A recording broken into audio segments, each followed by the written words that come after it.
Naim Haye Naim Menae Menai Sawaim Rapiy Nawa Swadaim Yahao Menaim Yahao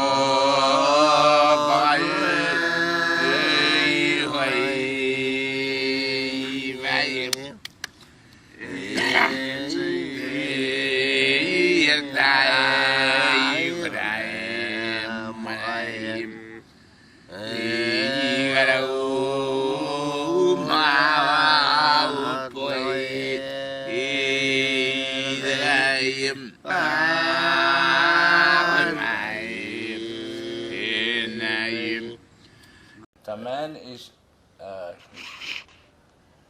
he's from Iflik, and that's his their warrior. The warrior? Warrior. Yeah? Yeah, and they make a group.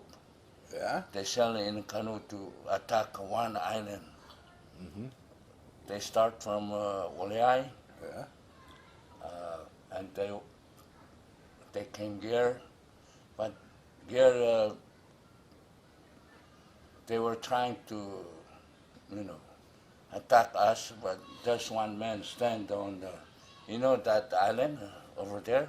Yeah? Yet? Yeah, and on the reef outside, near the channel close to Yat, and they were trying to get in the channel, but that man was standing over there with the coconut tree. Mm-hmm.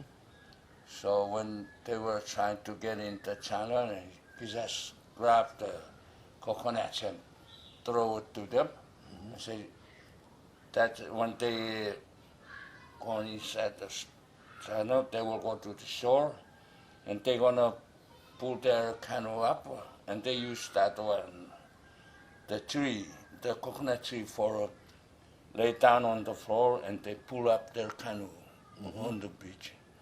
And they were scared because that guy was really strong. Huh? He just pull up the coconuts and throw it to them. Mm-hmm. So they were thinking, maybe we cannot attack these people because there's one strong man standing on the reef. So they went back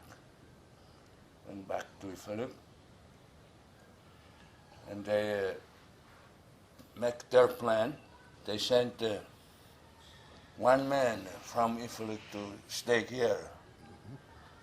And during night time, that man stay on that island. He came here and he told the people from here, you have to prepare because the men of Pig, they were trying to attack us. So they cut the coconuts, big, tall coconuts, and they chop it down, make their spear out of that because it's strong, and they don't have metal, so they use coconut stem for weapon. So that man fooled the people from here, and he went back to Pig and he fooled them again. Prepare because people of main island, Faraulep, they're gonna come and attack us. That's how he's traveling between these two islands. Mm-hmm. So all these two islands, they prepare. Mm-hmm. So night time, they came to here, and these people, they were sleeping, come and try to kill all the men and women. And there's one man in the fishing net. He wrapped himself in the fishing net in the man's house. So no more people here on main island. And he went, and early in the morning he went out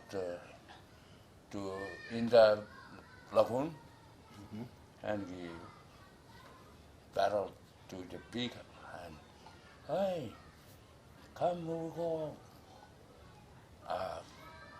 catch the fish in the lagoon. You have to bring your net. So they went out. Yeah, that fish is there. So they were trying to catch the fish, and only few they caught at a time. So he just put some of the fish in his canoe and one shore. And those people, they still making their net because there's fish and still in the bottom. Only half of it is up to the surface. So he paddled in to the man's house on pig, and he got some, only few fish. He said, hey, come, called the old man inside the man's house. Come and get your fish, because I'm in a hurry to go back and help them preparing our net because it's full of fish. So that old man went down to and you know this pig has almost cement, or I don't know how we call it. So you have to walk on that one. It's very slippery. Eh? So the old man went down and he moved his canoe a little bit further out. So when the old man tried to catch the fish, and he killed him. Okay. With his paddle. And so he went in and he went out again and said, hey, everybody go in the water, inside, dive down. So they went down and he jumped up on his canoe. And when one guy service and killed it. Okay. Until they finished all of them, and they went in and killed all the women and children. So that's how they, and when they, no more people on the island, so only him, and he sailed from here to Ifaluka and told them, oh, now everything finished, no more people on the island. I killed them. So he just went to Ifaluka, and two of them, they were relatives. Huh? So one went to Uliai and one Ifaluka, they sailed together. That's how they bring people to stay here. So us, some of us were from Ifaluka, and the rest, those people, they stay on pig from there. Those ones is from Wuliai. But Yeah. they all, no more now, those people from Uliai, they all gone. So now the people from here, they're the one they stay on pig. No more people from there. No, okay. They all die. No, okay. Yeah. Yeah. I mean, how many years ago is that happened? I don't know, it's long time ago. Maybe during Spanish or before Spanish administration. So it's many years ago. Yeah, many years ago. Yeah. And you know, that guy, the one that has, they carved the that is in front. Yes, that is a flag of Ifaluka. Yeah. Yeah, the very That's old man's house. yeah, representing Ifaluka, but that's their good warrior. That is a very good warrior. Yeah. Yeah. That's he attacked Uliai, and he was trying to attack here, but he couldn't. He didn't get in the channel because of that man. What was the name of this man? Which man? that was a very strong warrior. Isaan metin ko Romeo. Ne menayar ko melongan ng tarfaro. Yeah, Mois. Mois, how do you spell that? Mois. M-O-I-U-S-H. Mois. M-O-I-U-S-H.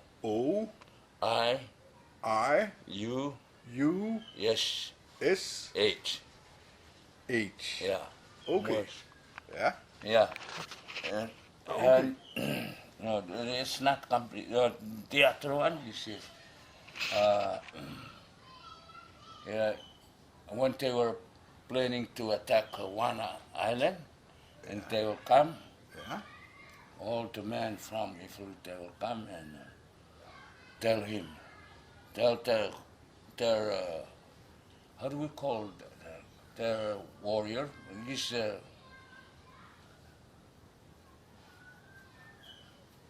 you know, the guy, he's leading the group. Mm-hmm. The Mois. Yeah. He's the leading or Yeah. commander or Commander. commander of the fleet. Yeah. Because when they sail out from Ifrit, they go maybe almost 30 sailing canoes. 30 sailing canoes Yeah. from Ifaluk. Yeah. So they will come in early in the morning and they got a meeting near the man's house. Mm-hmm. And they tell that man, their warrior, Yeah. good captain, which island we're gonna attack? And he said, you have to watch my cock. Yeah. His penis. Yeah, Yeah. you have to watch and bring 4 copra. You have to make it so you can tie them together and put on his penis. Wow. And keep on making to become strong. Huh? Yeah. And say, okay, you have to check my penis, where it's gonna be.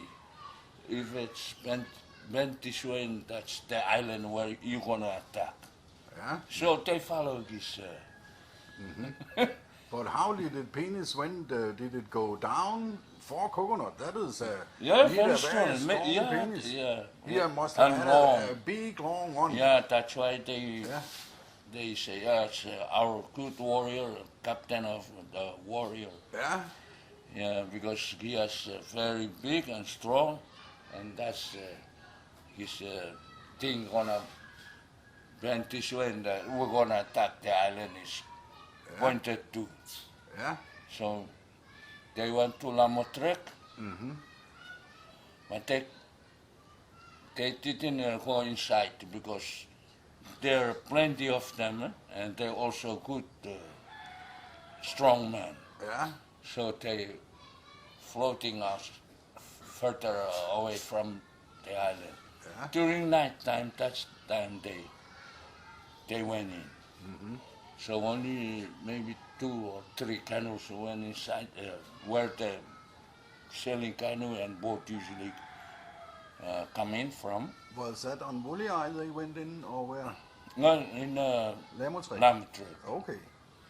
So they went to Lamotrek, cannot go in during daytime. Mm-hmm. And they wait night time, and that's time they went in. Yeah. Yeah, but they went in, and you know those people they go in from where the boat and sailing canoe usually go to, Mm-hmm. and most of them they coming from the back of the island Yeah. during night time. Okay. So they climb the coconuts, get the dry leaves, and they got bunch of them. They burned them, and burned the houses and men's houses. Okay. They were running back and forth, these people from Lamotrek. Yeah. And they were prepared because they're coming there for fight. Yeah. Yeah. So they finished them all. They finished all the people on Lamertrek. Mm-hmm. And they they depart from Trek, they went to Satiago. Same thing happened to them. No.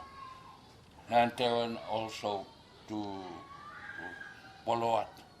To Poloat. Yeah, yeah. Poloat and Hogue, So. Yeah, these people they call people from there they call it Hogue. But us we call it So. They also do the same thing to them. They went all the way to Chuk. Okay. So that and Oleai, that guy, their commander of their fleet, the one has a very long neck. He was married to one woman from Oleai, and they beat him up in Oleai. So they put on one lock and pushed him in the sea. Yeah. No. And that guy knows how to make magic. So he played his magic. So the current moved his love to Iflik. Okay. No. Yeah, that's how it's very popular now because they follow his. And he's a good, good planner. He planned whatever they did, a success. So they consider them as a low caste. No. They're not. They do whatever because there's three, Faraulep. I make the terminal at Palemai. Yeah, Faraulep, Rapiy, and Flasik. Flasik is they consider them as a low caste people. So third one they assigned them to do the carving. No, the low caste. Yeah. Okay. Yeah. So the third one they make the carving and put it in front of the men's house to represent their commander or good warrior. So they went for it. There's one priest from there. He taught them to get right that it's not good. And most of the people, all the people in Israel, cannot. No. Who told them to remove the priest from the Iflik. priest on Ifaluk. He said to them. He's from Iflik. No. Okay. So he doesn't want to see that one in front of the men's house because that's sin. He thought it's sin. Why you keep on doing this when it's not good to our Christianity? So you have to get rid or throw away this. Okay. You don't have to keep it for longer, long period of time. So throw it away. But most of them they didn't want. No. Okay, let's break from here. Yeah, but Moish, the name of the warrior, I heard also that he wanted to control all the outer islands and take them one by one and fight all, so he could be the chief of all the islands. And that was what happened. He killed almost all the people on the outer islands. Now, because then went to Amela. Or tell me what about my 4 minute out of wala lang.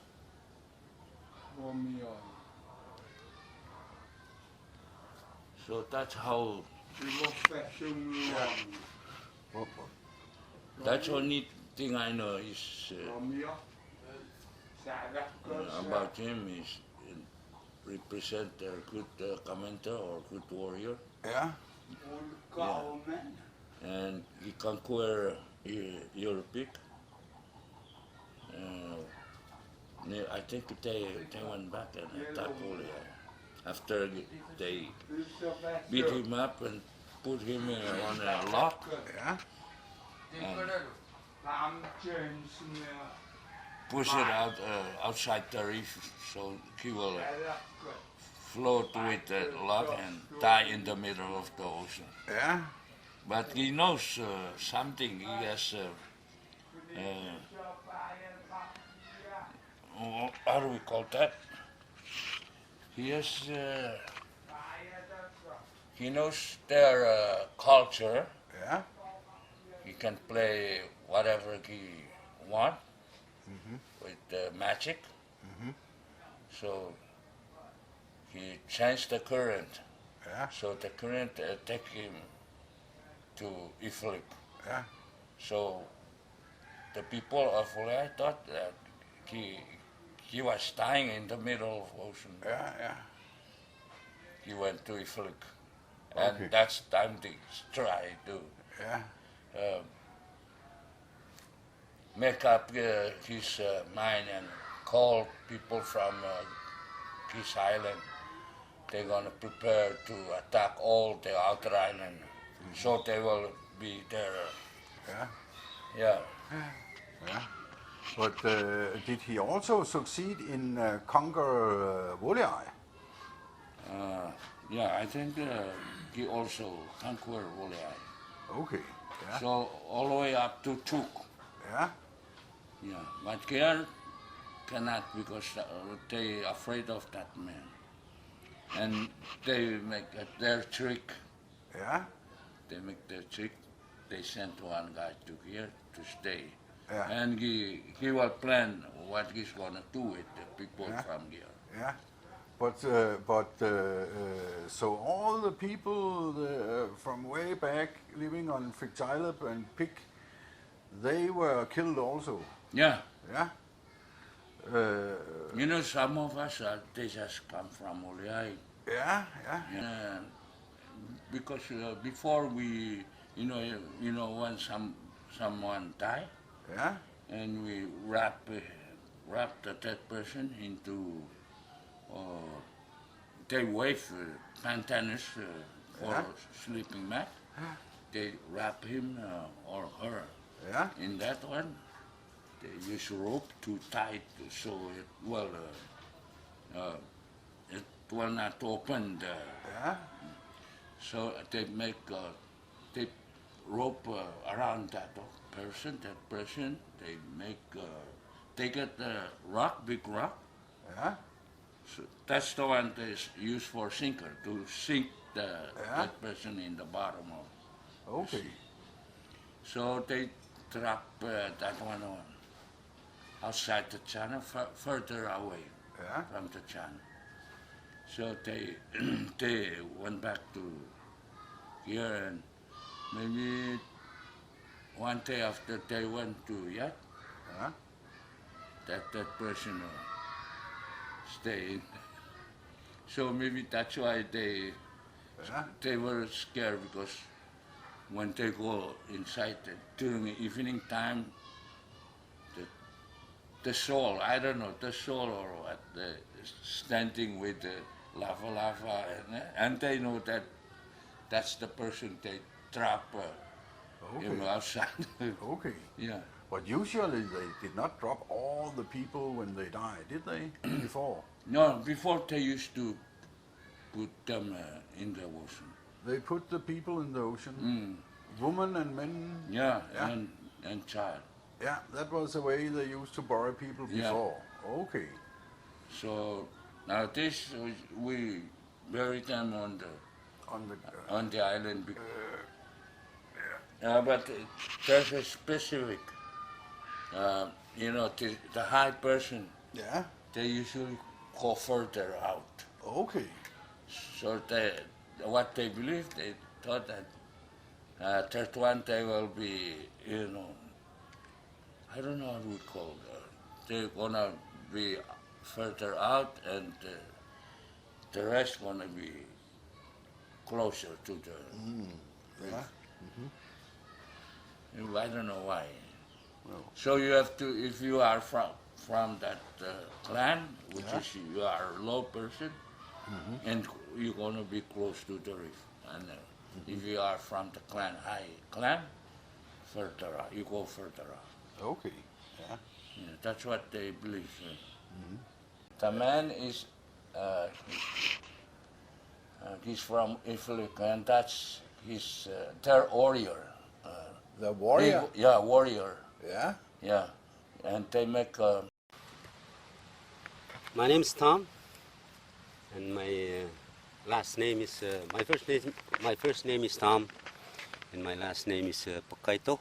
Bekaitot. Bekaitot. How do you spell that? Bekaitot. Okay. And actually, I'm from Lamotrek. I reside in Lamotrek, and I resided here in Peak. Yeah. Because I married a lady in Peak, so that's why I usually stay in Peak. Yeah. So And you have a old. How old are you, Tom? 43. 43 years. Yes. Yeah. And you have a old story to tell about from Lamotrek. Yes, yes. There's very long story, long time ago, when I was still not born yet. But during the time I, born, and it takes years, and then I heard the story because some of the old people in Lamotrek, they explain to us what's happening to them when they have a fight in between the islands, which is the people from Wichilbuch, the warriors from Wichilbuch, they came up to Lamotrek to try to conquer the islands. So they came up, they came along with their leader from Wichilbuch. So first they came to kill the people in Lamotrek, and they don't, because maybe they know that they're stronger than the warrior in Wichilbuch. They were stronger. Yeah, but they try to go back and prepare themselves to go back again and try to fight with them. So they went back to Wichilbuch and prepare all their, their equipment, like for fighting, like their spears and their throwing, like arrow. Like spears. Yes, yeah. yes, sticks. Yeah. They have their own traditional way of, hunting something or killing people. They make it out. They make that one out from the coconut palm. Yeah. Yeah. How did it look like? Did it? No, it's like look like the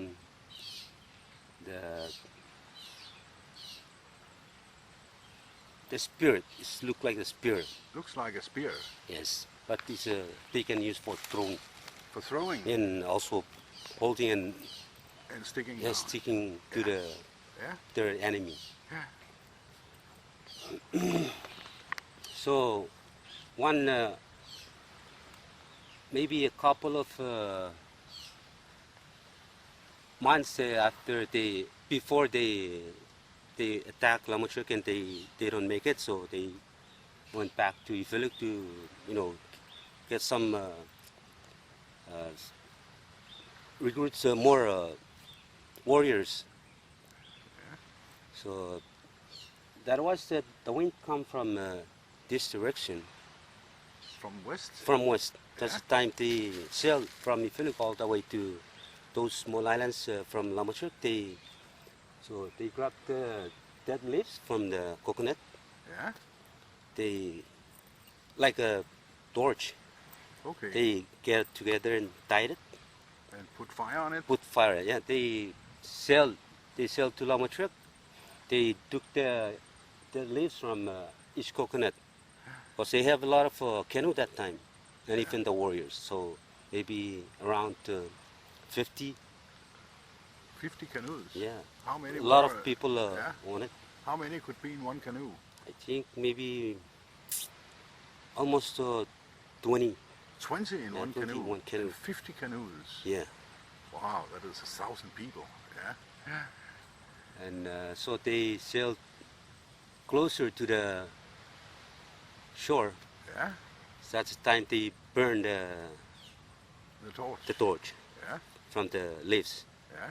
So they split. Some they came from the back, Yeah. and some those they burned a torch to make the people blind. They cannot see their enemies coming. So some they went on the beach to start attacking the people from Lamatrek, and those they they fight each other, but not really well seeing their enemies because it's smoky. Yeah. The people from Lamatrek, so Yeah. it's easy for them to kill them. But them they also strong. They fight against each other, Yeah. and they didn't know that there's their enemy coming from the back. So they came. Yeah. So those people from those warriors from Lamatrek, they concentrate on those. They came from the front, but they don't know that there's Ethiopian warriors coming from the back, killing Right. everyone. So, So- they were fighting on Yeah. the beach. They were fighting, yeah. And those ones from the back, they From- have been killing women and children? Yes. Yeah. Yes. Mhm. So they concentrate on those. They came from the fort, Yeah. and they don't know that there is somebody coming from the back, killing everybody. No. So they kill each and everyone in Lamotrek. So only one lady left. So that their leader said to the his companion not to kill that lady. So he married that lady. So that's a lady. He give out birth. So that's the one give the population of the Lamotrek. And nowadays, now we're mixed blood from Ifiluk and Lamotrek. Yeah, okay. She was the only one who could give Left. birth. Yes. And the commander was the one who made Yeah. her pregnant. Yeah. Make her to be, have a baby. Yeah. And so on, their babies married somebody, and they Yeah. like Yeah. giving the population of the Lamotrek. Yeah. Yeah, that's what I heard from our older people. There was something about that before they attacked Mm. the island of Lamotrek, they was hiding on one of the other islands in Lamotrek. Is that right? Yeah. Yeah. They They- were waiting. Yeah, for they the were right- waiting for the good, a good moment. good moment, Yeah. and they And they came. did it in the night time. Yeah, They did it in the night time. yeah. Yeah. And they don't know that because they have a lot of canoes, so they plan on the small islands Yeah. how yeah. to, Yeah. conquer the islands. Yeah. So they say that some of you will come from the back, and us Yeah. will come from the fort. Yeah. So they burn a torch to make them blind the warrior from Lamotrek, Yeah. so they cannot see the way to prevent themselves, because it's smoky, and Yeah. they also make the torch to splash the fire out. Yeah. So they was confusing, like Yeah. you can tell the way. Really confused. Yeah, but And there was also something about that they burned all the houses. And, Yeah. Yeah. destroy everything, Yeah. kill all the people, kids and women, Everyone. everyone. Yeah. Only one left. So their leader is the one tell them not to kill that lady for her, for him. So he married that lady, and that's where we came from. Yeah, yeah. That's the origin Well, yeah, of the people of yeah. Laetaliutdal. So that lady give the population of the islands. Yeah, yeah. That commander, he was a famous guy. Yeah, he was a famous. Laetaliutdal was not the only island he conquered. Yes, Yeah, even Wileai yeah, and here they came here and they also not conquer this island. yeah. So they went back. They just maybe we're not gonna attack that one. But I don't know whether they know the story about here. I have the story, Michael Rapiy. He told me the story about how it happened here when everyone was killed. And that was because this commander, he wanted to take over all the outer islands. Yes, yes, Yeah. that's true. That's true. Yeah. Yeah. And there also was a chief on Ifaluk. Yeah. That the commander and the chief, they were the ones who would take over everything. Yes, Yeah. yes, that's right. Yeah. But how about you can tell about also Wileai?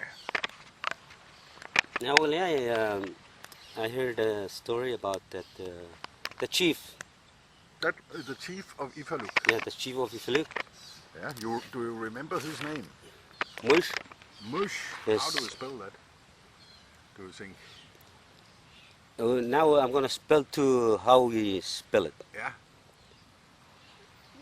because we don't use those old,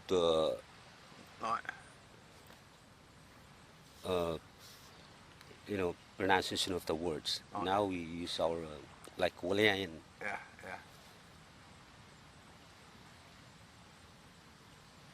Yeah. MEO MEO IUSH. IUSH. Mush. Mush. Yeah. So That was the name of the chief of Ifaluk. yes, that's the name of the chief. But maybe later on I will tell you the name of the commander, Yeah. because I forgot the name Yeah. of the commander. Yeah. So that chief of Filemal went to Wileai, and he married a lady from Wileai. He had already married a lady. Yeah. And she stayed there. Yeah. And he He went sta- to he- visit her. Yeah, he went to Wileai. I don't know the purpose he came to Wileai. So he find that lady and he married that lady. Yeah. So he stayed many months in Wileai. And maybe he was studying the movement in Wileai or something like that. Yeah. Because he also wants to attack, kill the people in Wileai. So he spent there much of his life in Wileai. To spy them. Yeah, maybe taking some Yeah. way to know what's their movement on Wileai. So Yeah. he stayed for there months. And then one night, those men from Wileai, they came at his house. They beat him up until totally don't know anything. So they trap him just beside of his house. They thought Outside. They thought he was dead when they. Yeah, they think maybe he was dead, Yeah. but still breathing. But because they attacked him in the night time. Yeah. He was maybe he was that time he came from some place in Wileai and he was trying to go inside his house, and they attack him outside of his house. Yeah. So they thought he's dead, so they throw him in one ditch close to his house. Yeah. So that night, then his wife Yeah. was inside the house, and she feel like to go out and relieve herself as a pee. Yeah. He want to take a pee. So Yeah. He didn't know. He just went out and sent. And he didn't know that her husband was inside the ditch. Right, right. So she take a pee on him. Yeah. And later on, he recovered Because of of the pee. That was- and I think the way you feel unconscious and Yeah. they can put the water on you, you can Oh, yeah, recall back, right? Yeah, Yeah, that's how we recover back. yeah, yeah. So he didn't go inside the house. So he just go outside the other side of the island, which is face to Ifeluk, the back side of the island. Yeah, So he just stayed there until morning. yeah. So he get one drifting wood, Drifting wood. yes, Yeah. the log. Yeah, yeah. Good enough big. So he went on the log and make a magic current to go back to Ifeluk. So when he go to Ifeluk and he tell all the people in Ifeluk to prepare for conquering the island of Waleai. Yeah. So that time the Walean people they don't think they will have some enemies coming. And you know, the time he came to Waleai and he spread the news about him, the way they beat him up. So they get together at the man's house as a man. They planned how to destroy, conquer Waleai. So they planned before they go to Waleai to attack. They prepared their fighting stuff, equipments, everything. And then they also set a time. They planned the time when they're going to go back to Waleai. So the Walean people, they thought that that chief already passed away, so they don't really pay attention to know whether he's still alive or what. But their thinking was they know that they already beat him up and maybe they say that he already passed away. But instead of pass away and he's still alive, so he went back to his island and was planning to recruit everybody, his warriors. Yeah. So when they ready, they go back to Waleai and they kill the people in Waleai. That's how they also conquered the Waleai. So the Ifeluk people took over Waleai also. Yeah, they also tried to conquer Waleai, even Lamotrek, but they went to Buluat also, but Puluat. Buluat they cannot. Right. They cannot conquer Buluat because they also a lot of good warrior. Yeah, yeah. And the best way they was thinking is they have you know those stick we make it sharp and we use for husking coconut and husking copra. Yeah, Yeah, so they put magic on that thing, yeah. on the stick, and they put in the taro patch. That was on Puluat. Yeah, that was in Puluat. So they took that like husking copra and they put the magic and medicine on it, and they put in the middle of the Puluat, and they said, so instead of attacking Puluat, so they just put that magic one. Yeah, So the people in Buat, they can fight each other yeah. instead of them to attack them. So they're the one they fight, So like make them psycho. yeah, So they don't know. They know that they cannot right.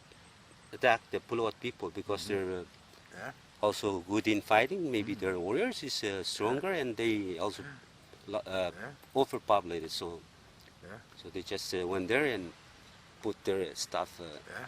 on Puluat to make the people on Puluat to fight each other.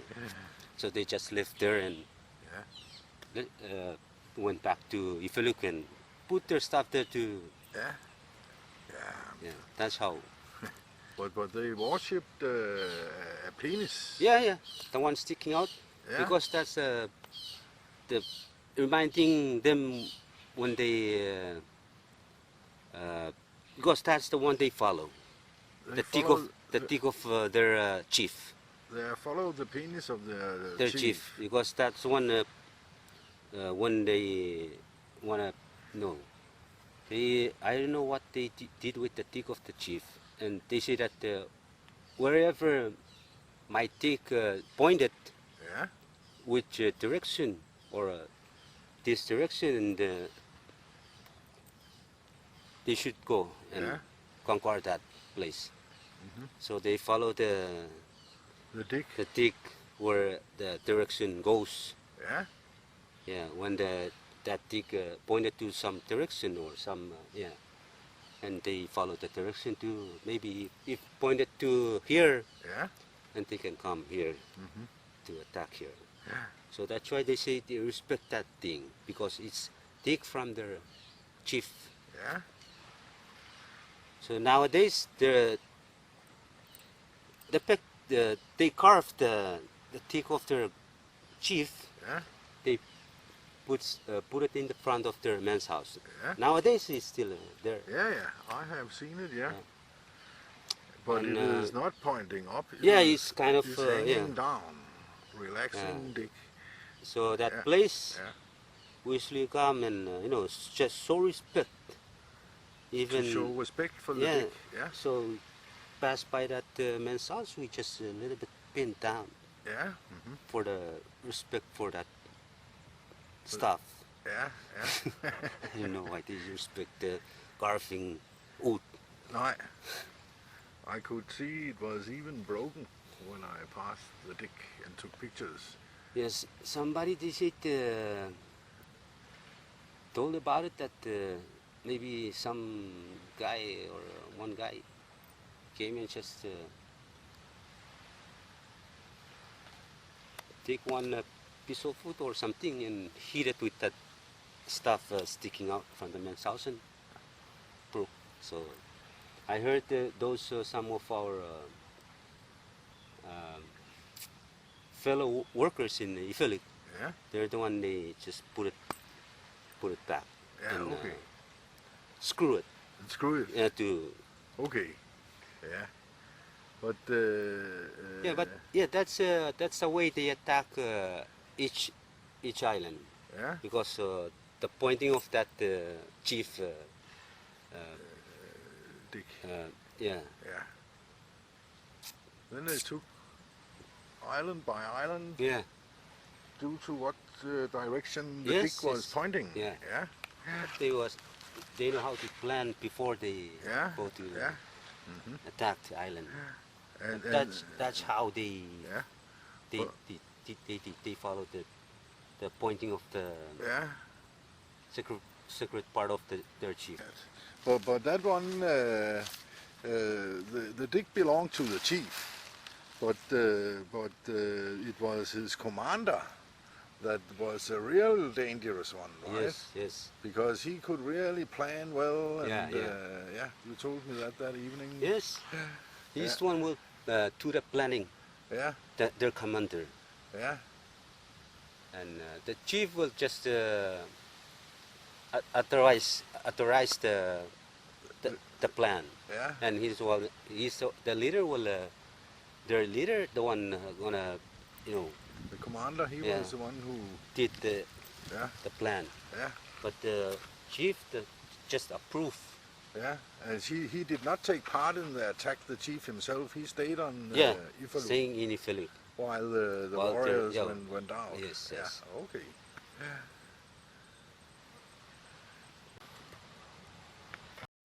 Telling the story now is about the creation of Graffroot, the island of Graffroot, which we call it Fayo. Is our community settlement in Yap now is named after that island, Fayo.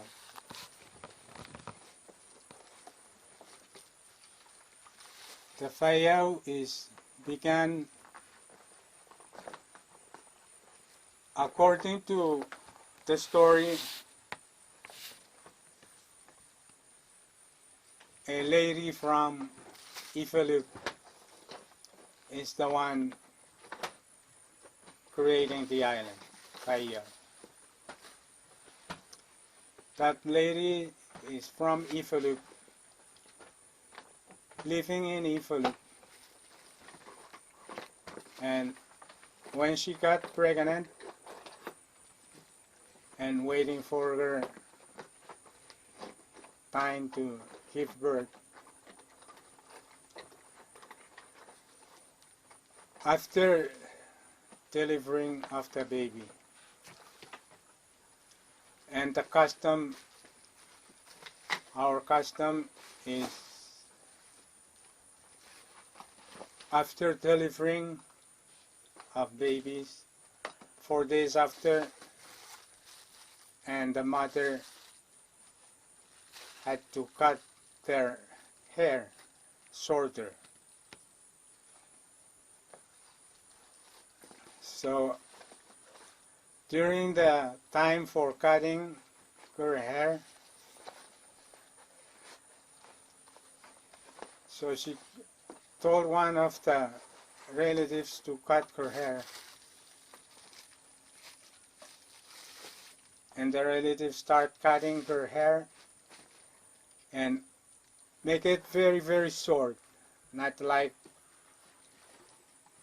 cutting the hair for a mother of small baby. So after they finished, and she found out that her hair is very short, and she started to get mad with the parents. So she decided to leave Wichilbuch and found a place for her to stay. So she got the small baby and got the medicine for the baby,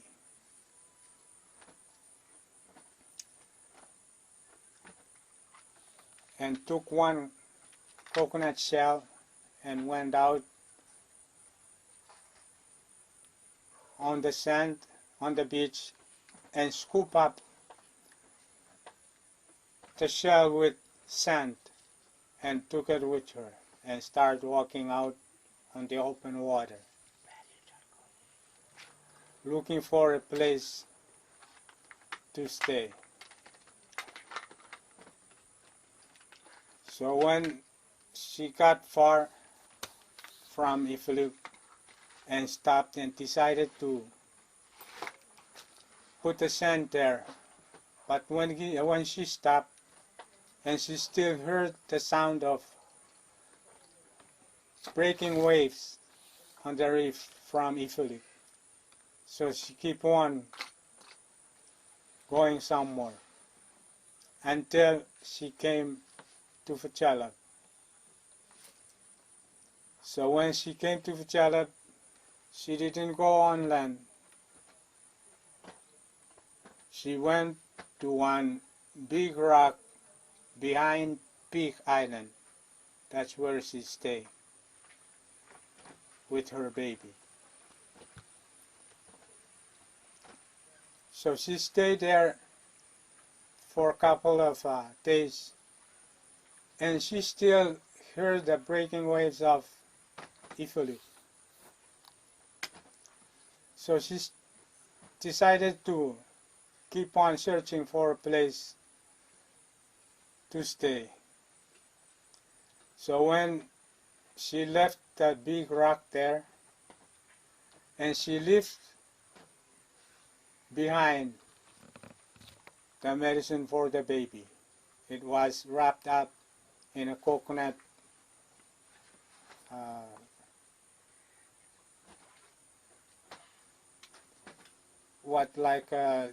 the things for coconut, like a screen.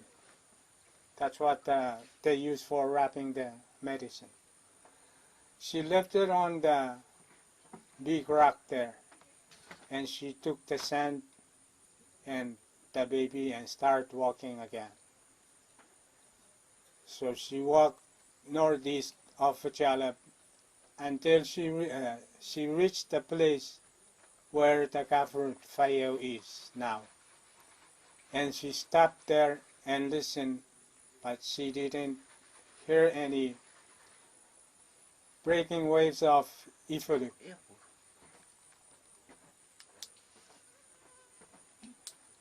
So she got the coconut shell with the sand and dumped there, and it's formed the island of Filemal. That's how Filemal was formed. And she went on the land and stayed there with the baby. She nursed the baby until she got big enough, and she also got another one, baby girl. One boy and one girl. Yeah. So they were staying there, 3 of them. And she named the boy Fragments.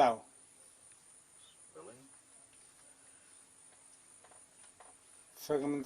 I spell Fragments. Figimentaw.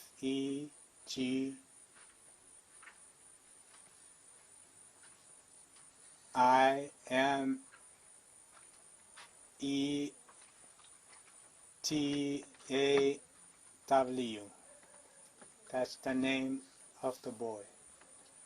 And she named the girl Laetaliutdal. I spelled the name Laetaliutdal. Liuwot.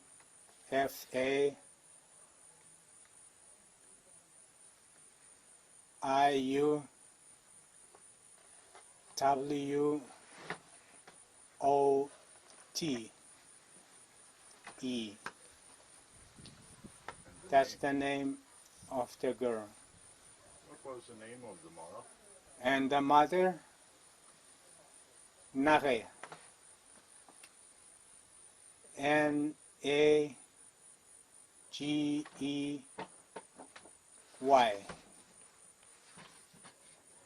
So they were 3 of them living on that island of Filemal. Until one day there is a canoe from Wichilbuch coming to the island.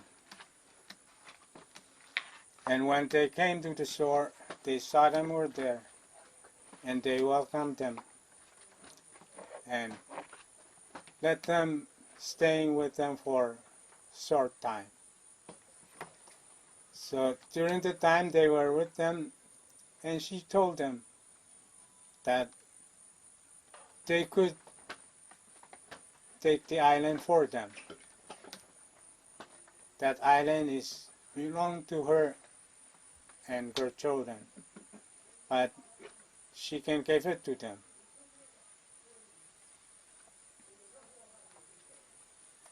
So people of Wichilbuch, when the canoe coming back and told the people of Wichilbuch that there was one island there, and it's belonged to them because those people living there told them that they can take the island for them, because they will live there until they die and nobody gonna take the island, so they give it to them. And that's where they told those people the story, how she got away from Ifulu. And there's one day another canoe appeared, and when they came close to the reef, and she knew that the canoe from her own island. which is Zifiluk. So she decided to disappear from those people because she didn't like them because of their hair when they cut it wrong. So she changed themselves into other things.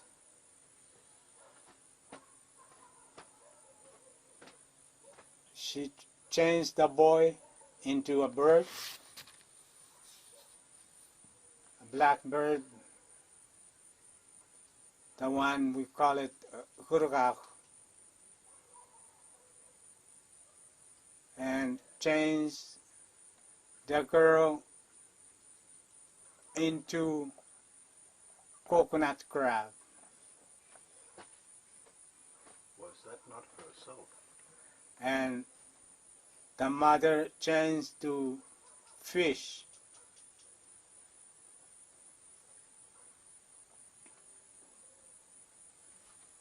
So I heard the mother was changed to the coconut crab and the other child to fish. no, the mother changed to fish,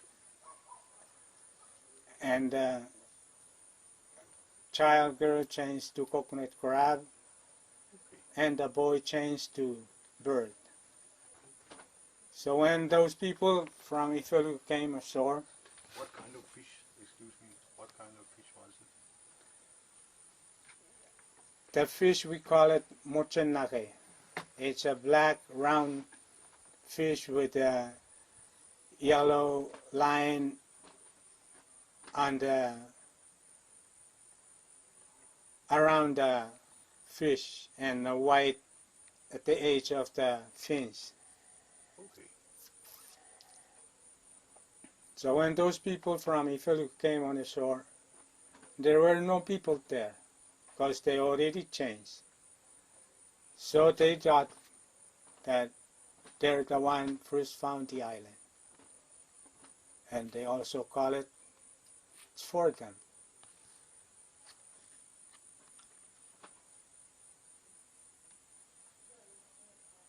So when those people from Ifiluk left, and later on there's another canoe from Fichalap came.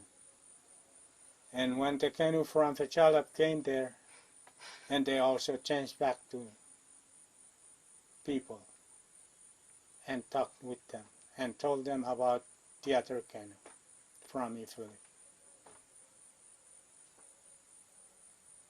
So when they left them and they changed again to fish, coconut crab, and bird.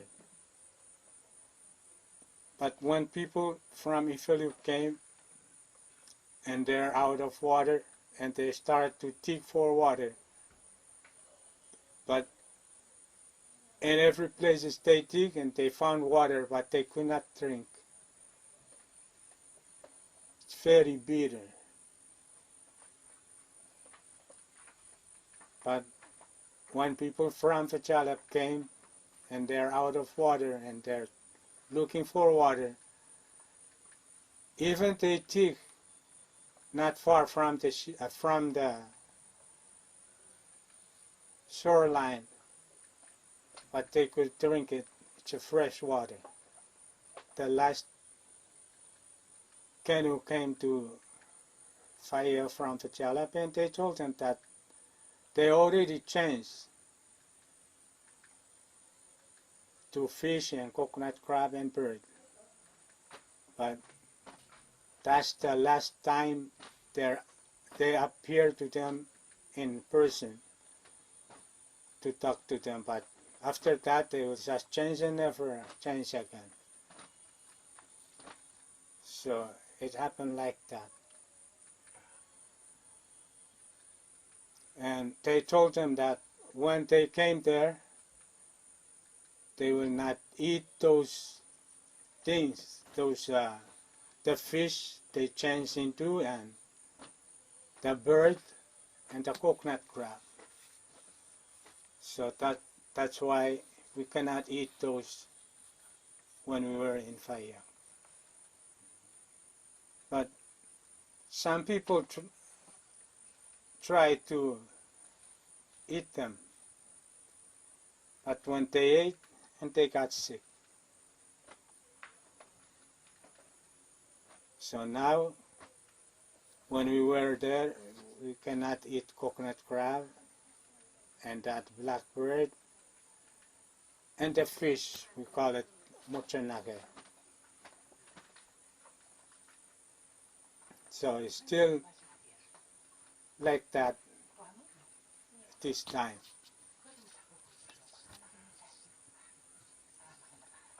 And now people from Ifili also claim for it because they said it's sent from their island. And it's built by that people from Ifili, that lady.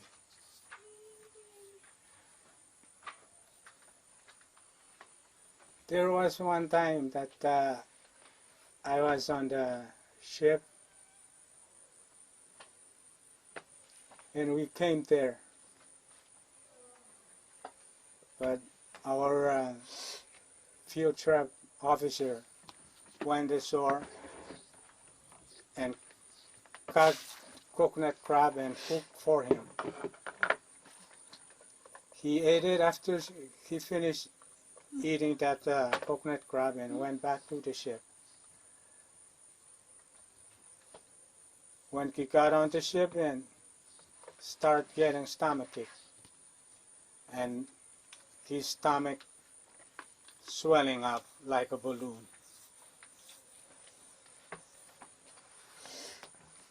And there's another crew of the ship also going on ashore, coming to one tree and saw one coconut crab inside the hole of the trunk of the tree.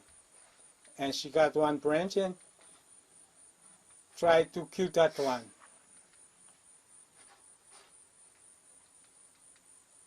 But the coconut crab keep on crawling inside that tree, so that guy cannot reach.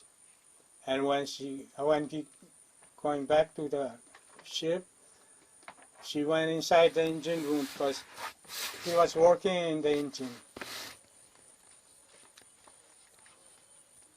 He accidentally got injured from the engine, cut his hand, almost all of his finger fall off.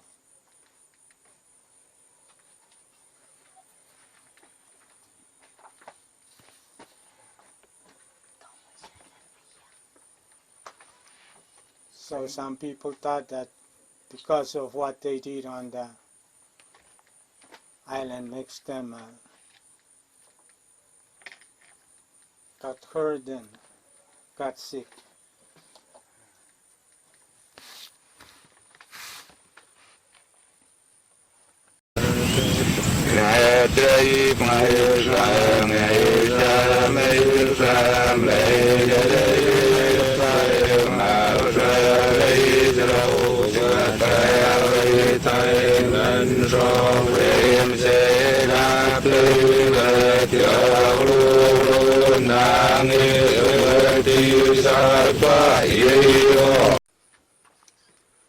Yeah, my full name is Juanito Sepaiyar. I am from Peak Island in Faraulep Atoll.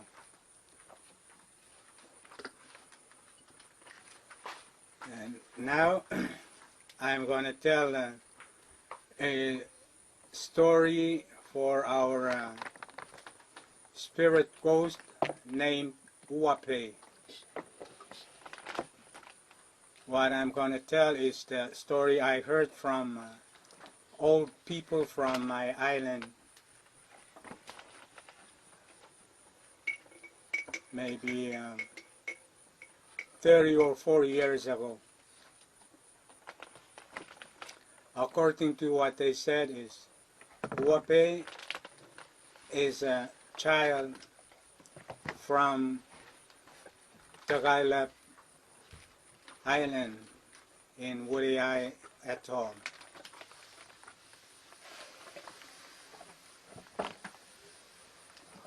She's very cute little girl, and when she began got too older and she started to get sick and died afterward. So her parents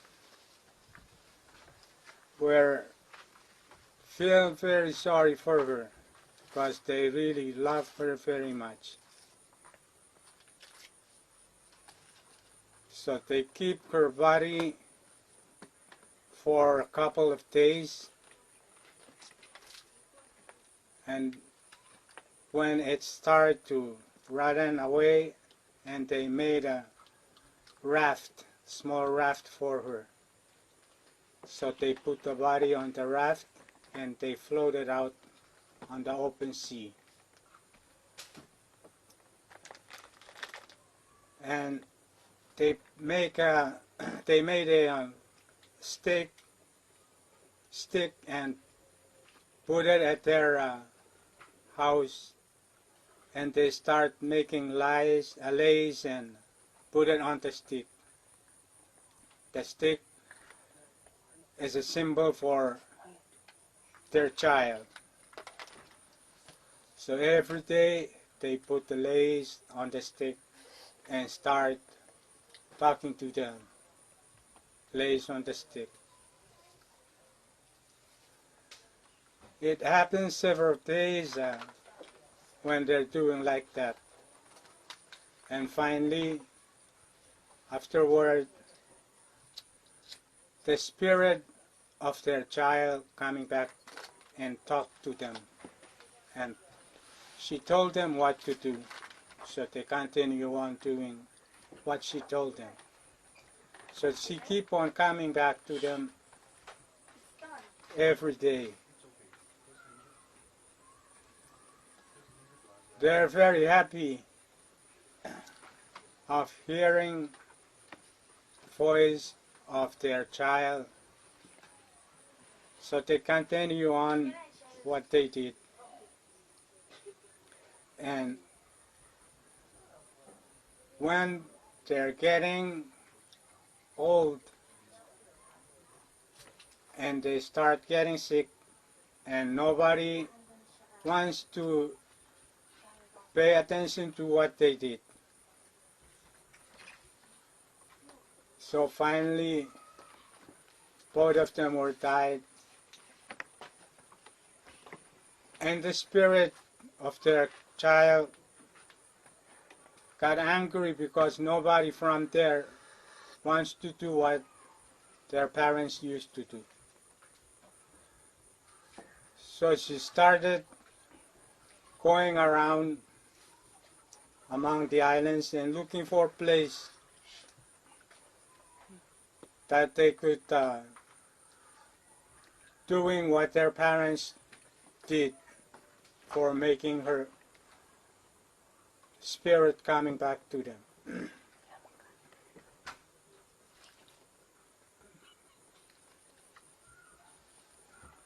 So finally, the spirit found one island in Faraulep Atoll. The name of the island is Pig. That's where the spirit start talking to people from there. And they start making what the spirit said.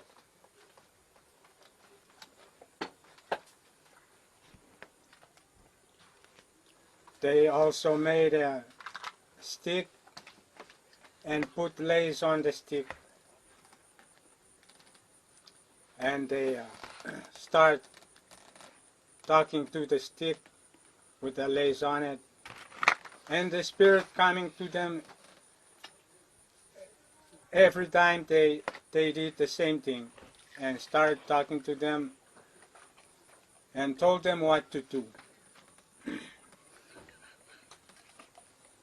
So they keep on continuing like that.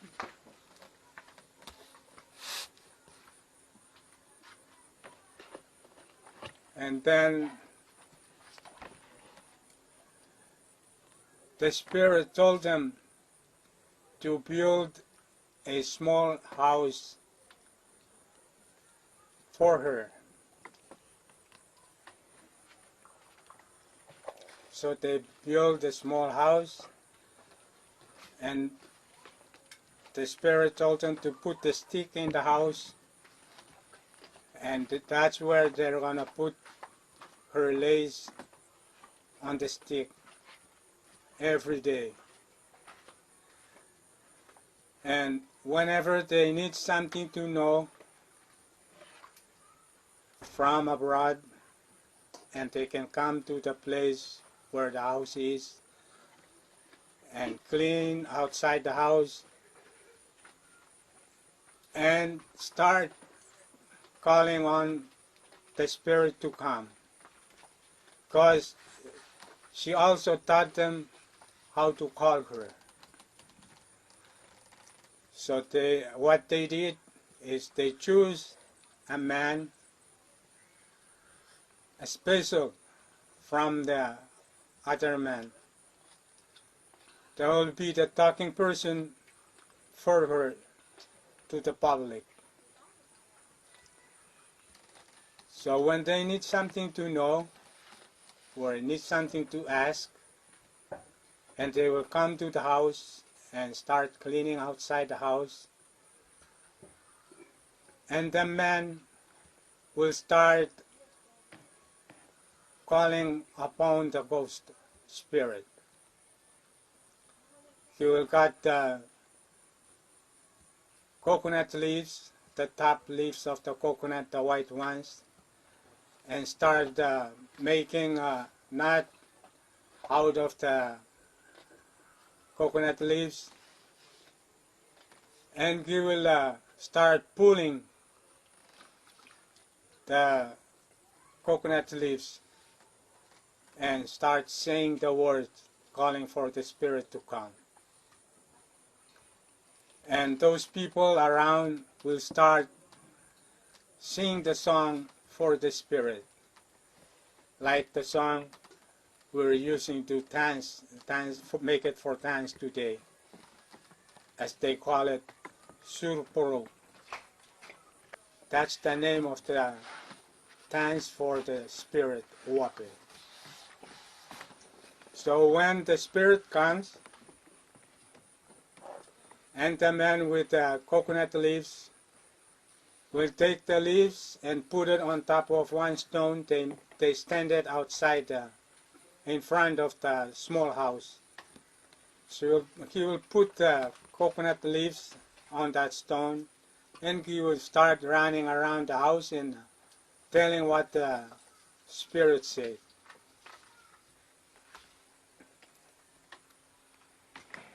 But when the spirit talked, he talked in the opposite way. When the things they asked could happen, and the spirit will say, it cannot happen. But if it cannot happen, and the spirit will say, it will happen very soon. So it's continue on like that. And when the talking person died, and they found another one to replace him.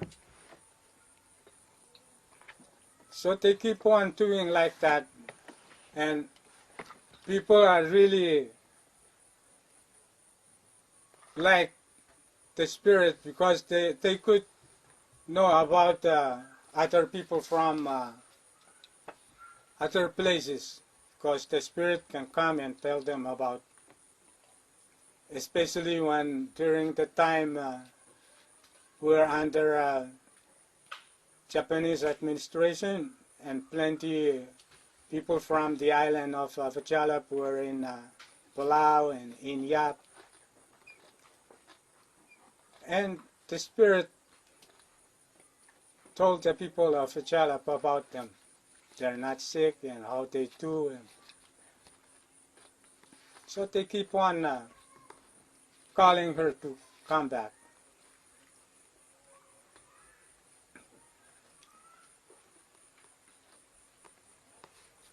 So it continued on until after World War II. After World War II, and the spirit coming back to them and told them that they're going to change the place for her lace. They're not going to put in the house. They will make a stick, the stick for her lace. It will be like a cross, and put it somewhere, not at the house. So she showed to them the place where they're going to put the lace and the stick, and told them that she will be gone and never come back, because there is other things coming that will be replacing her. So after that, later on, and the Christianity began to come to the island of Wichilbuch, and the church was built where they put the stick like a cross and the lace on it. That's where the church first built on the island of Pig.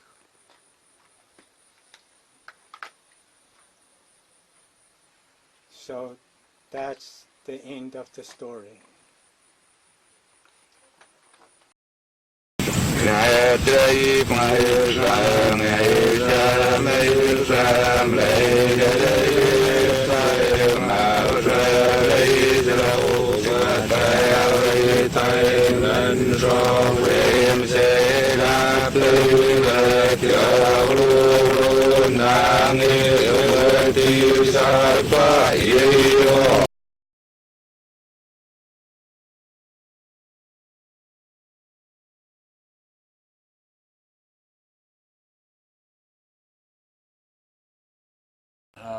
Uwapei, what I know is she's a girl.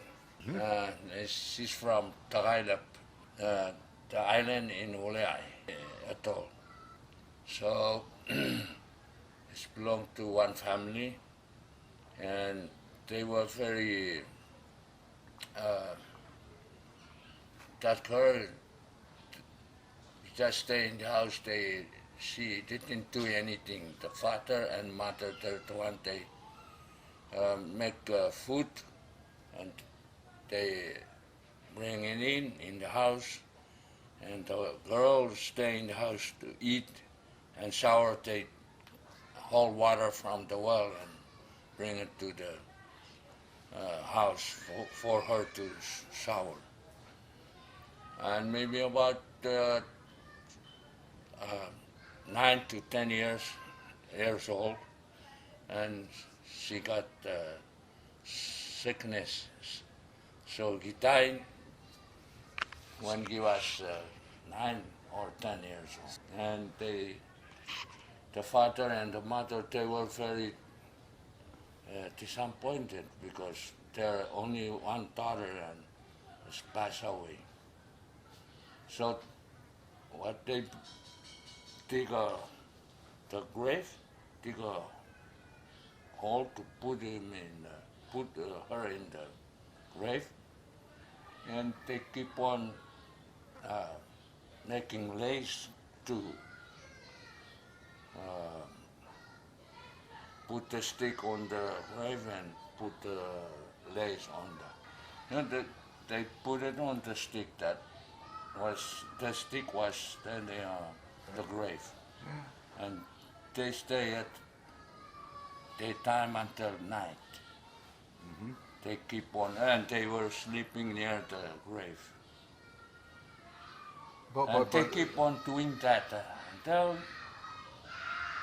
they, maybe the soul or what, comes to them and they keep on, you know, they were the one they start to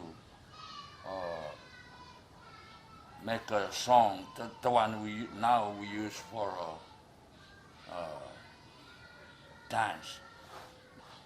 There's a part of the dance to mention about sailing canoe go to Uliai and to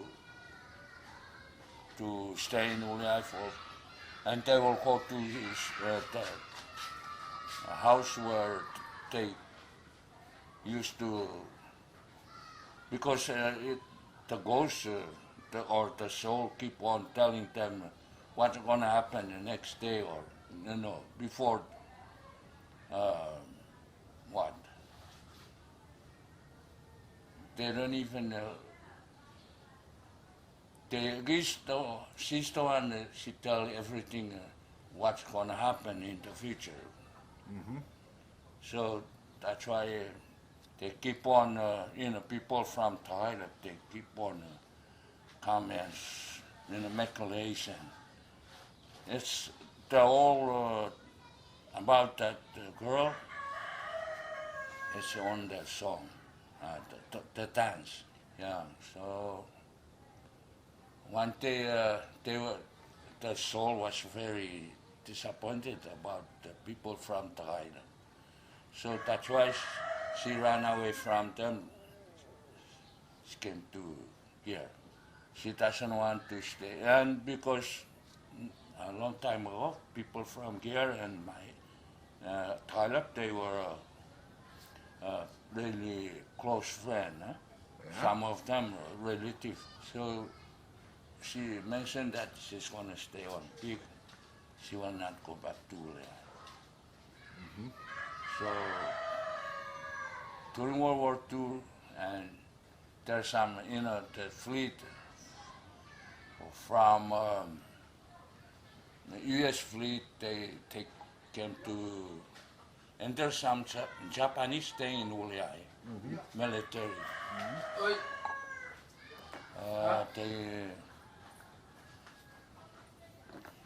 The plane usually coming from Guam to Uliai to trap Guam. They flew over us and they trapped food. And Uwapei told the people from here that, don't worry, I have to take care of you. I have something to do, and I will give you food from the plane. So the plane usually come and trap food and went to Uliai and trap Guam. Yeah, that's why we really like to keep on going, and we every time we go to Pig to cheer for our ghost, Uwapei. Yeah, and after that, and you know, and the people from here want to sell for Wichilbuch or Uliai, and they'll go to Pig and tell our ghost to help us and guide us to Uliai or Wichilbuch. And she said, okay, don't worry, I'll be there waiting for you. So when they were selling, and you know the rainbow, the sign of our ghost, Uwapei. So when we are selling and the rainbow. Look, keep looking because I have to make a rainbow. That's where you're gonna straight to because island is there. So before we have a good navigator here because Uwapei is the one who lead us.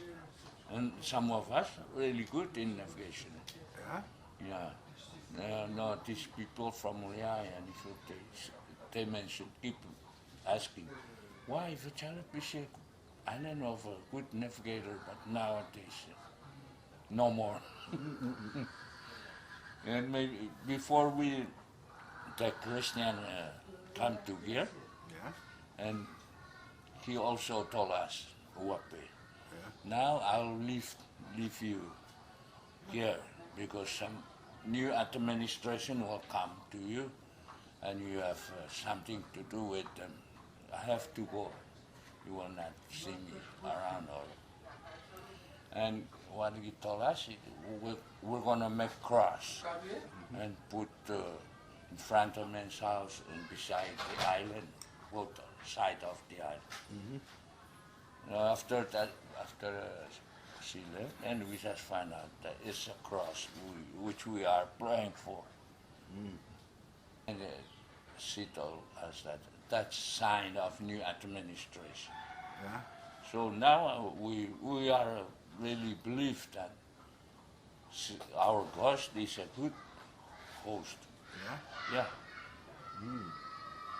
Time maybe you present the bad weather when it's good weather, Yeah. and before it start bad weather, and we can see the rainbow. Yeah. But she told us that's the sign of her. Okay. So when we are planning to sail from here to Rapiy or if we go anywhere, and we have to, when we are sailing on an open sea, we have to look around because before he show us the sign, and it will come and if the captain, or they usually the captain of the sailing canoe, the Uwapei will come on him, and he will tell whatever Uwapei wants, and say, okay, keep looking, see if it's rainbow somewhere, that's where we're gonna aim, follow where it starts from the sea service. Okay. And it doesn't show all the No. rainbow. Yeah. That and, is, and where the beginning, where it start from the surface of the water. Yeah. That's where we're gonna aim to. And that's what I found out when I was in Rapiy. They told us, Uwapei is not from your island. It's from here. Okay. Yeah, and why you run away from me? Oh, she was mad because we're not do whatever she want. So that's why she moved from here To pick. to Pig. For the old man, old woman, the one they told me when I was in Uli. I don't know why, after he died, and that's because the father and mother, they keep on making lace, and they sing a song, and they usually stay near the grave during daytime and night. Yeah. Yeah. So I don't know if it's a ghost, a bad host, or something. Maybe she want to help father and mother. Yeah. That's what I heard when I was in Malaya. Yeah. And these people from here, the old people, they died. They told me the same thing. She's from tied up. Yeah. I don't know, maybe they're the one they break the house. But all different colors of cloth hanging down. Maybe because during Japanese administration, Yeah. the people of Outram, they used to go to face and plow, working for it. Yeah. Yeah. So they got everything, cloth, many different colors. And they come to Uwapei's house and put it I don't know, maybe it's for saying that thank you Uwapei for taking care of us while we're not here on the island. So when I was a small boy, the house still there. Yeah. She's left. Only, you know, there's a stone or something. Yeah. That's where it still stand there. Yeah. When you put that one on the stone, Yeah. and it will you will telling what Uwapei want. Yeah. You usually gather outside the house. Plenty of us, men and women. No, when I was small boy and they start to, I was born after World War II. I Okay. think 3 or 4 years after World War. Yeah. Yeah. Yeah. Yeah. So they stopped all this because Yeah. she told us that she will not come because there's a new administration will come and we have to praise the key. She called it 5. 5 means, according to our language, 5 means cross. We go on the canoe from here to Gavruch, but me, I still don't see my father because I still really young at the time. My father lived to Francisco Soumai. Now, I think in my mind, I'm ready cry the time I know my father, the time I was old. My father is already lived to me, I don't see, and I like to see my father because I will help the time that they make me. But now I think I will help my father anything. My father tell me something, I will make it, and I like make it because I will be like to enjoy my father and help my father. The time I still bigger, but now I will lose my father. I lost my father because my father is already dead. But I don't see the time we sell from here, sell up to Gavruch. But that way I like it too. My father stay with Francisco. But now I will have bigger. I think my father is stay beside me.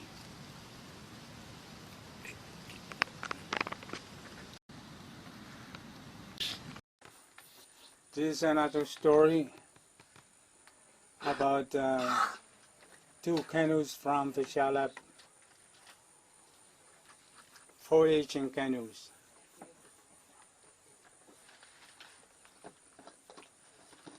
That was after World War II. They were started out in Wichilbuch to go to Filemal, the small island northeast of Wichilbuch, 74 miles away from Wichilbuch. And 2 of those canoes, one canoe from Wichilbuch and the other one from Peak. So when they're starting to leave, the first canoe, the canoe from Wichilbuch, depart first. So it sailed out in the lagoon and out from the channel and make its way up around the outside reef on the south of Filemal. And the other canoe from Peak started out from Peak. And when they're still in the lagoon, and Uwapei comes on the navigator of the canoe of Peak and starts saying something about their tribe. What Uwapei said was this. Uwapei told the navigator, "Go ahead, make your way out fast so you can go to Filemal. You will just spend 1 day and 1 night on the sea and you arrive Filemal. There is a big piece of whale for you, waiting for you on Filemal. A big piece of what? Whale, Whale. yeah. It's not really on Filemal. Uwapei said it's in the seaway between Filemal and Filemal. So the navigator from the canoe going out from Peak knew that Uwapei told them not to go, because he can tell from the way Uwapei talked to him. Remember that I said Uwapei talked opposite. What it can do, cannot do. What it cannot do, can't do. So he told them to go out and make their way out very fast to get their piece of whale waiting for them in the seaway between those islands, Filemal and Filemal. That means they cannot find Filemal when they're going out. But they cannot come back because the other canoe went out from Filemal. It's already far. It's almost out of sight. So the navigator of the canoe went out from Peak, said, "We will keep on going and chasing that canoe if we could catch up with them." So that's what they did. They went after the canoe, and they reached the canoe before it's dark. And they keep on following the canoe going to Filemal. So, and the next morning, there were no island. And they asked, "So where is the island?" And the navigator of the canoe went out from Filemal, said, "Still in front of us, we're still behind it.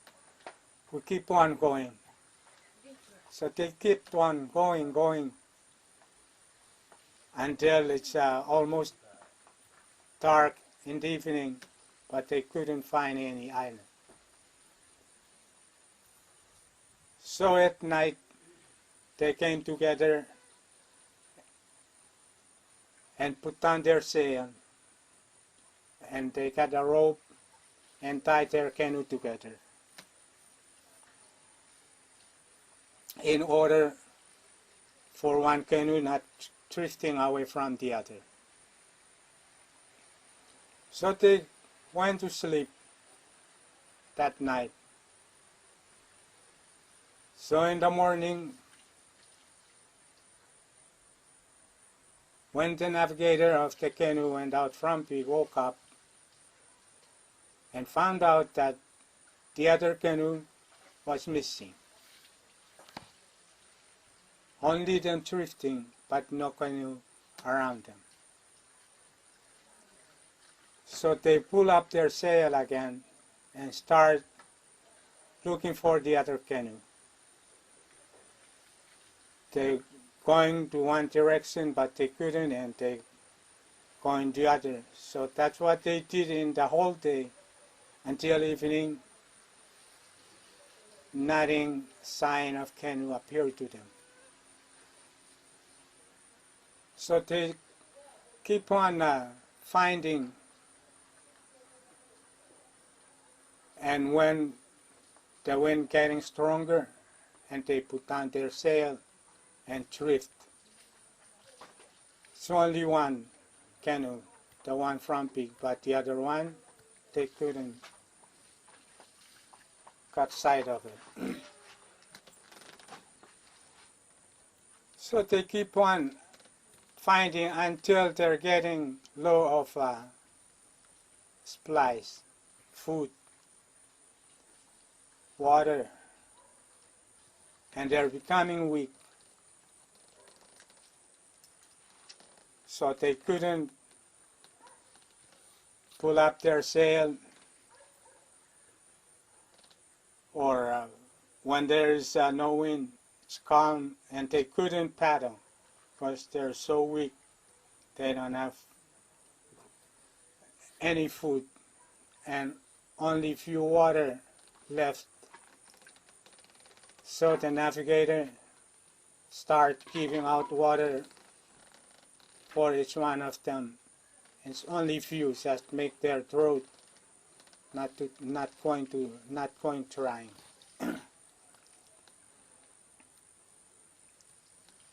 So they keep on drifting on the open sea almost 2 months, but they couldn't find any land. And they start dying out, the crew of the canoe.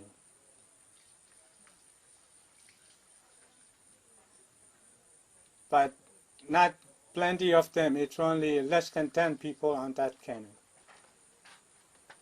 So they keep on drifting and drifting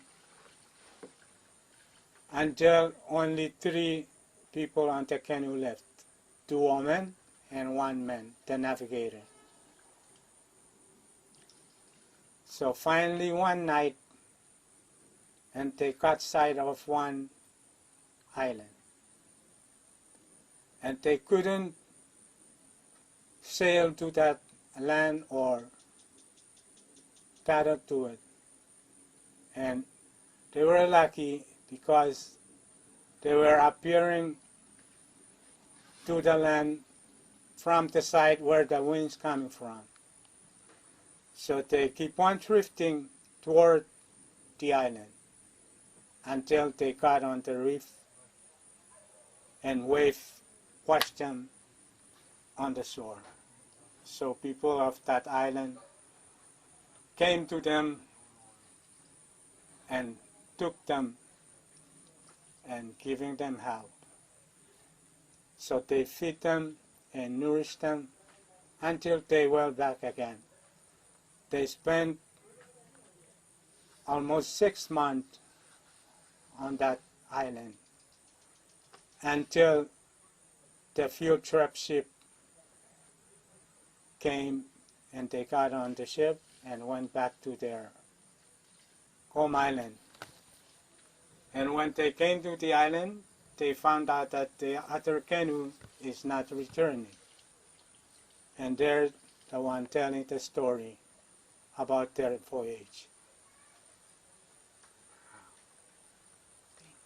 So out of that voyage, there's only 3 people left survive, but the rest were lost in the open water, including with those is the father of Francis, Soumai, and his brother, the younger brother. So that's the end of the story. I only know what I have been told and written down in my diary, and Chief Faraulep, he helped me a lot with that. I even took pictures of some old papers he kept that was written by, in the old script by the last big navigator on this island. He opened them very carefully. Yeah. They have been damaged by the storm. Some of it has spots of water. It has been damaged by typhoon, right? Mm-hmm. And he translated what he could, and all of it, it was a map. Yes. It was a map of navigation, how to follow from this island to this island, what fish was there, what was the current, what was the stars to follow, what, and all that very details, page by page by page. Yes. Written,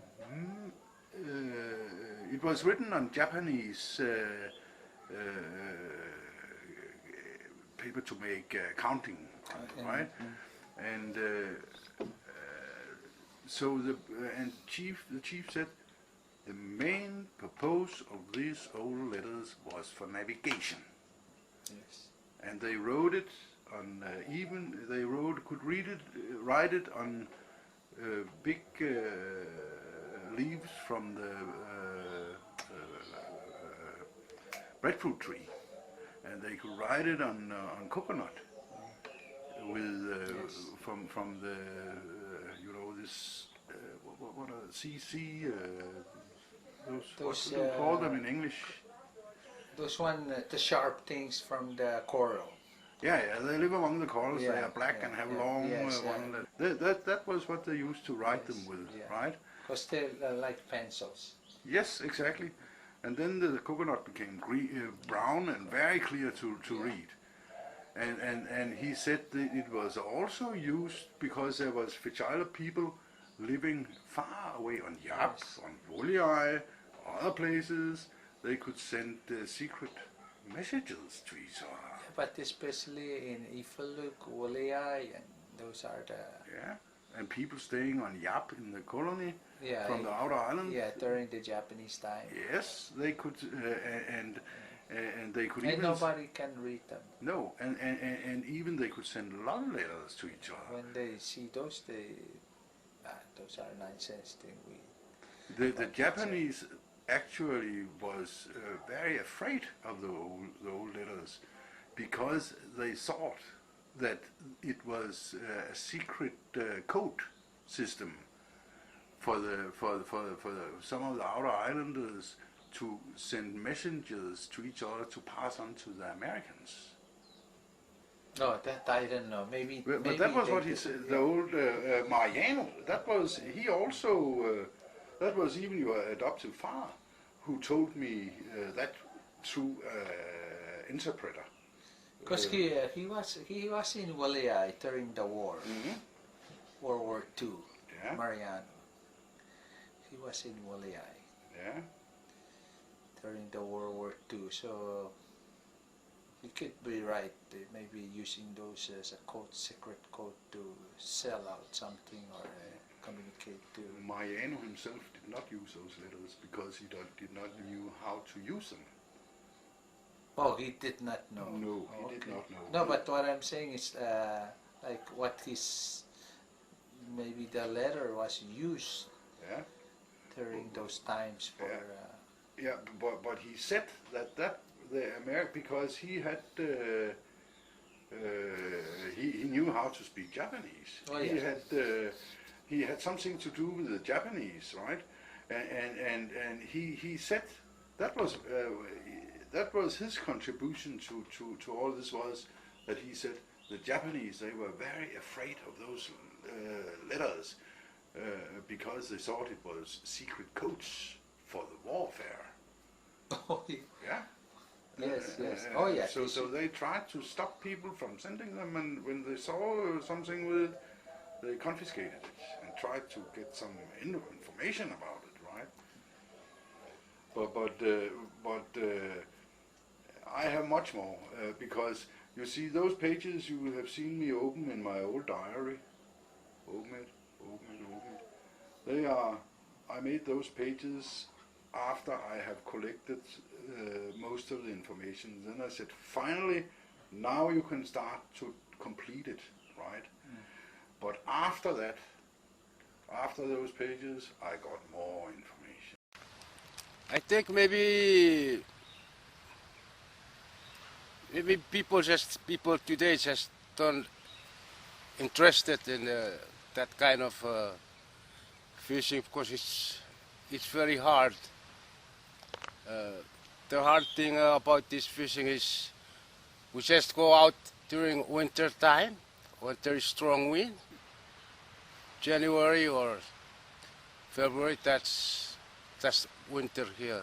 Yeah. Winter time, and that's the time that's the time we go out and do the kind of fishing.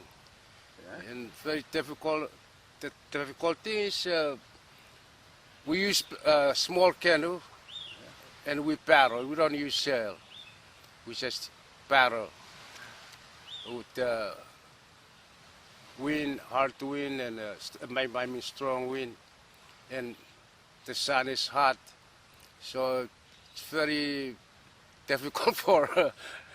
Yeah. Yeah. So it's better to go out and have some water, food for you, because if you go in the morning, maybe you will come back in the evening. Yeah. It's difficult, so maybe that's why these people today kind of ignored. Yeah. Yeah. And And because of maybe the modern ways come here and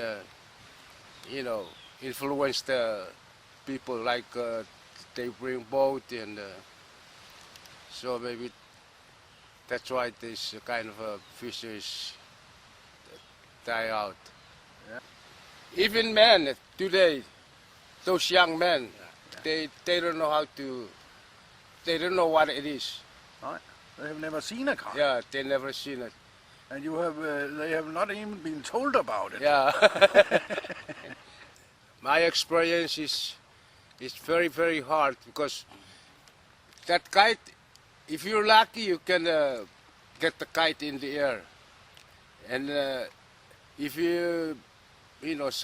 somehow the kite is not good enough to go up in the air. And imagine the hard wind, you float away and you fix your kite and you try it again and it doesn't work again, then you try another technique. And if it's, useless, you just far and you paddle all the way home without catching any fish.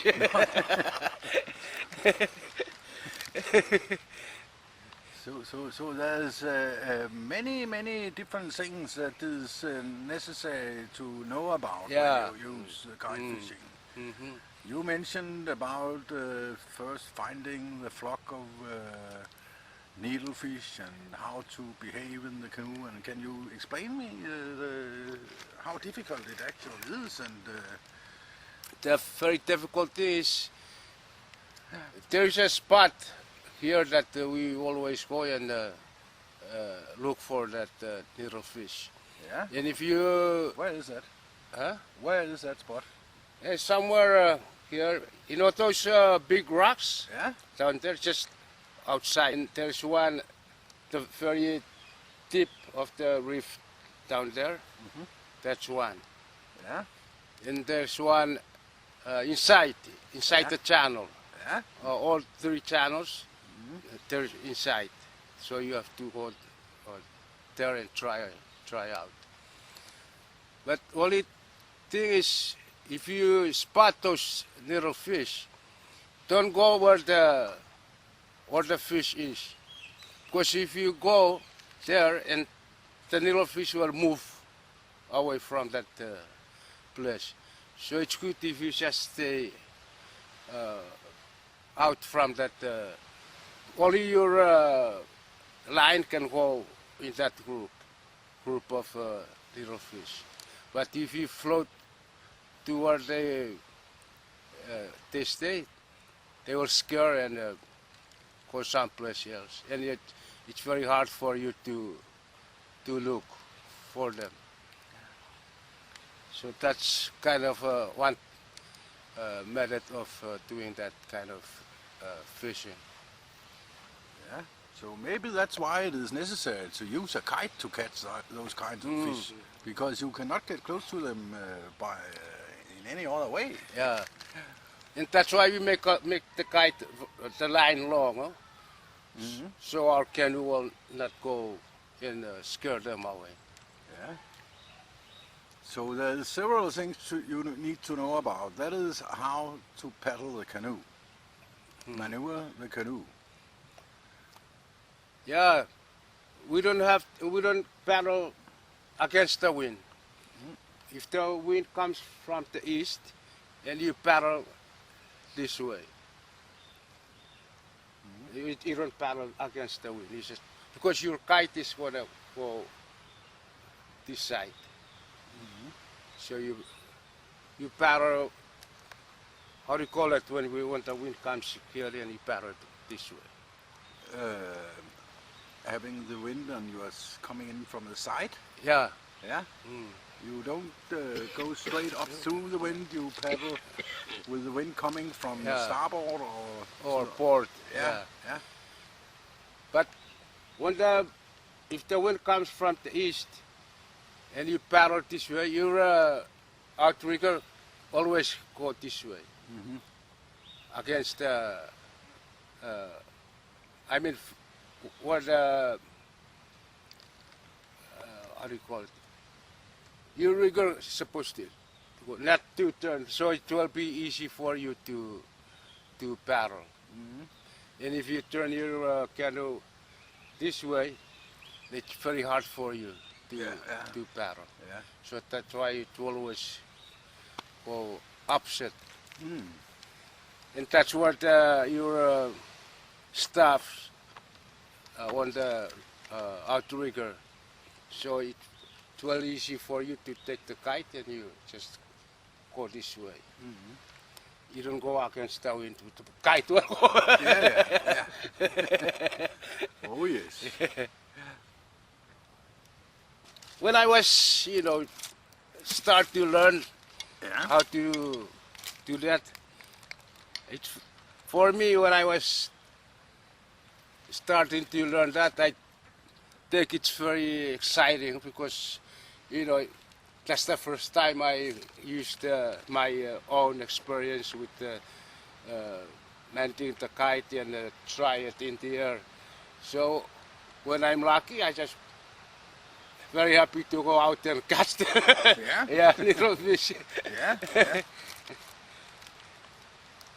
Those who are really experienced in making a kite, they just go out and get their kite in the air.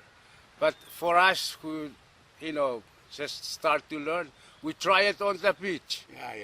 We try it on the beach, and if it's good, then we pull our canoe in the water and we go outside. But for those who are experienced, they just go out and do their kite. So you go up, you try, you get your kite in the air, and the front line is the one who control the bottom line. Because if you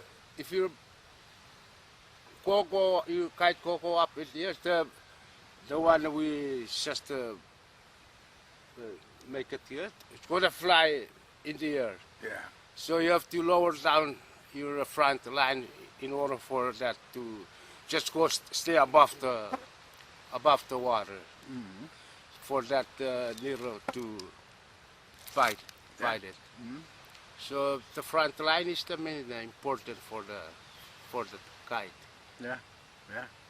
How long does the front line have to be? The front is just the bottom line is the one that maybe I say maybe around 40 or 20 yards long. So when you put the kite in the air and you select the front line and you check the bottom line. the one that, how do you call the one that, The lure? yeah, the lure. Yeah. You check the lure to make sure that it stay above the water, not about this inch from the water. Or No. it just goes above the, Yeah, on the surface of the water. right on the surface, yes. Yeah. And this lure, that is a magic lure, right? No hook on it, no hook on it. And there's no hook on it. No. Only magic. Only magic. Yeah. That one is made the traditional way it is made. That is from some fibers inside the shark's skin. Yeah, And it's not any kind of shark that is can be needed for. yeah, there is a special kind of, those big sharks. Yeah, Yeah, 6 feet long. about 5 feet or 6 feet long. Yeah. What is the color of that shark? I don't know how to call it in English. No. But then say it in. In our language, we call it maulul. Maulul macam nak kau semua? Teringas. Teringas. Teringas. Teringas. Yeah. Sabut. Sabut. Those are the kind of sharks we Yeah. get the fiber from. Yeah. There's one thing is that when the needle bite the lures, Yeah. and the kite, you will see the kite that it will go like this. Yeah. Yeah. Then you see the bottom line. You will see the needle on top of the water. And you pull down the front line. You pull down until you get the kite and you put it inside the, how do you call that? The one we have at the small canoe. No, yeah, the wooden box. Yeah, the wooden box. Yeah, yeah. We put the kite inside the wooden box and we pull the needle, the line for the needle. Yeah. Yeah, But make sure that you, when you go out, you take one small stick for you, because you don't just pull out the lure. You have to make sure that, because the needle has long teeth, yeah? So you have to take that stick to, put to get rid of the teeth. Yeah. So you just very careful when you get the lures out, Okay. Yeah. because if you just pull it and the lure will break, Yeah. and some or the teeth of the needle was stuck on the lures, and it won't Release. yeah, it won't release, and it's no good when those teeth are on there. No, and you can also get the teeth in your fingers. Yeah. To take the lures out from the teeth, Yeah. make sure not to break the teeth No. for yes. the needle. Yeah. You have to make it very, very careful. Mouth, and you take the stick and you just try to get the lures out from the the teeth. Yeah. Okay. There is a funny story. When we were still, teenagers, me and my brother, we went to that kind of fishing, and he was on his canoe and I was on my canoe, and we go out.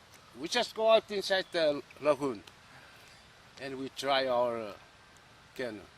I was lucky because my kite is good. I just put it up and it's go up. But him, just put it up, it's just maybe about 5 feet from the above the water, just stay there. Stay there and like this, oh, inside the water. And you put the kite again. He put the kite again and he try his technique. And he put it up again. Sometimes the kite is go up. And I don't know what happens. The kite will go like this, go like this, go like side this. to side. Side to side. Yeah. And it's, go inside the water. Okay. So he didn't get any needlefish. He didn't get any. And we just float in town until the end of the lagoon down there. Yeah. And still his kite is not up in the air. So what he did, he just throw his kite into the water and take the paddle. Smash the kite.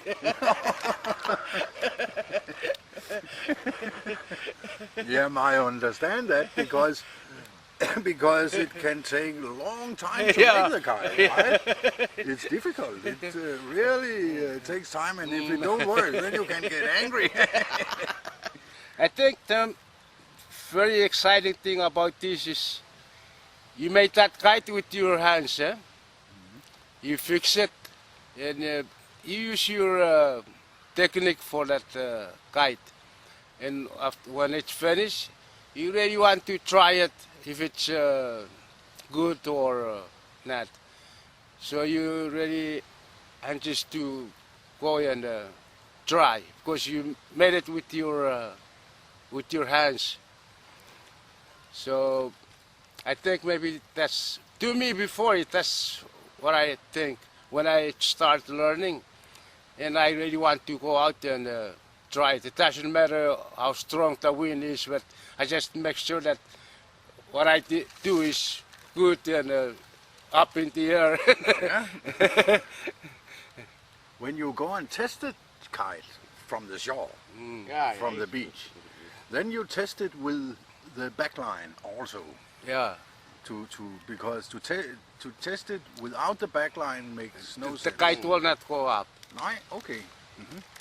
Without the bottom line, the kite will not Okay. go up. Okay.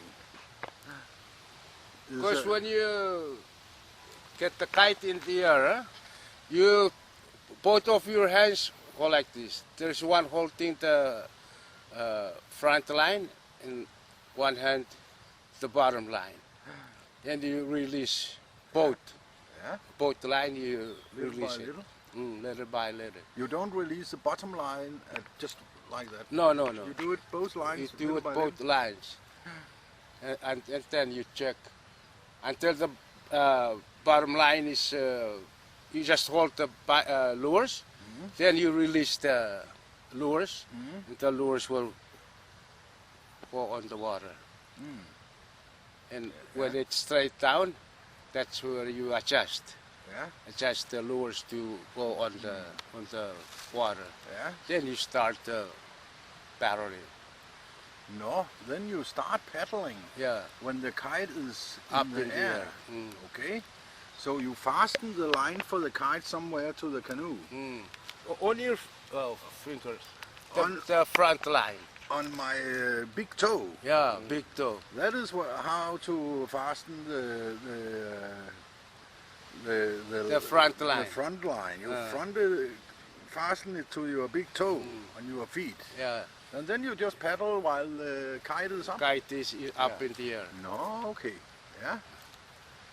Yeah. So you just don't anchor the canoe and sit down, No. waiting and controlling. Because that's when you paddle, that's where you're gonna look for the needle. Huh? Yeah. You go this way, and if it doesn't hit your lures, then you turn and you go. You go.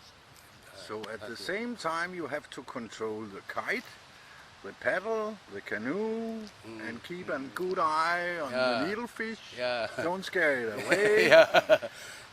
So that's a lot of things to control at the same time. Yeah. So that is what a part of what it makes it all very difficult. Yeah. Yeah. And the most difficult thing is you do it when there is a wind, and you paddle under the sun without shade, because before we don't have a shade. No, so it's very hot. Yeah. Yeah.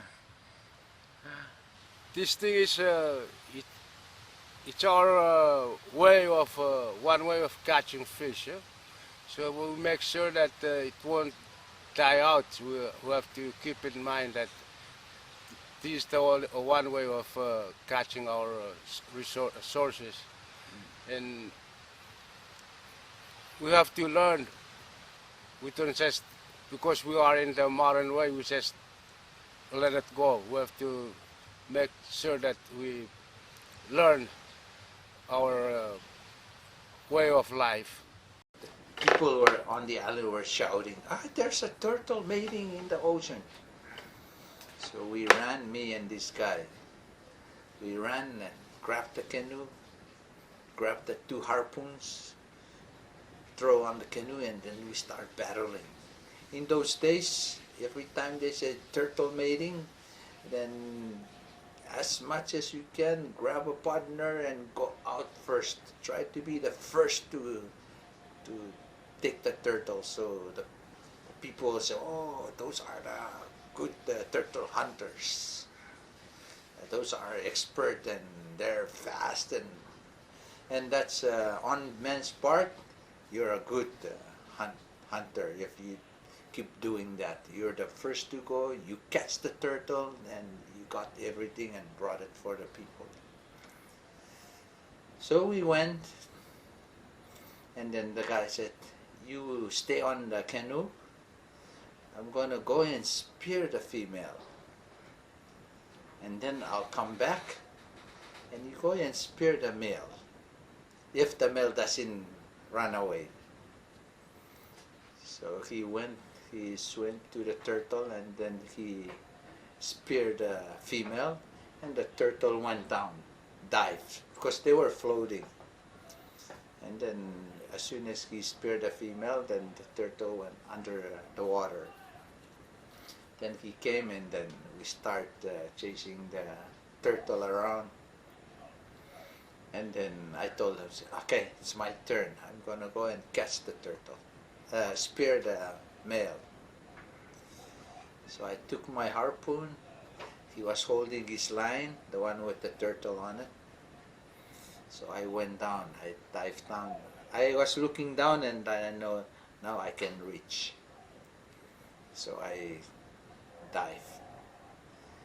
I went down, and then the turtle saw. When I get closer, the turtle start moving out, swimming very fast and going in circle, and because that guy was holding the rope. So, and now here I am with that about 10 feet harpoon under the water to do maneuvers, and the turtle moving fast. It's hard to turn the harpoon in the water down there deep.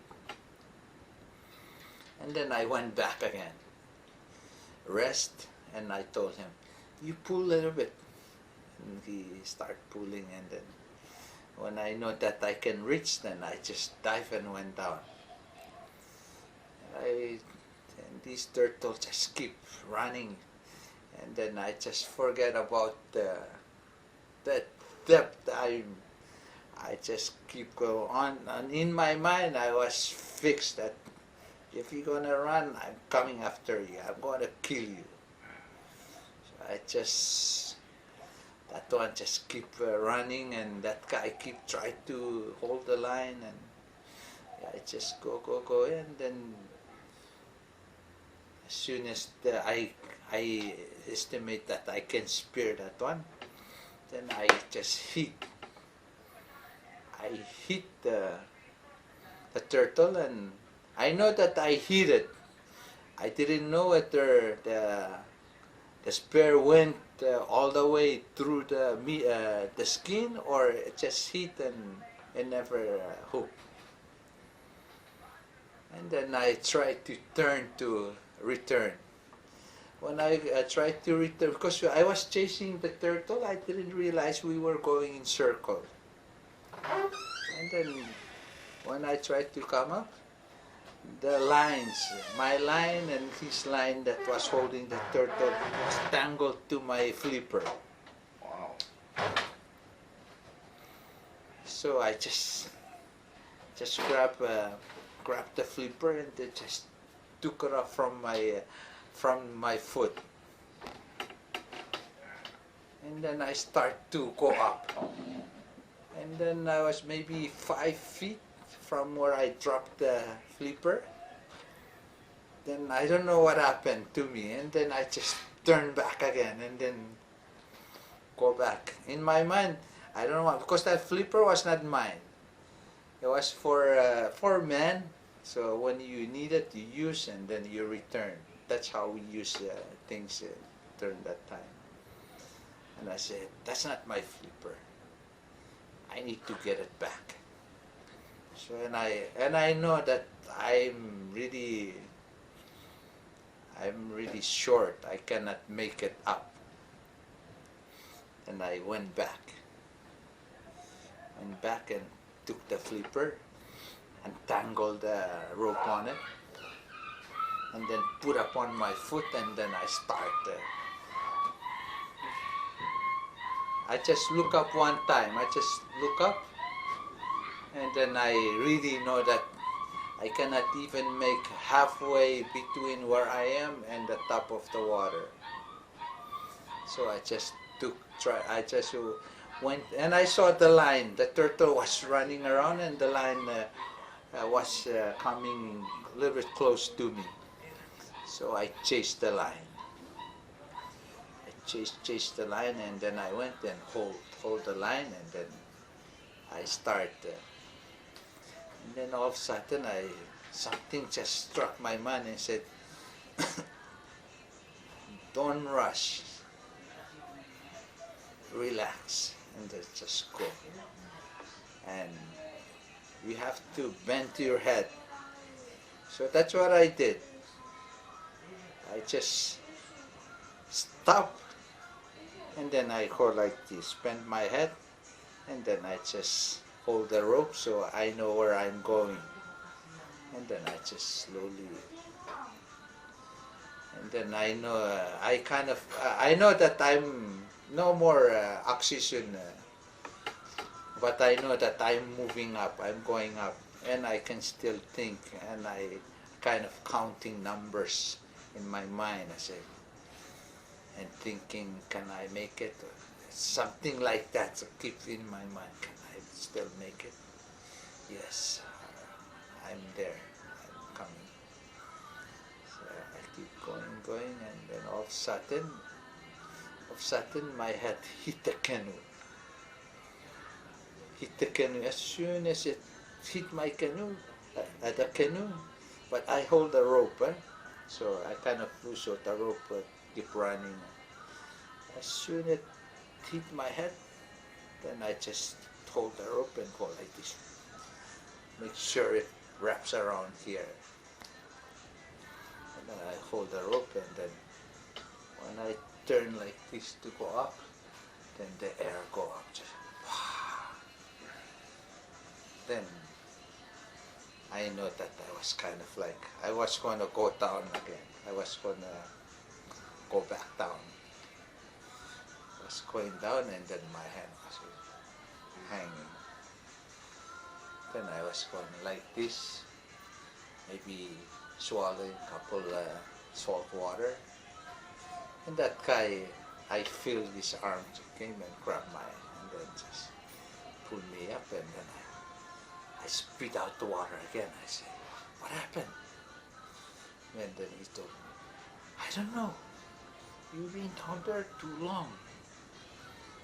I don't know whether you got stuck with the line, and I tried to pull the turtle but cannot, because already 2 turtles on 2 lines, and so I really don't know what happened to you." Then all of a sudden I saw something dark coming up, and then I realized it was you really coming up. You're coming up very, very slow, so I don't know what you're doing down there. So he pulled up on the boat, on the canoe, and I just lie down, and it's like I'm paralyzed. So he just tied the lines, let the turtle pull us around, and he came and took care of me. I was resting there maybe 30 minutes, and then I kind of regained my strength. Then I said, let's pull the turtle. So we pulled the turtle and put two of them on. When we pulled them on the taipuk, and I put in here, and it came out from the neck. I said, wow.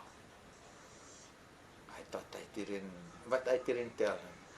I thought I was just going like this, and I knew it hit, but I never expect that one to come. I was thinking maybe just a little bit into, or not even penetrate the skin, or but this one really go all the way there, and I never realized that this guy said I was down there. He doesn't know what I'm doing down there. I almost died down there, and he said he doesn't know what I'm doing down there. So and then I went shore. I never talked to anybody, and he never told anybody too. Because he asked me, and I said, no, I just decided to make sure I catch the turtle, because he told me to catch the turtle. And I said, oh, okay, you're a good diver. But I never told. I said, I almost died, and this guy said I'm a good diver. But I never tell him. You're the first one I really told a story about. I think that coconut tree is still there. If you go on the ship or on the boat a little bit far off from Faraulep, that's the only coconut tree you can see well off in the sky. The tallest coconut tree on Faraulep, and it's toward the end of the island, west of Faraulep, and that's the tallest, one of the oldest, or maybe the oldest, and they don't have this thing that you use for step. And that time catching a bird is very popular. So I went around the island. I couldn't find, somehow there are plenty birds, but then I came to the tree, coconut tree, and when I look up, there are four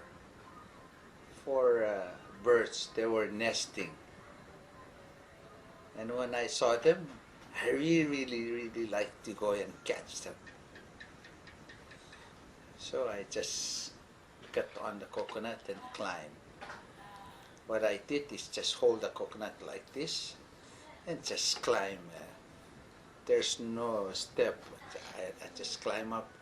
Halfway, I got tired, and then I put my legs around the coconut and my hands around it.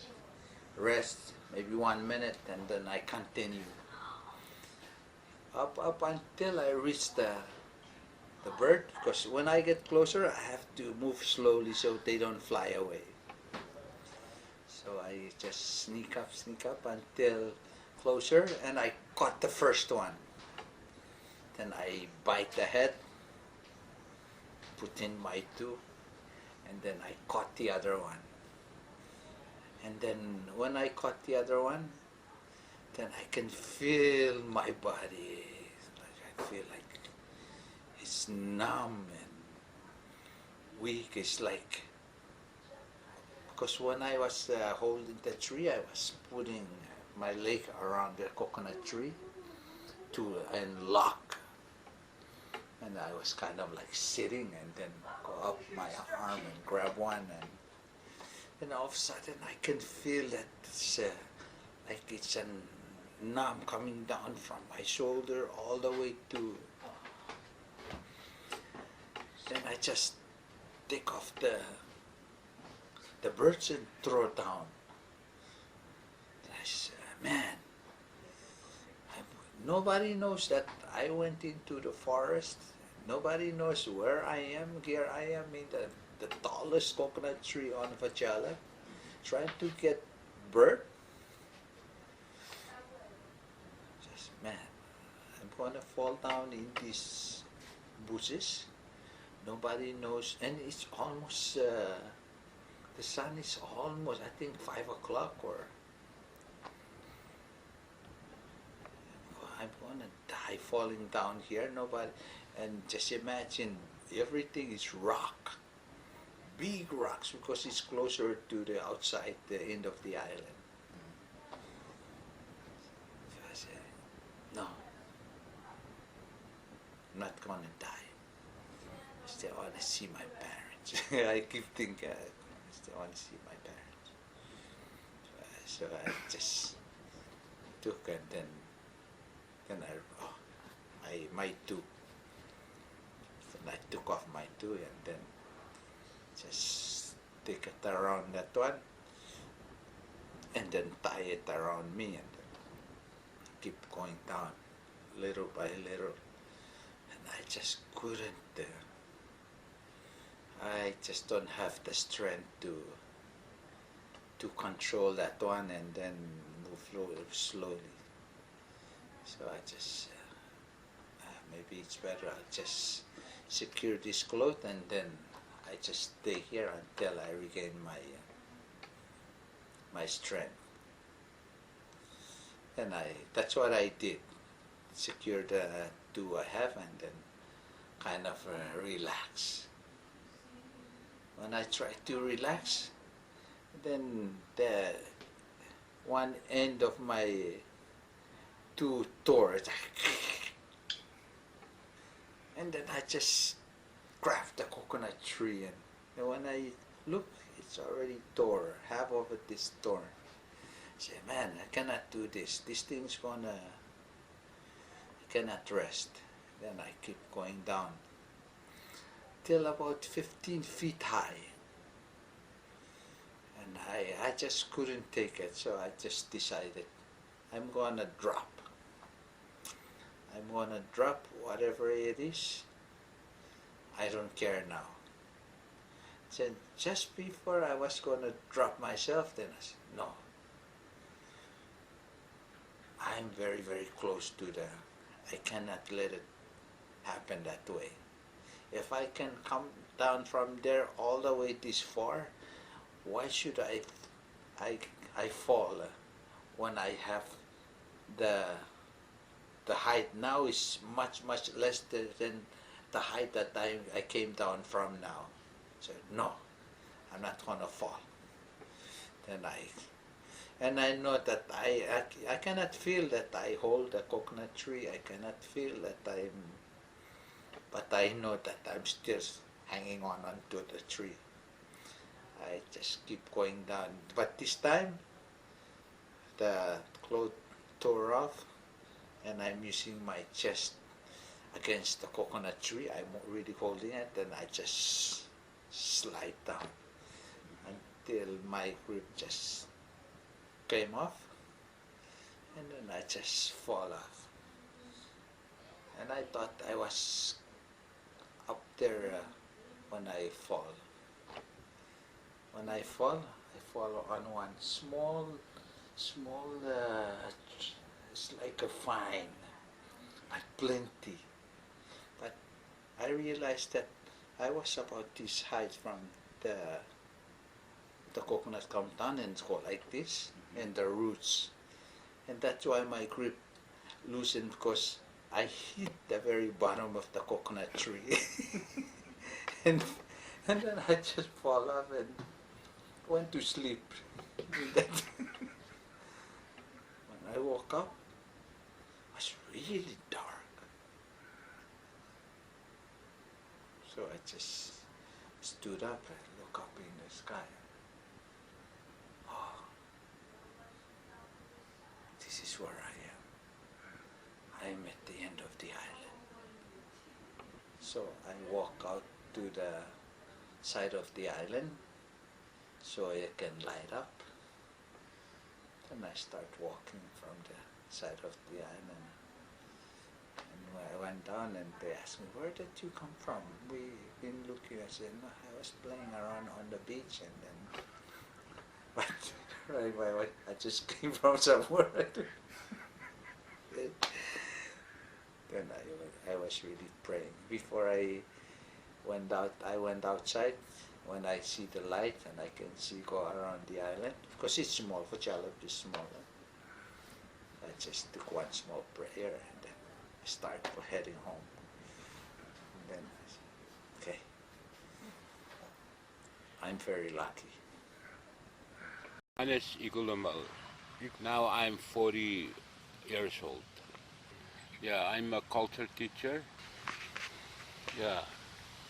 About the story of Uwapei, I was learning the time when I was about 19 or 20 years old, and learned from some old ladies and old men that they sang about Uwapei.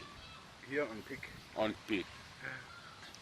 I know the story about the time when these people from Peak and Filemal, they get together, where the place they used to stay and worship Uwapei. But only the spirit that came upon down to the from the man that he saying the story about Uwapei, or saying what's gonna be happen or something like that. I only know that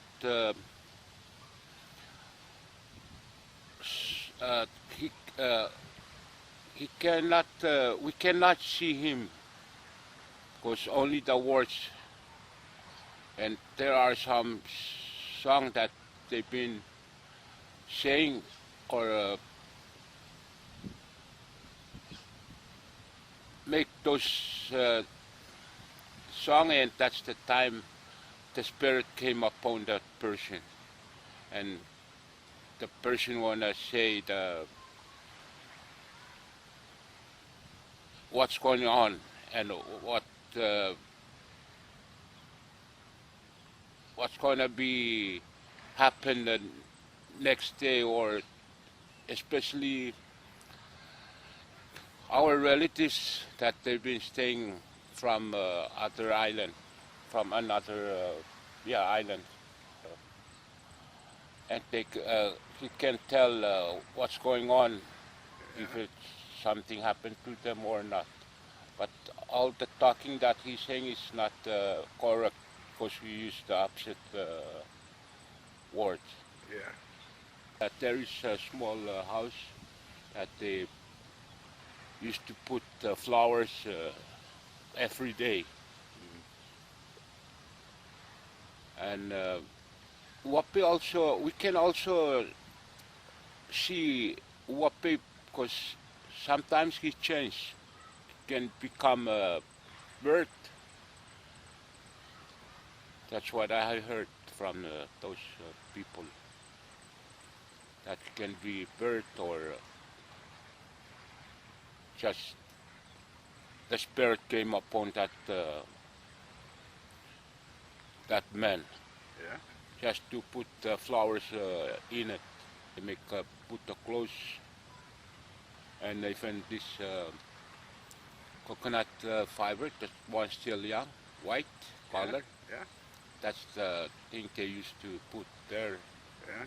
And even if that man usually come, Uwapei usually tell him what happened, and Yeah. that's what I also heard, that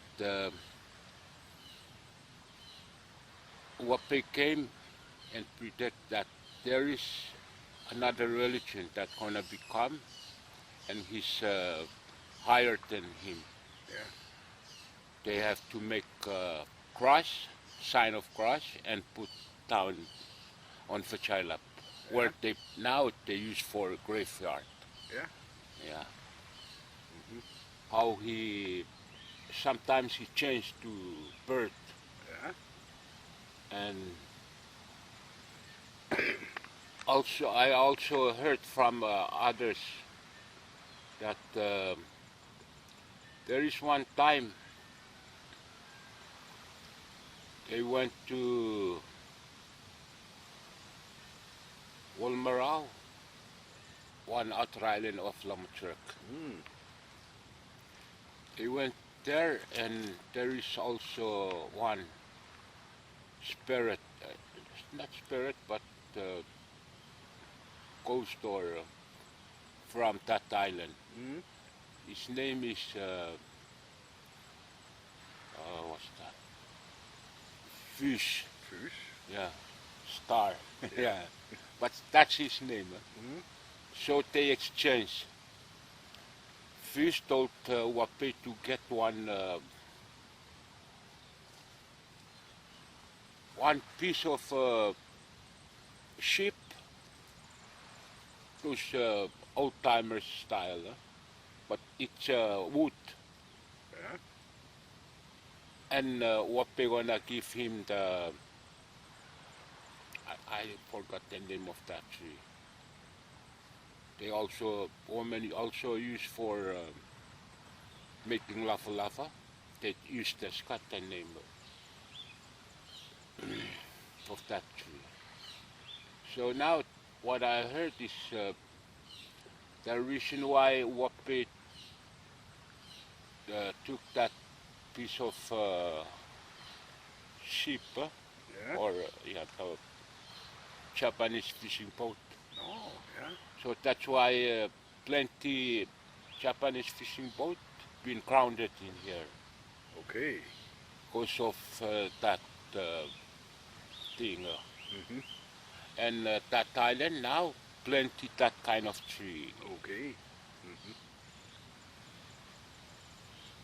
So they say that he's smart, but they said some other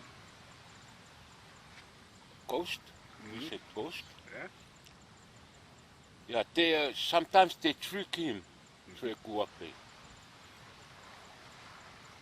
And sometimes he's the one he turn back and trick those. Yeah. Yeah, yeah. That's what the plenty story I heard from Yeah. some people. Yeah. Yeah. There is another story that I heard. The rainbow. That's a sign of Uwapei. The one it's really clear, that's him. He's Uwapei. The one, because two, the rainbow. Mm-hmm. One is very clear, but the other one is not really clear.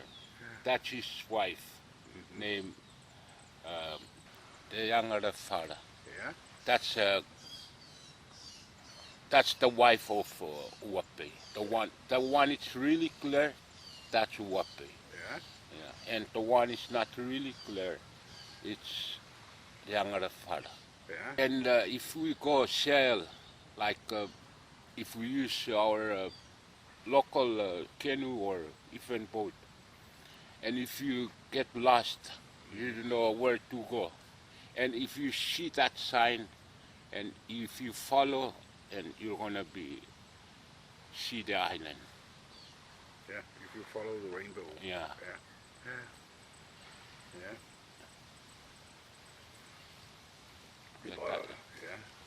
The purpose of this culture is to teach the students like our knowledge, skills, how to fix all the, for us men or boys, we teach them how to fix canoe, making rope, and house. That's our work as a man.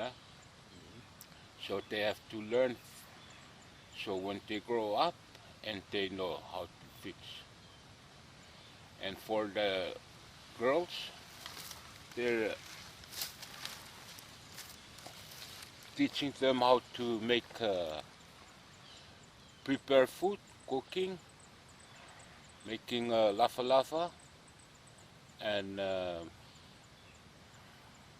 all kind of things that ladies or women they do. And we also teach them how to how to know their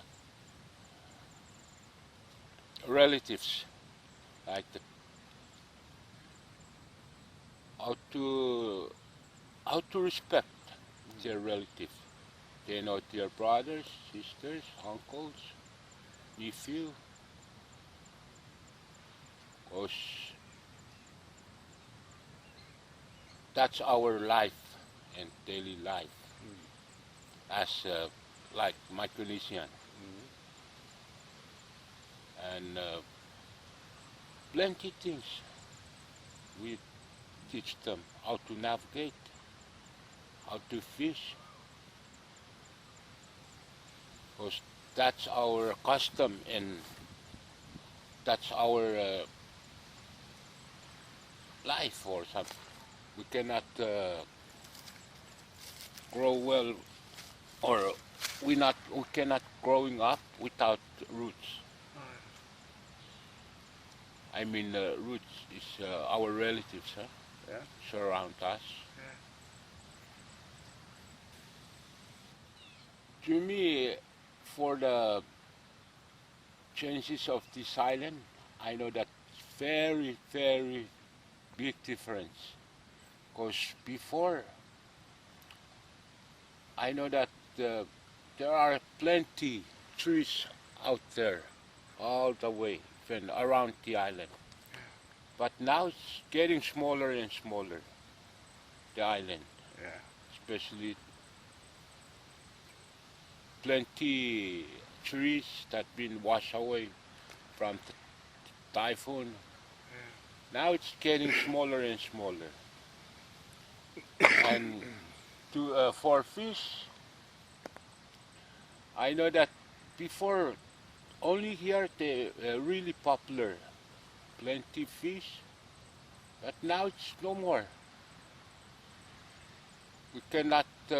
Before we go only 5 or 10, 20 minutes, we come back with a lot of fish. But now take 4 or 5 hours. We don't have fish. Only we have, but very small amount. People's behave. It's not like before. Before, they know how to respect, but now you can see that this, especially young people, if we staying in the men's house, they can come, stand around, or make a sound. Now, I know that what's that? They don't have respect. Only a little bit, not like before. Because I know that some people, they don't listen to their parents. How to respect, huh? Yeah. Because this one also, that's my job also, Yeah. to teach and teach them how to respect. We raise it until it's can fly and can come back also, and we feed. So usually come around with us when we go fishing, and then he can come and we feed him. And when you go for catching his fish, and after catching fish, he come back to the where he belongs. Yeah. So this bird also useful for taking a message from some place and deliver to somewhere else. Yeah. It's like one time when I was still young, and this people from Lautchuk, he raised up this one, one guy from Lautchuk. So he raised up this frigate bird, and he left for school in Iliti. So that bird is already know the one he usually feed the bird. Yeah. So when he went to Iliti for attending school in Iliti, in high school in Iliti, so the parents of that guy went to school, they write the message and put a string on the leg of the bird, frigate bird. So he took the letter all the way to Iliti. That is While- almost 700 kilometers. Yeah, but they're really fast. Yeah. They're really fast for, maybe this is a very fast bird for flying. Yeah. And a very good navigator. Yes, also.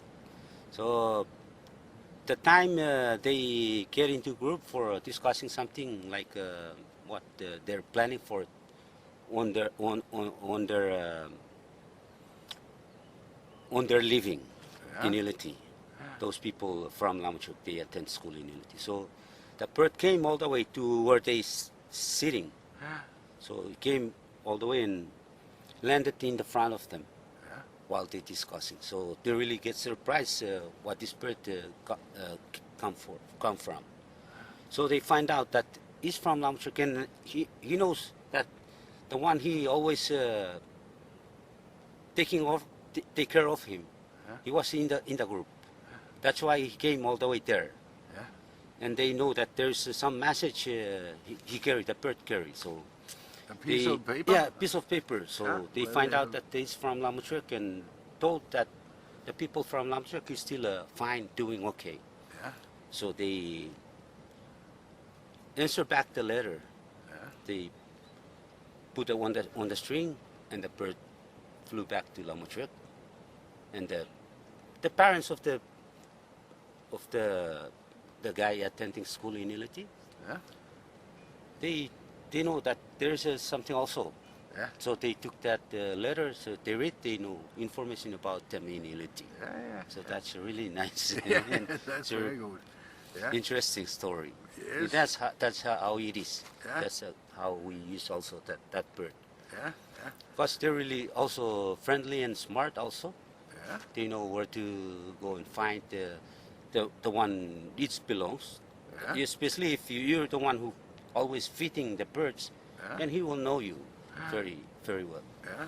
Anywhere you go, that bird can also come after you. Yeah. That's how the bird is. That's a frigate bird.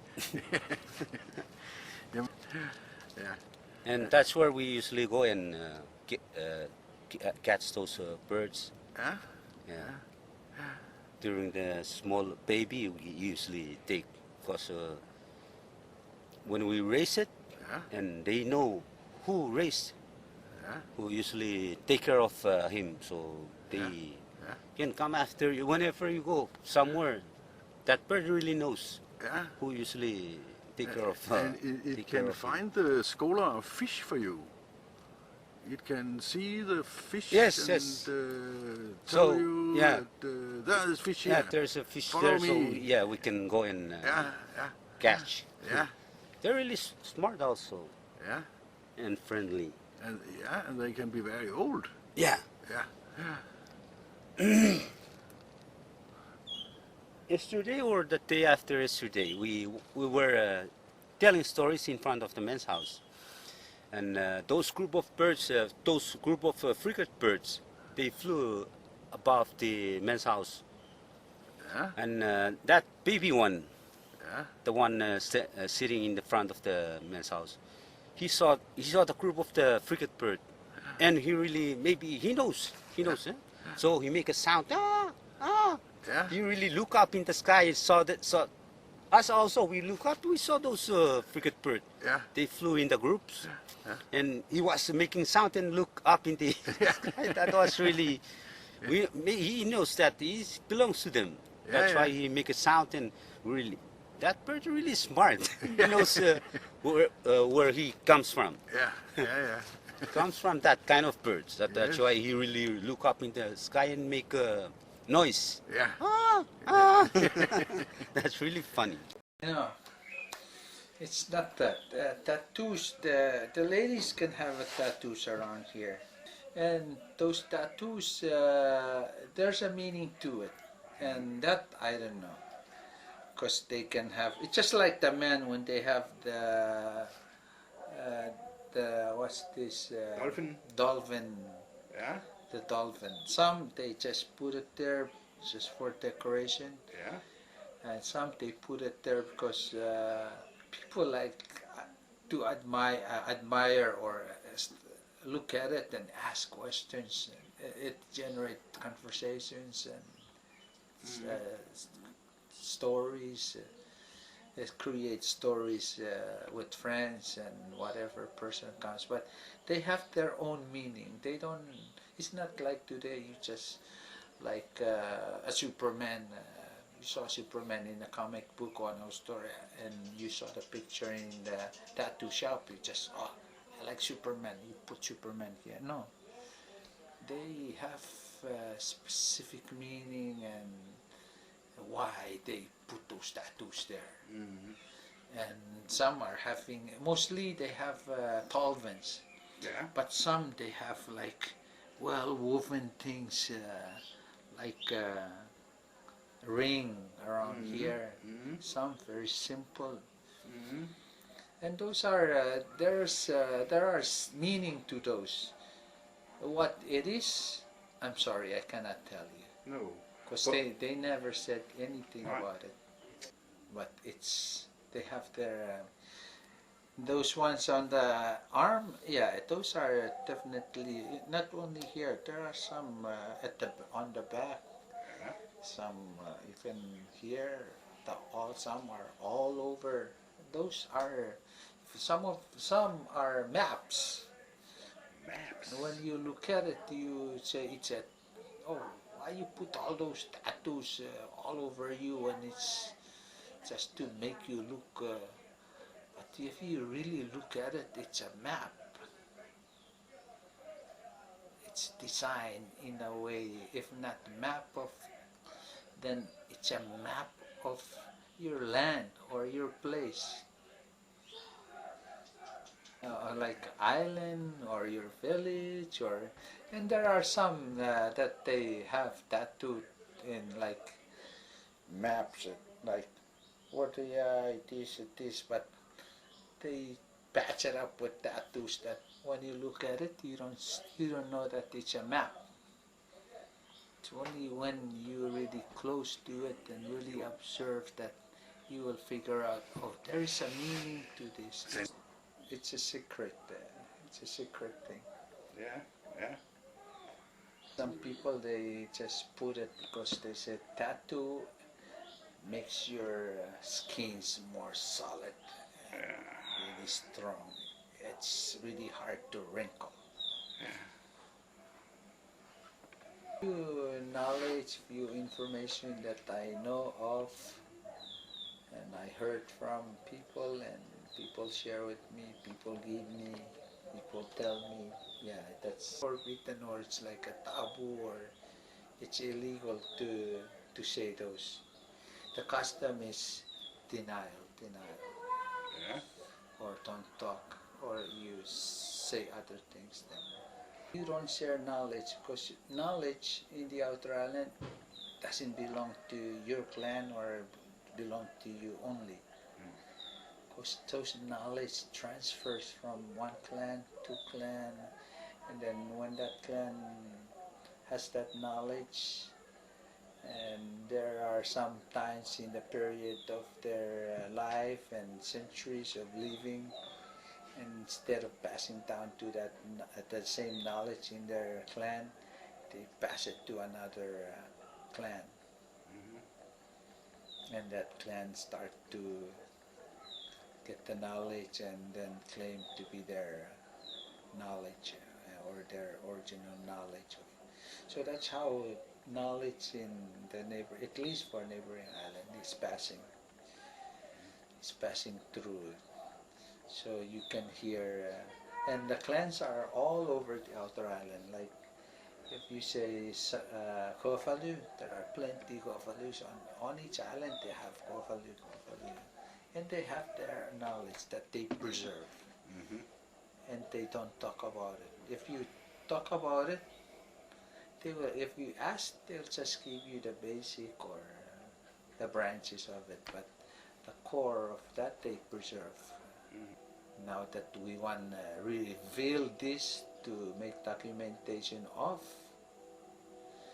I'm sorry to say, but it's very sad because it's too late. We have lost the core values and the meanings and the purpose, all of those things. So when we try to go back to extract those, it's gone. It's already under the soil, gone into a spirit, belongs to somebody else.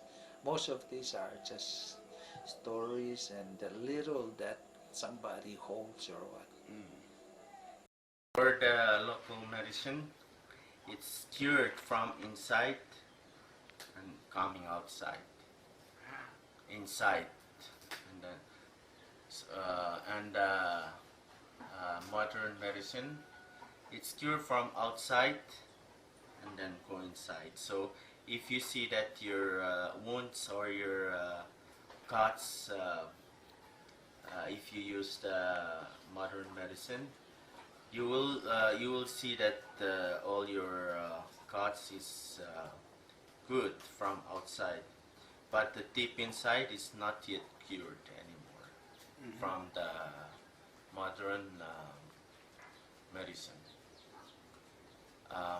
Modern medicine is kind of fast cured, but deep inside your wound is not really cured. But the local medicine, it is cured from inside and then coming outside, so everything is cured. It started from local medicine. It started to cure from the tip of the wound or cuts. Started out from there, coming outside your body.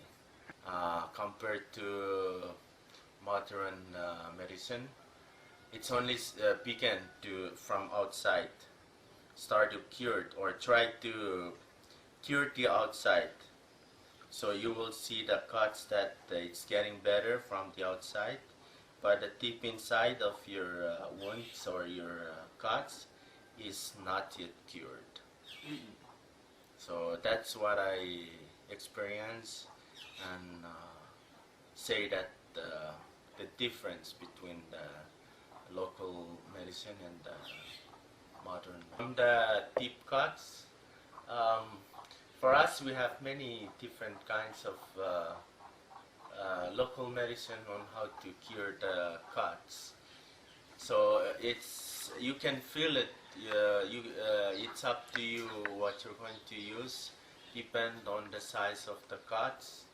So if you want to use the fastest one, that's the one that you can feel more painful with the fast cured local medicine.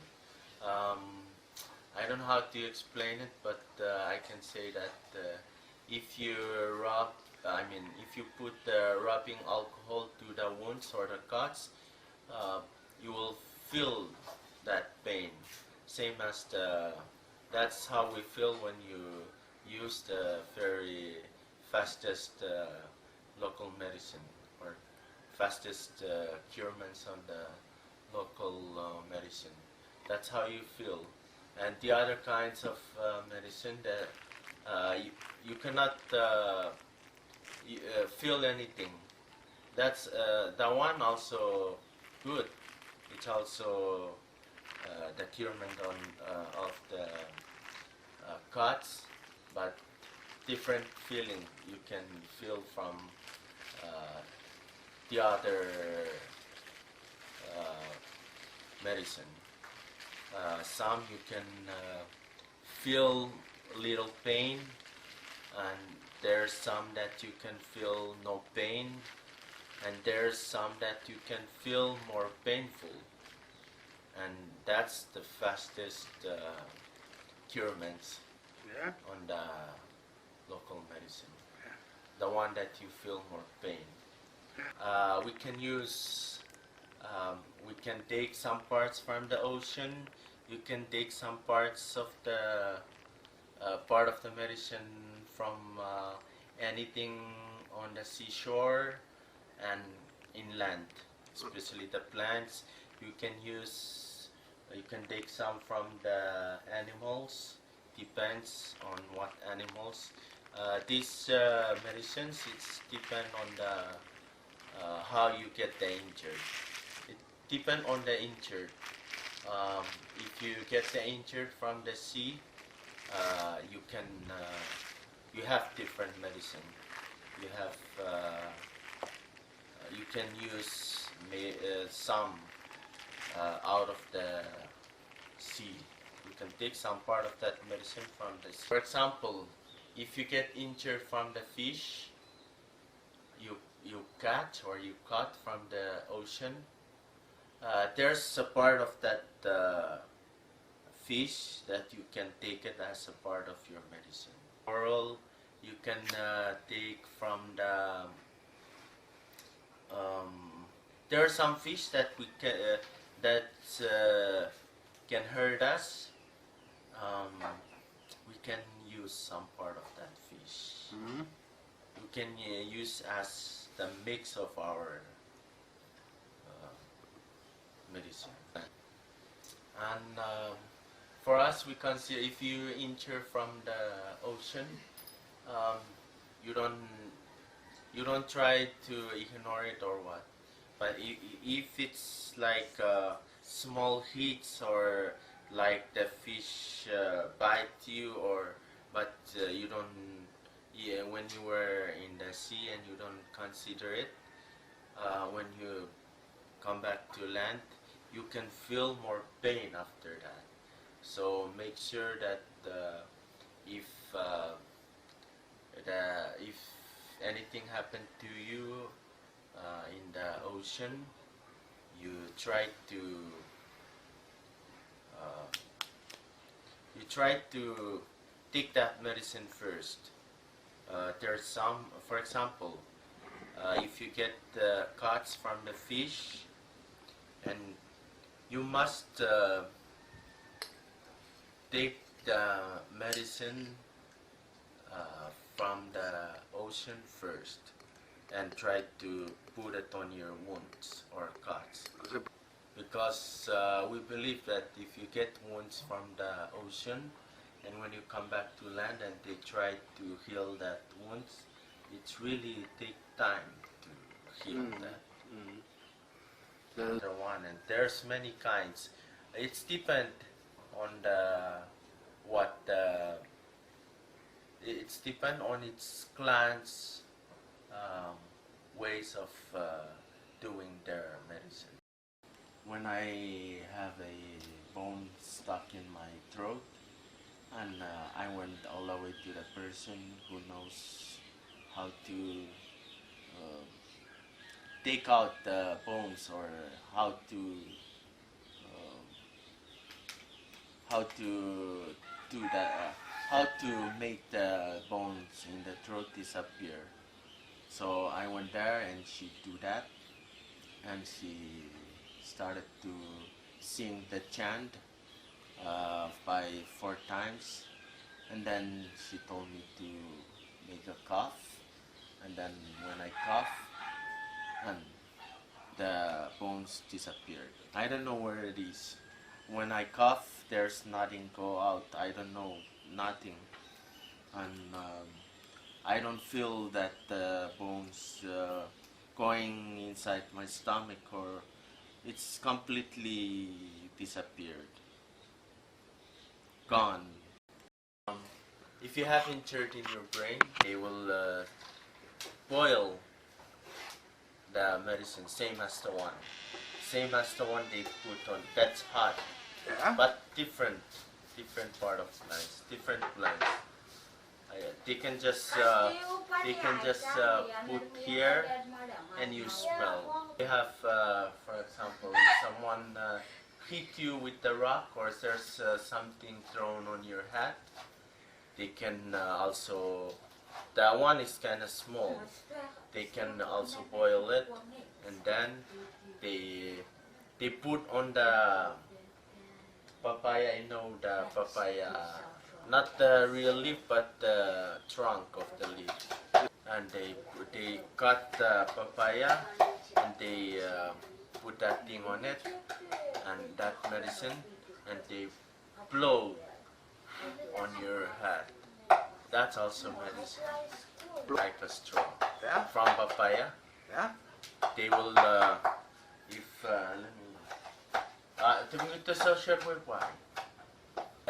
Because for us, we cannot cut someone and really look inside and see what's happening. Us. Yeah, it's so this is how we are because we cannot operate that person. We only use this and cured. Yeah. And come. This is how we use, but not this kind. This is the papaya leaf, but the small one.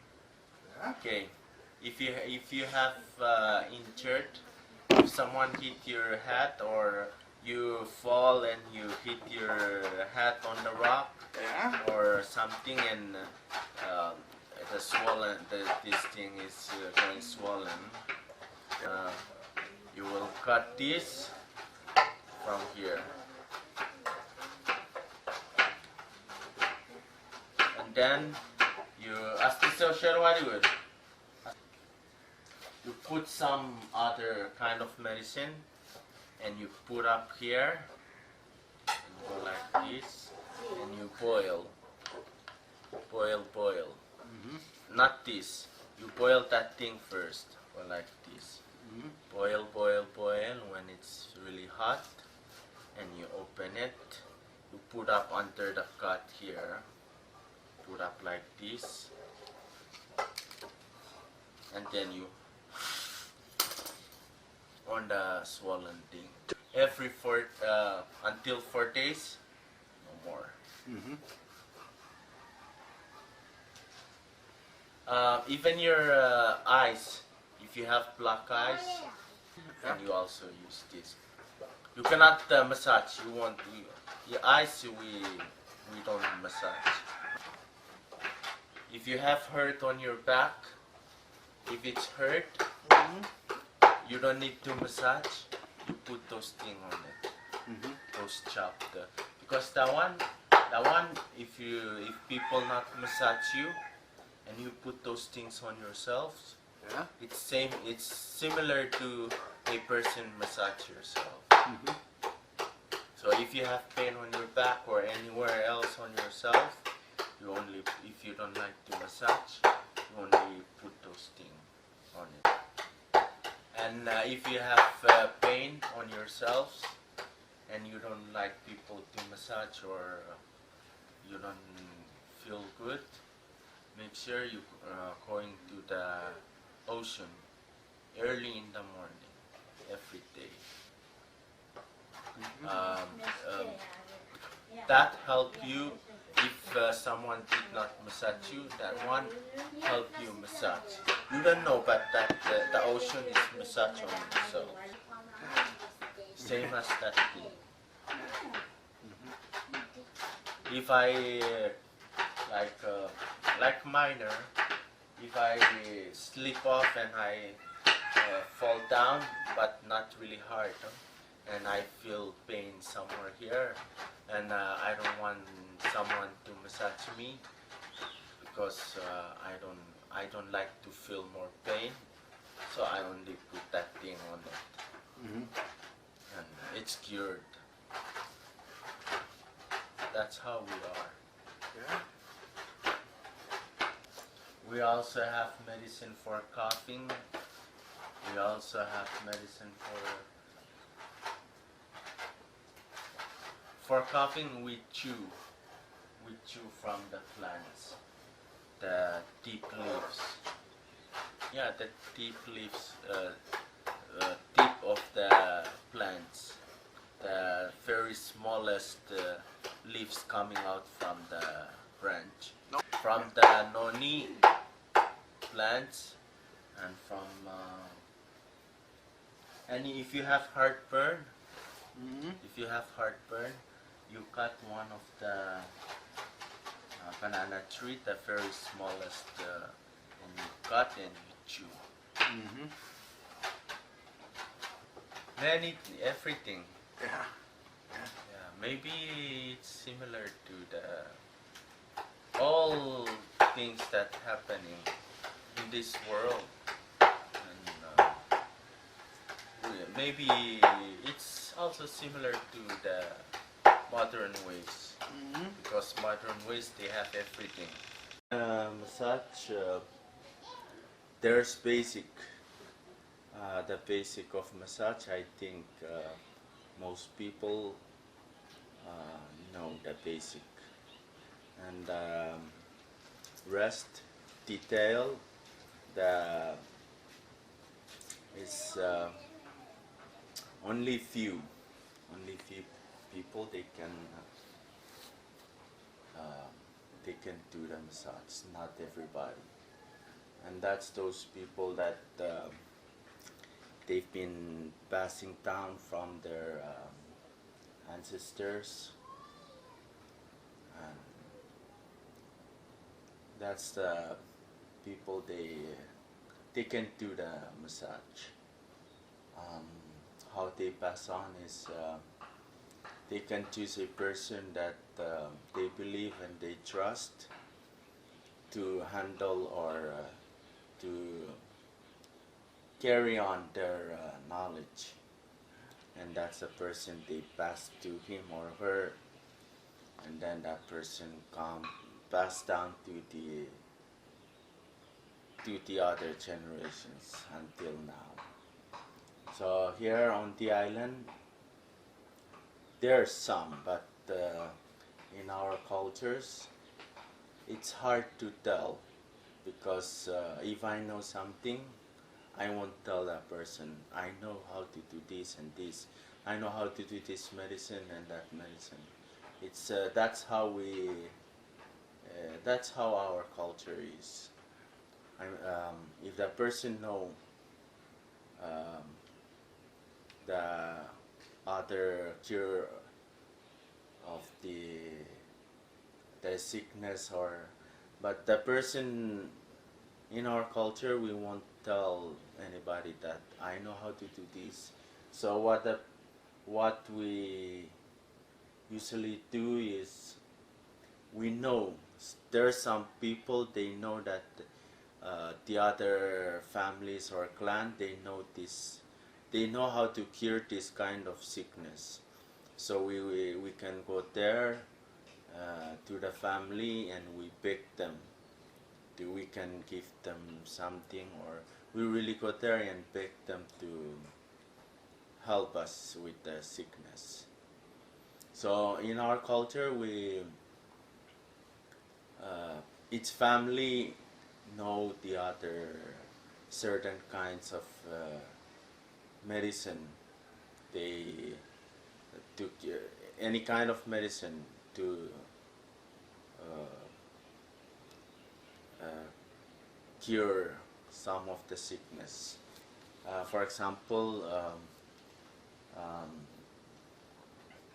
for those who fall down and broke something, or broke some bones, there are some people, they know how to do that thing. They know how to cure that kind of sickness or the injury. They can get many kinds of leaves, and there's certain ways to do that. Some we mix them up, we chop down and mix with coconut oil, and then we put. That one is it's kind of cold, and the other kind is we put on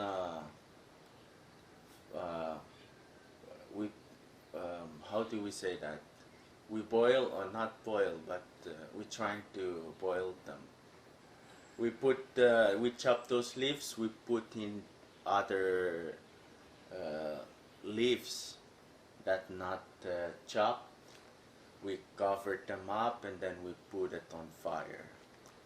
And then when it's hot, we come to where the injury was, and you try to put it. So in our belief, we believe that the one that boil or we hot, that help those internal organs to work. Help the internal organs to cured. Yeah. You don't need to drink medicine. You don't need to use the other modern ways of what?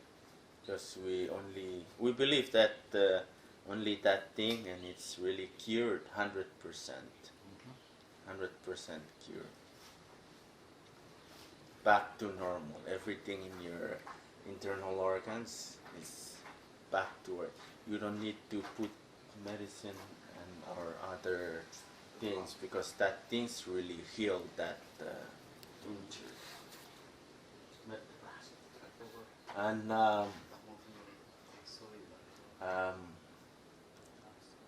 here on the island we have medicine, many kinds of medicine. There's a lot. Local medicine. There's some for women's medicine. There's medicine for kids.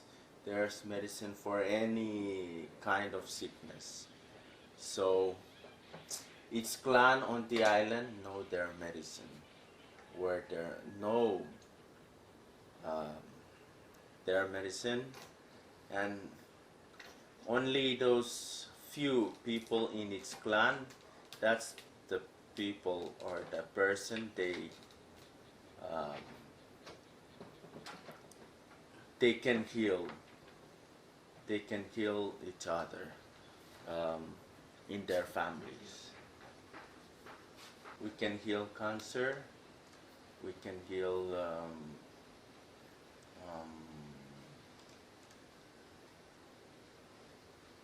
any internal disease. Any internal disease, you can clean out everything that.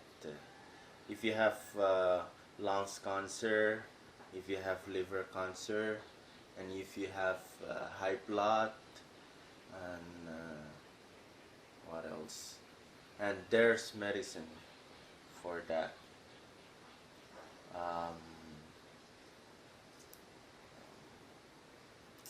Cough, headache, stomachache, amoeba, what else? Pneumonia,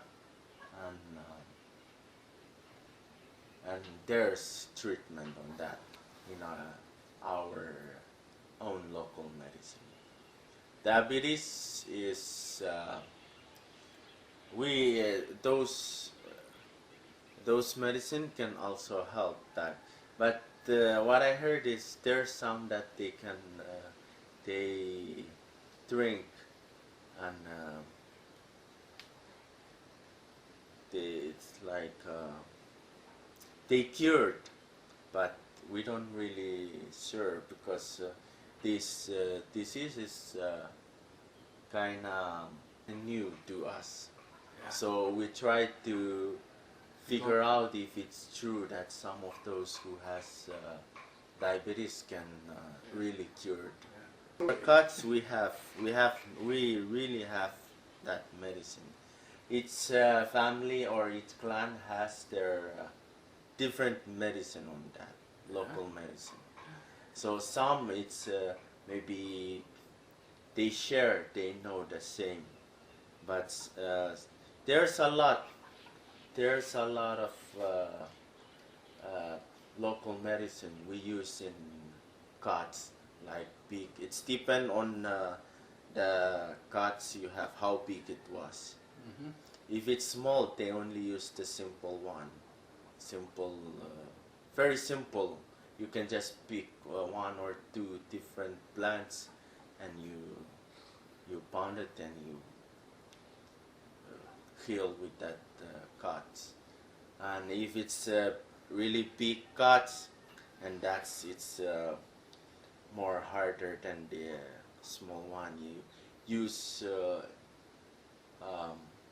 maybe 6 or 10 different plants to, and there's another plants you use to cover that cuts, or you use to put on it to clean out what is inside in the cuts you have. And there's the other kinds that you squeeze the juice and on the. There's many kinds of local medicine you use for it. So it's depend on the person that he's the one he tried to cure your. Yeah, it's passed down from our ancestors. It's not like the modern ways that we know the percentage of the plants and what in, but as that's how we are. We just come and put it together, and then we heal the wound. All the clans and families we have passed through, but the way they pass through is like they choose the person that they trust and the person that he can keep that knowledge. But not everybody in the family. Long time ago, its family, its clan has their own. They have their own local medicine and their own knowledge or own massage, all. So they pass down. Yeah, they keep it for themselves, for their kids, for their families, and so what you mentioned is if someone go and ask for what? For advice, how? There's some that they really beg, and if the person trust, and nowadays since we are in our religion, Catholic religion, so there's some they share, but not all that kind of medicine. They share only few of the part of that medicine, and not all the plants that they use. Or they can share to you if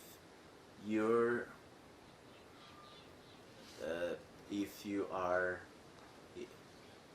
for example, if one lady from the other clan married to my clan, and that's when I can share. I can share only few, but not all. Our belief is that since we have long time ago,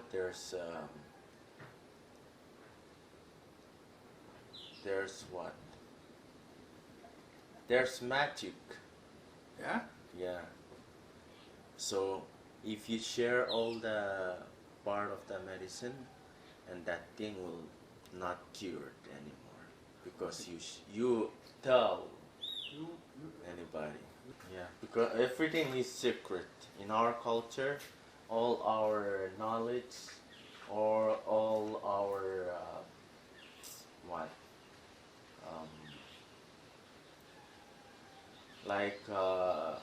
what we know, like massage and medicine and whatever,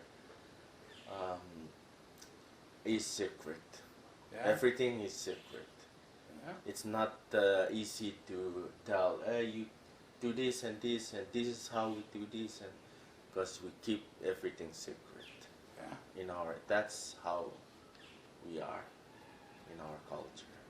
Everything is secret. Yeah. Yeah. Because if you tell all part of what you know, that means your the power or the is gone. Before the first day when you get injured, they will start their massage, and they'll try to figure out what's going on, what's wrong with the person. They try to connect. If there's a bone broken, they try to put everything in the position. So that's when they first applied the chopped leaves. And after the first day, the second day is they will massage. They will do the massage. They try to move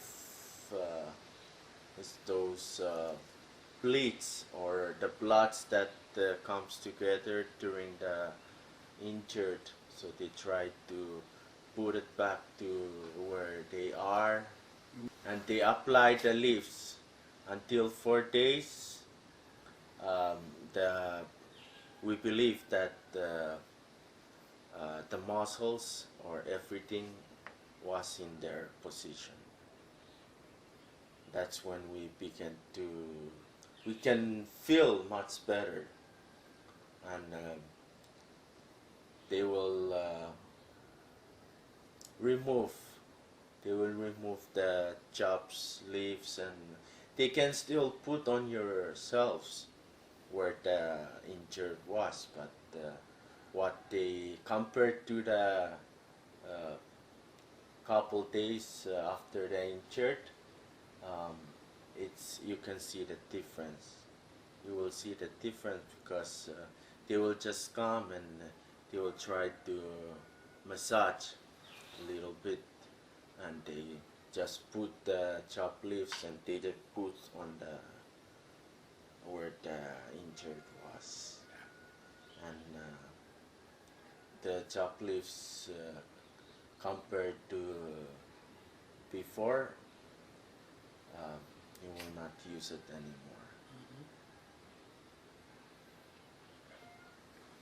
anymore. Massage is also secret. We keep it secret. We don't know.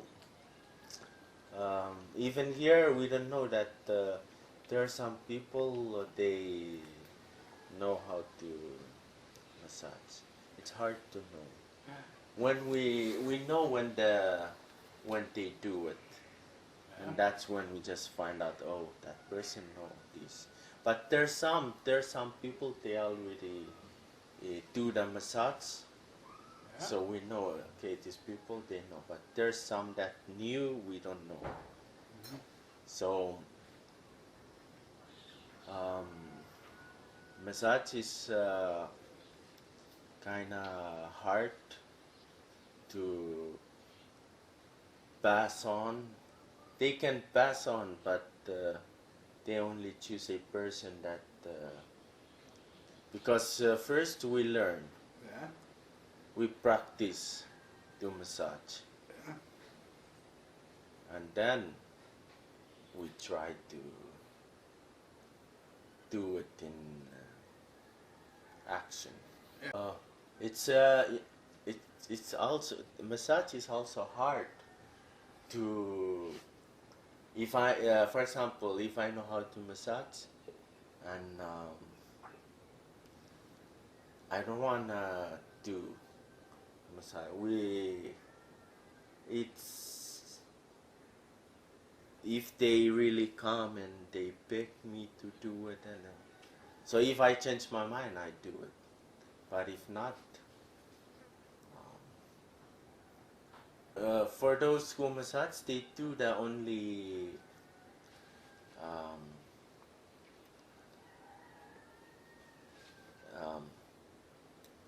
they massage only those people that they really need to massage. But for those who only have, I have pain on my back, I have pain here, and those who knows how to massage, they No, you can do it by yourself. You can just massage yourself. Yeah. But the very serious one, Yeah. that's when they can act on. Yeah. That's very, for us, we consider as a serious injury. That's when they will come together.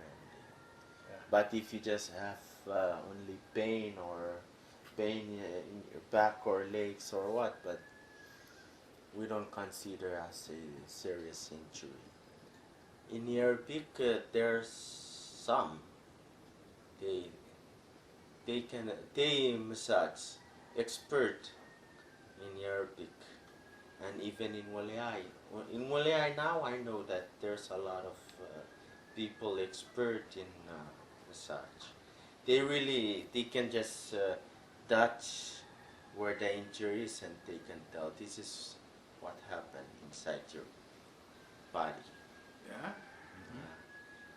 And that's the people we consider as the doctor. Yeah.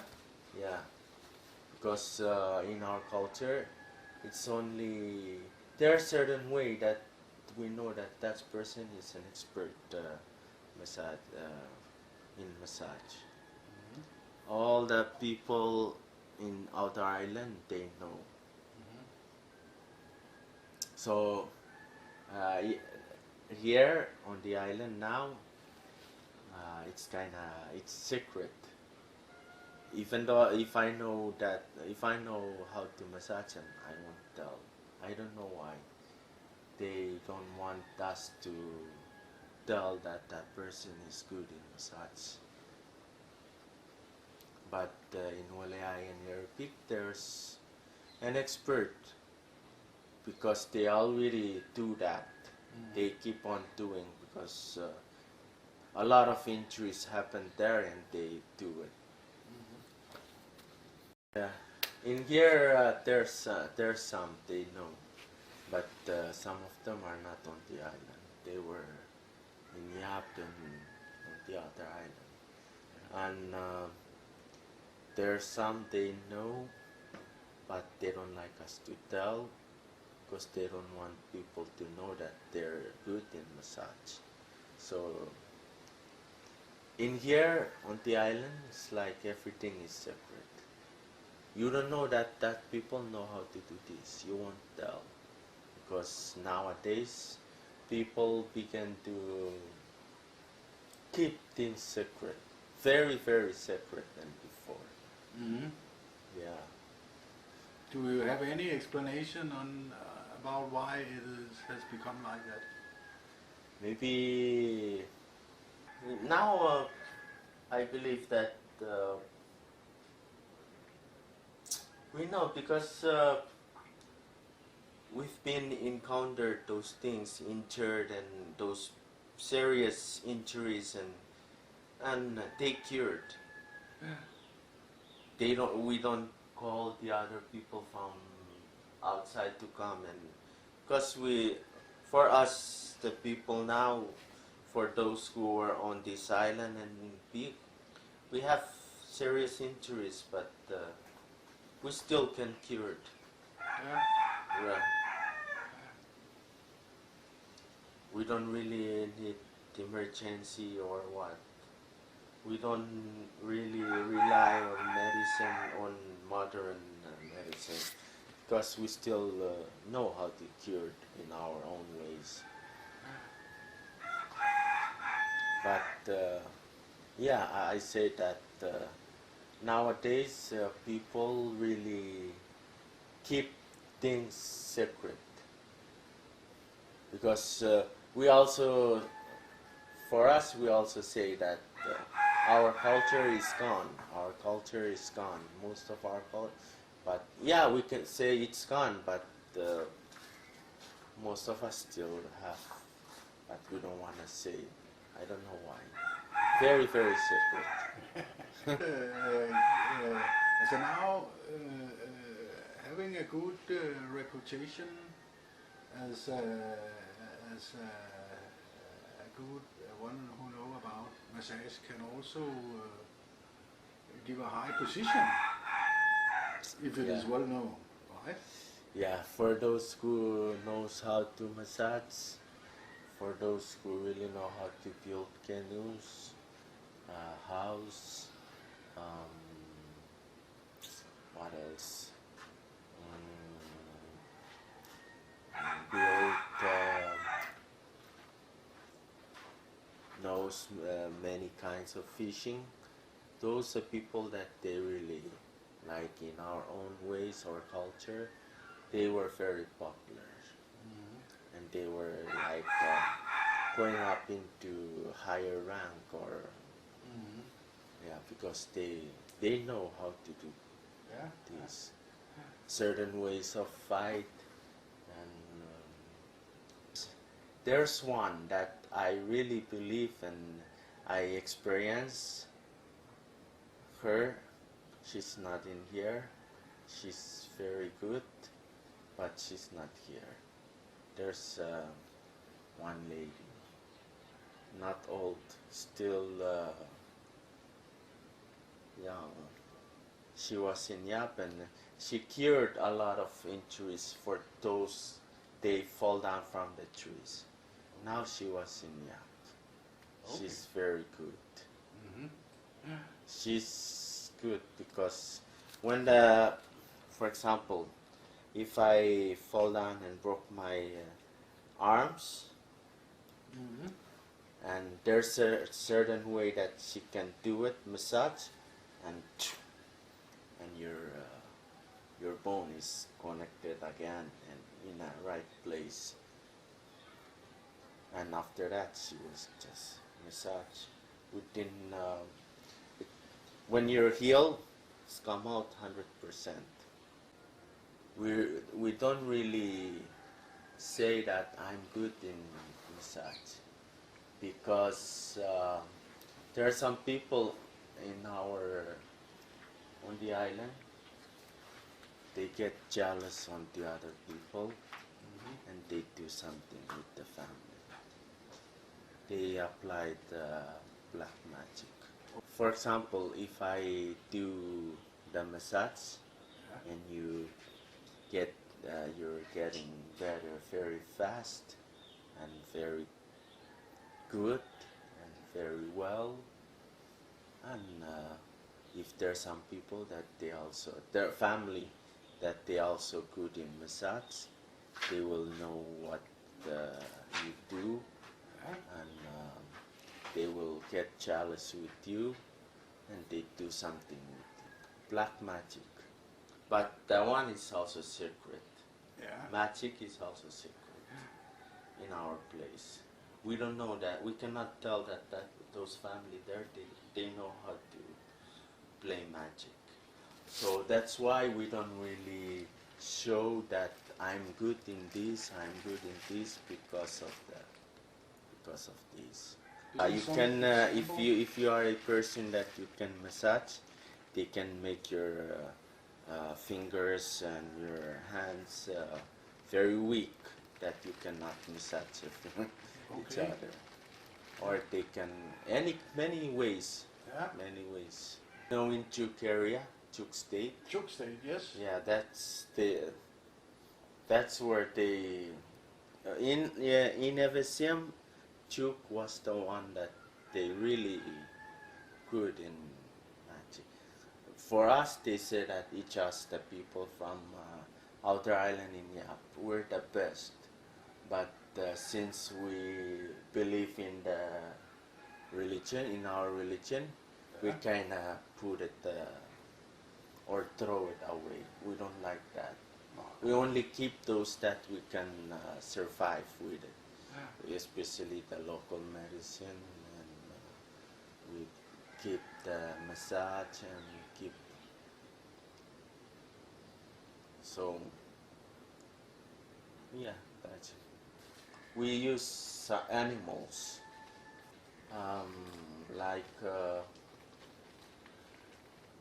we can use frogs or the lizards, or we can use that, and we take something like needles or knife, or so we try to put the things or try to put the needles on the fingers, and the person will feel the thing on the finger. If you kill the frog, that means you kill that person. If you try to hurt that person, you just put something, but don't make that animals die. We have a lot of things to do. So you cannot see because our way of living is like change. But our knowledge we keep in our mind. We keep it in our mind, but how to do things is now it's different than before. We're more like we change. We change. Time change and we change. So we we're going to update ourselves to the world, but not like before. Because before we don't know the time, we don't know everything. We really concentrate on what we are. But nowadays, since education and the church is coming to our place, we're update now. But we keep on going, and our knowledge is with us, but it's in our mind. Sometimes we act on, but most of the time we're doing our modern ways. Yeah. We know only few, but not all. I cannot tell where these people is coming from. But what I learn is our knowledge. That's what I keep in mind. But our history, long time ago, who these people, where they come from, and how these people coming on this, only just not everything. Not 100%, only small, only just a story. Yeah. We talked about adoption on Filemal. Adoption in general in outer island is more similar throughout in the neighboring islands. Adoption, as I could remember from the old people back, they do adoption because of their relation to people or a couple. Adoption is done for purposes. It's not for you just do adoption. One purpose for adoption is to adopt a person because your daughter is married there, your daughter has a child, and you want have your daughter, the first newborn into your family as a replacement of your daughter. Because when your daughter is married, it's or a son, let's say a son. In our custom, when a person is married to a woman, then a man has to move out to go to the woman's family. It's not the other way. Men go with the family. I know, yeah. And so when they do adoption, they're very selective in whom to adopt, because they want to replace whoever a member of that family that moves away from the family, and they want to have a replacement of that person. And at the same time, to have a person that they wanted to raise in the family, that they can train to replace whoever a member of that family is. Maybe if I adopted a person, I want that person to, if I passed away, then be the one that will be taken care of as a replacement. As for today, the new generations, they do all kinds of adoption. A sister, not a sister, a friend. If I have a very close friend and they have a son, then I'd say, is it okay I want to adopt your son? Okay. They're doing all kinds of adoptions. All kinds of adoption. Adopted because they know one time they know each other. They adopt that person because maybe they're wealthy. It's all kinds. As before in the past, a long time ago, they do adoption for purposes.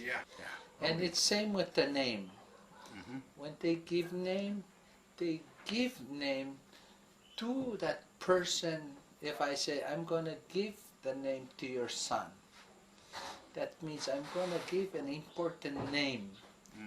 A name of a family member that was well known for something. You just don't give a name. You like if the families can give a name to any kind of name they want.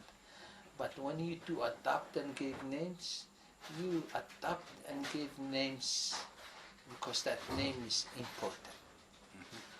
It holds a significant name in the family. Maybe a very passive person, maybe a great navigator, maybe a great magician or a medicine person or a person who can massage, person who dives or who knows names of stars. Or they give those names to special people that they adopt into families because they want to retain that core family values with people and names.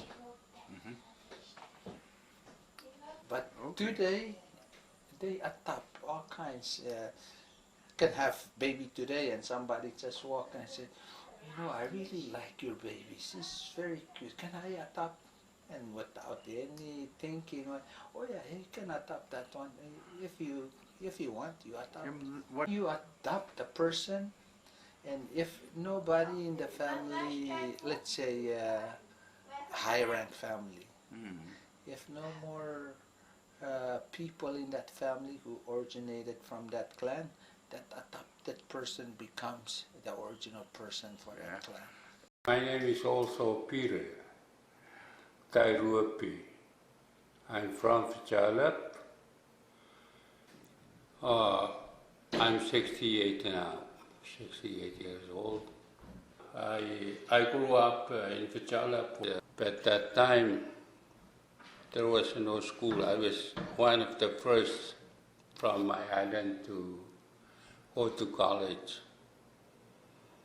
So I came back and we live mainly off the land. We never eat kind of meat. Our staple food is taro, banana, breadfruit with the fish. But changes right now, it's compared to my lifetime or younger time. It's a lot of changes. We depend more on the money economy. Before, we never use money. I don't know what the money exactly. I never got, and nobody employed that time on our islands. I was still young when the first teachers started receiving salary, $50 a month, but we thought it was a lot of money then. Sometimes we needed kerosene for our lantern, so we made copra, dried them and sold them to outside. We sent them to the main island on a field trip ship and carry that copra to or they export it to different places outside the FSM. Our economy now is moving to monetary economy instead of before we only grow enough crops and fish. It's all subsistence economy, just grow enough for us, for our home consumption. We went out fishing just for same thing for our own consumption. And that's it. Everything was, fish was stored in the ocean, so we just go and harvest whatever on the land. Sometimes during summer especially we eat turtle meat. And we also have coconut crab that we eat sometimes, or chicken. We have chicken roam around on the island, but everybody knows their own chicken. So when it's time to eat chicken, you catch whatever you own and you share with your neighbor or relatives. All the people in our island, or especially in Fichala, when I was there, there was 83 people on the main island and 36 on Peak, because there are two. Fichala consists of three islands, one lagoon. So the two islands are inhabited and one is uninhabited. That's Gardening Island. They grow tobacco and crops and other things. So when you also need extra food, you go to that Garden Island yet to have extra food. Right now, we depend more on the rice and flour, but you need to supplement with local food, breadfruit. Faraulep Atoll is in the middle of that typhoon area. Every tropical storm passed through island, and we were hit always by storm or hurricane will destroy our tree crops or fruit trees. So we have to be active all the time to grow other fast-growing crops like pumpkins, papayas, in order to survive or wait for our breadfruit, damaged breadfruit to grow back, or another coconut. So we eat mostly coconut meat with fish. We didn't have much taro and other stable crops. Right now, we infuse some of this culture from somewhere to ours. And our hope now is try to adapt what is better for us now from somewhere. And we hold on our own culture. So right now it's a very difficult challenge right now to try to cope with the new changes and we don't want these new changes to swallow up our own that we leave for our ancestors being with it survive for many years, but we know we cannot already go attack everything from our side to our place.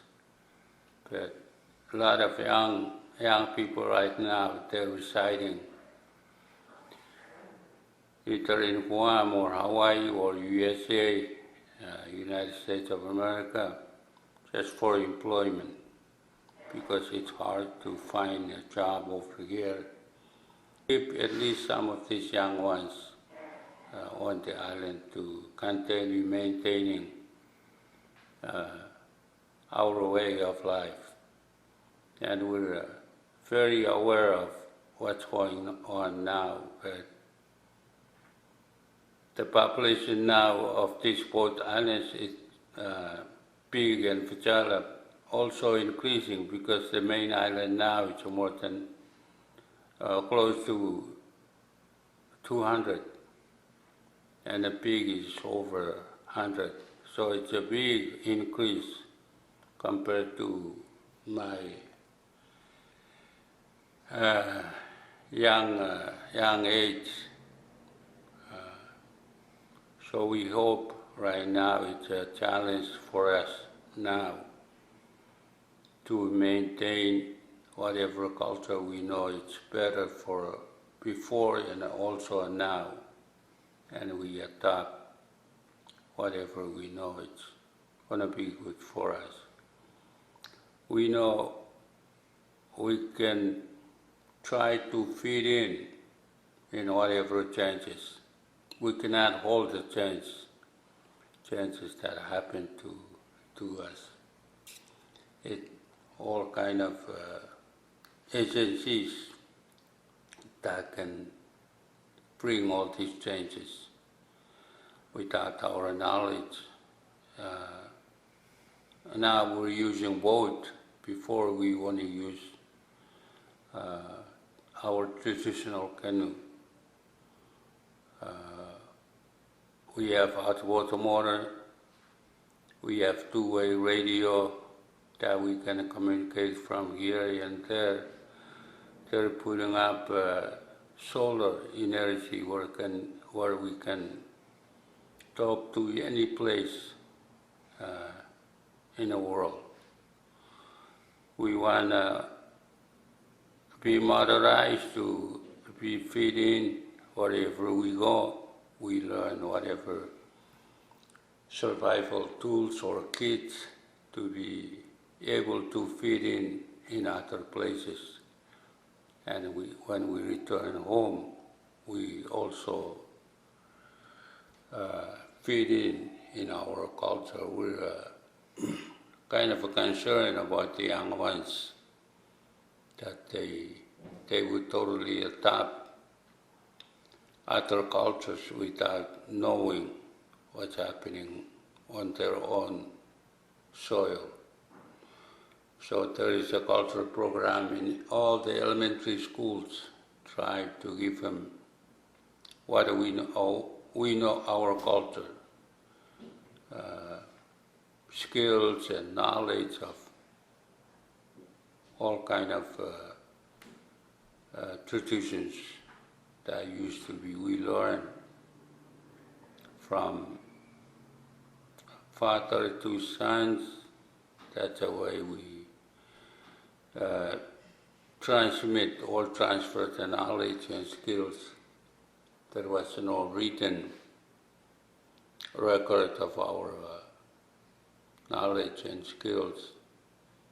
We learn by doing, and also learn from father, of course learn from their mother. That's how we pass the knowledge from generation to generation.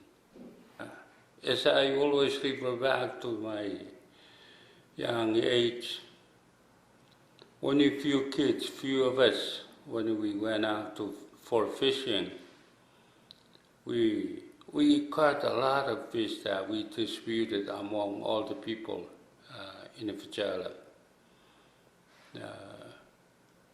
It was very calm peaceful, a lot of peace. Right now, I think to the increase of population and all these changes in the world, that's when we learn right now. It's this they call climate change, cause the sea rise. The islands the 3 islands are getting smaller. The damage, especially coastal areas, because this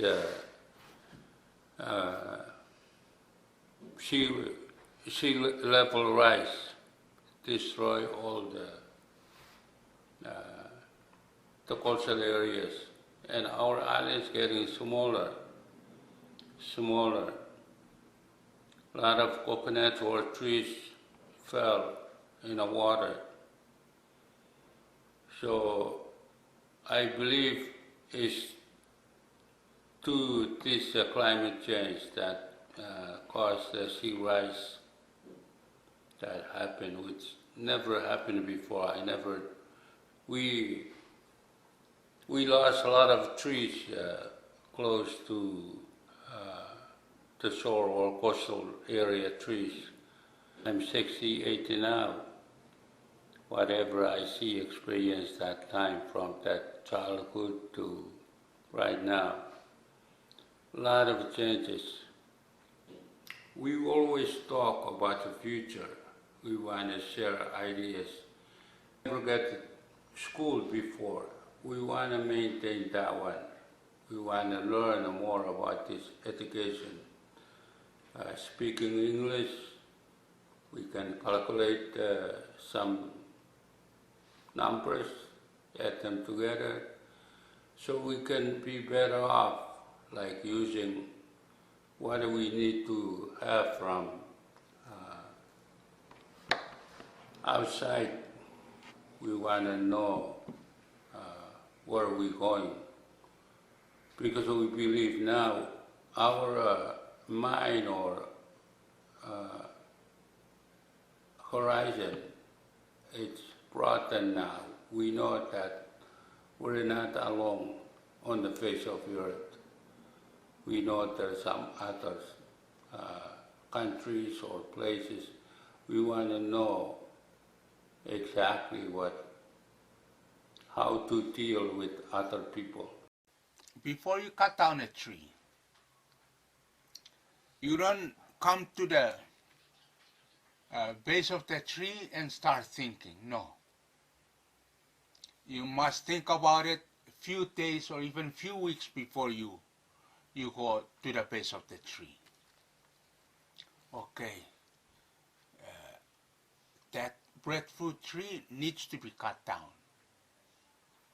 When I cut it down, what shall I make the breadfruit tree into once it's down? That I won't be able to pick breadfruit from it anymore. That I won't be able to fetch firewood from the dead branches in the coming years from. What can I do with it that will best serve the people? It's not yet mature to make a canoe out of it. What's my alternative? These are the things that you must carefully think about before you chop it down. Even before you chop it down, which direction would I chop down the tree to fall onto? There are surrounded other plants that are useful. You don't want to destroy them. So you plan carefully before you take your 35 steps to the base of the tree. Once you finalize the decision, then that's when you you sharpen your axe, and you make sure the handle of the axe is strong. Then you go up and start chopping it down, knowing that once it's on the ground, there's the lineup of the steps that you'll be doing to make the best out of the downed tree. That although you won't be harvesting the fruit of it in the coming years, similar results will be realized from the fruit or outcome of what you'll be doing to it once it's on the ground. What some might call it development, others would call it a disaster. Because truly, not every segment of the island has the same richness of its soil. And that's true everywhere. You cannot plant a plant and expect it to grow like crazy everywhere. No. You will find it, a seed of that plant, that you plant some seed on some part of the island, you're surprised that in 3 years you started harvesting fruit from it. But then when you go to some parts of the island, you want to jump up to the moon and to the sun for your frustration of seeing the plants from that area that you're still taller than them. So all of these things are to be considered and to be thought of before you actually do the real mind and the real plan that you have come up with. The reason why I always use nature in making my comparisons is because I believe that is the root of our lives. I don't know if I'm gonna switch some machines to make what nature can make.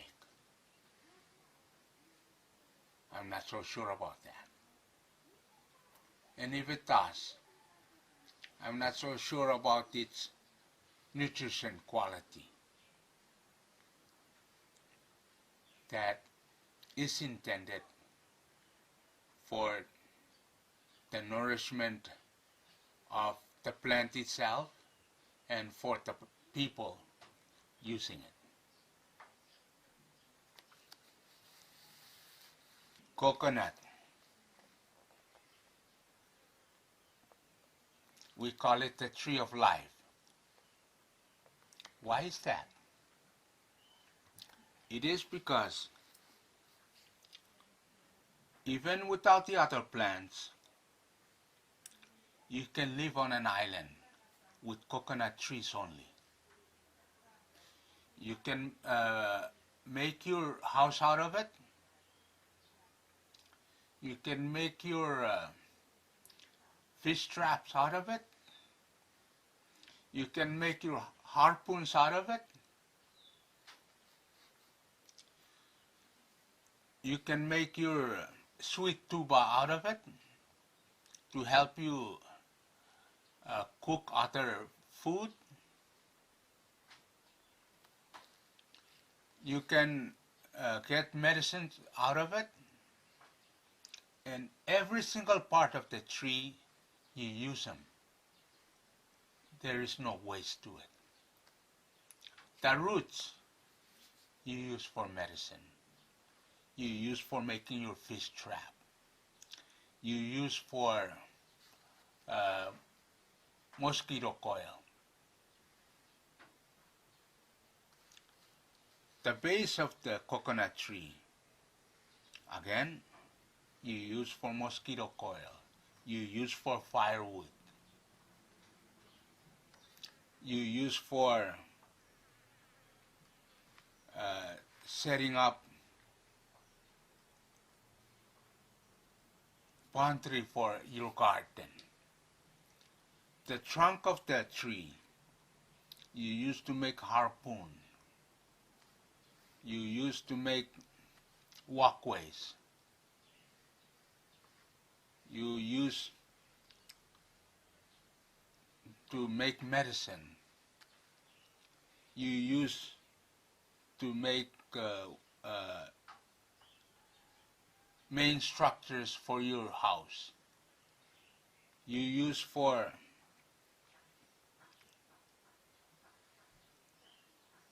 reshaping it to make small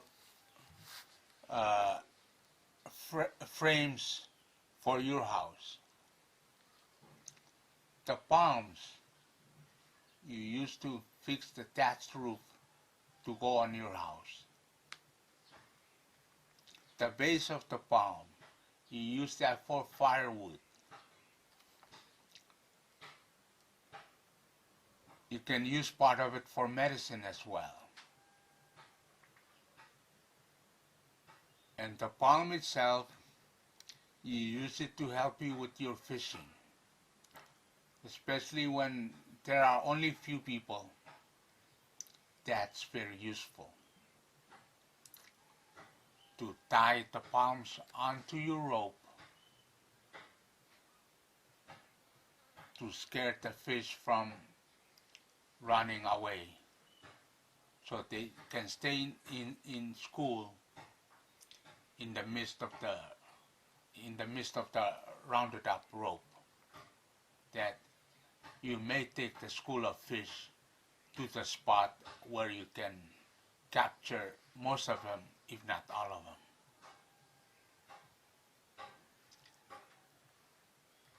And you know, I don't know what you call I would call it the spines of the palms that you can make fix brooms out of. The palm, you can fix mat, and you can fix fan, Roof. you can fix the thatched roof, you can make baskets, you make a lot of things out of it. That's why we call it tree of life. Drink the milk, you can eat the seed, and eat the coconut meat in it. So that's the story about how we deal with the environment. We must think carefully about it before we ruin it. To my regret, I know it's not so much practiced nowadays. My name is Tom Filemal. I am 35 years old. I'm the principal of Faraulep Community School. I become a teacher in 2007.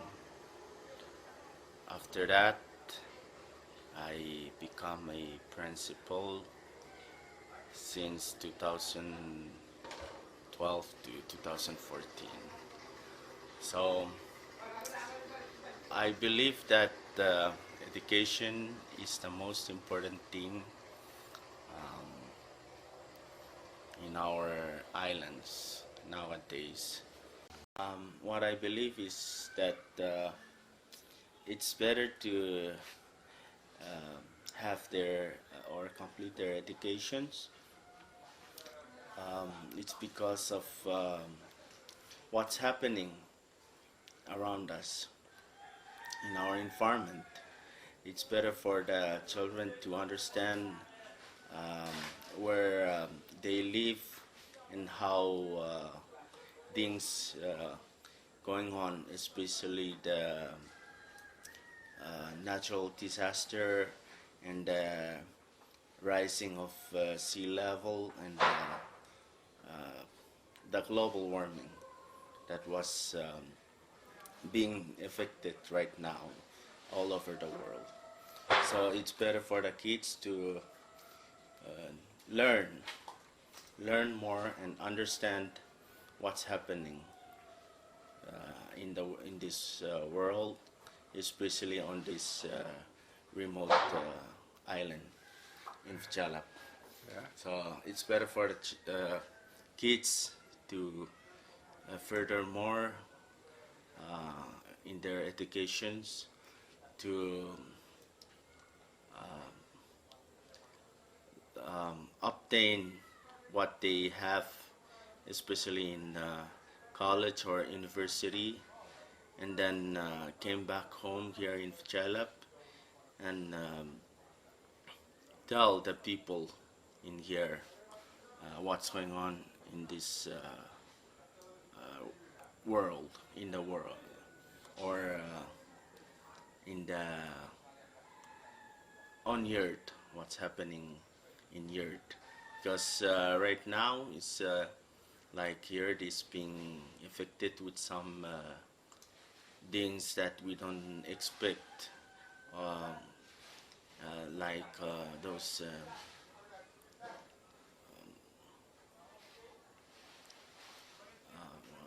how do we call that phenomena, especially those things that we don't expect to happen, and now it's happening. Yeah, another important thing for the children on this island to have their educations is to have jobs, opportunity to have jobs in some, especially in some big areas or big countries, so they can move away from this very small area that we live. Yeah, that's another way that I think that it's important for them to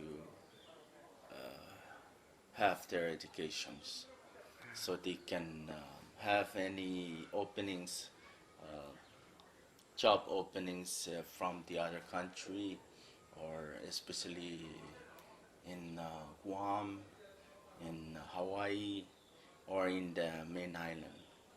So we can live there and feel safe from what's happening nowadays, especially the rising of sea level. What I think is only few of us maybe they were in that kind of situations, and most of us still like to be here on the island because we will enjoy the islands, living on the island, and enjoy the sea, to live in the sea and fishing and what the islanders do. Love our island. Maybe that's why most of us, they went out for their educations, and especially in summer, most of us came back to our island because we want to visit the island, because we like our islands. Nowadays, we know it's because most of the people, or most of the gentlemen around on the islands are educated, and we know what's happening right now. So we know that we still have time to live on the island, and we know when we can move from the island to the other place that we can live safely. Right now, for those generation who live on the island now, We know that maybe our islands can covered with water. Maybe we our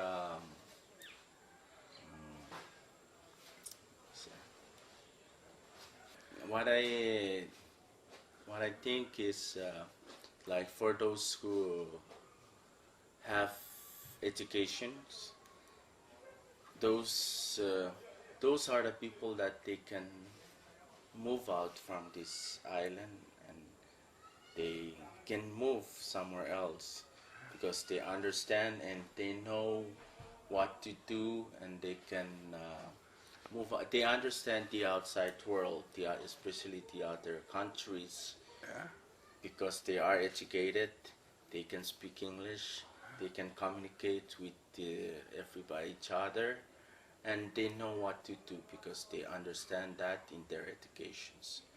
And that means that's their passport out from here to the outside world is their education. In our school, we still have our culture. We still teach or practice culture in our school because that's one of our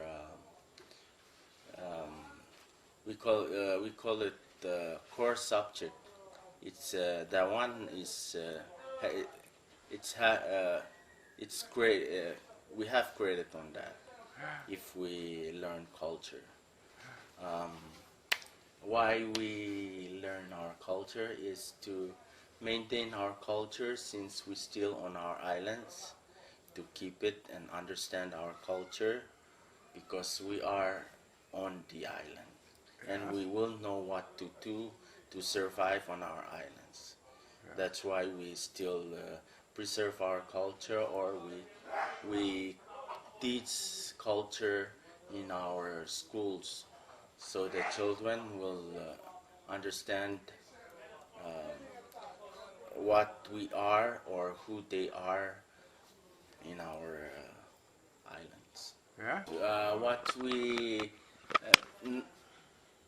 What I understand is that we slowly forget some of our culture. And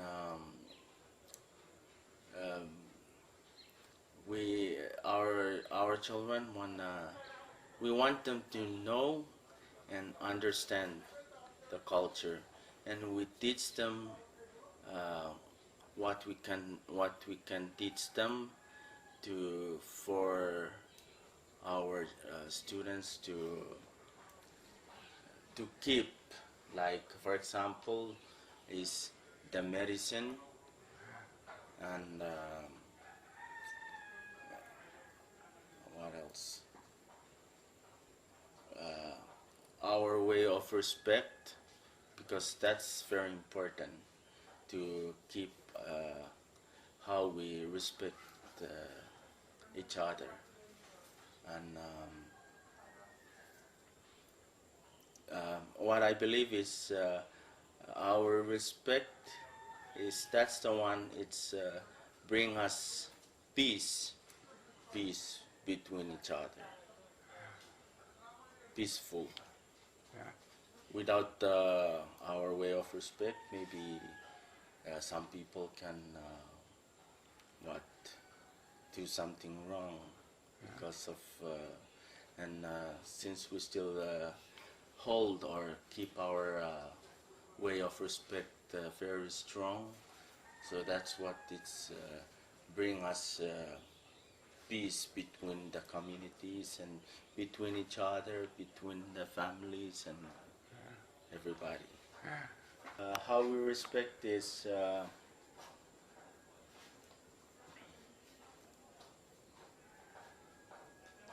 on the island we have our chiefs.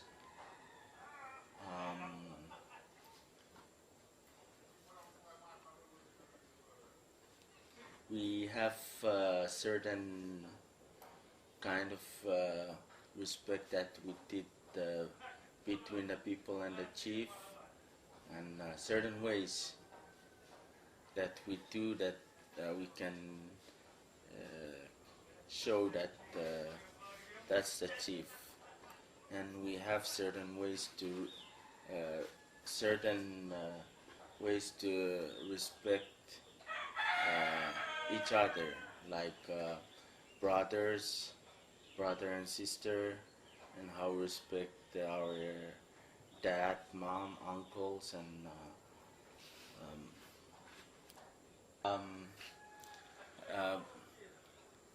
for example, if I have a brother and he was older than me, and I will really respect him.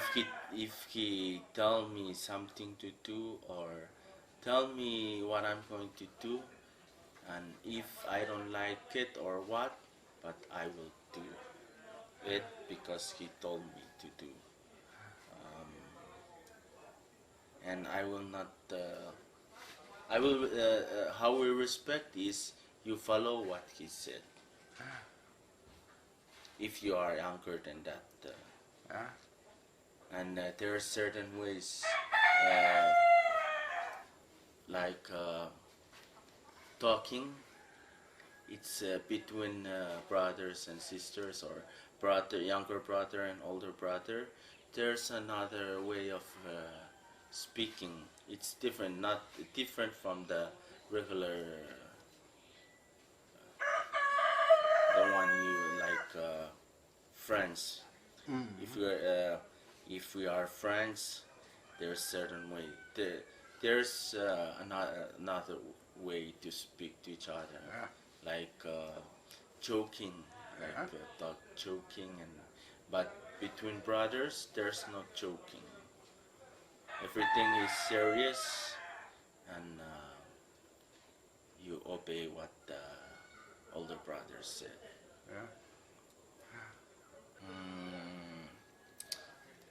For us, if we go somewhere, we only keep the culture that we cannot break. The very strict one or one. But rest, we follow the culture. We follow the ways. How do we say? Only we keep the culture that we cannot thrown away. Especially the between brothers and sisters. That's very important. We cannot throw it away, or we cannot forget it. Wherever you go, you keep that between, especially the respect between brothers and sisters. Yeah, that's what we keep.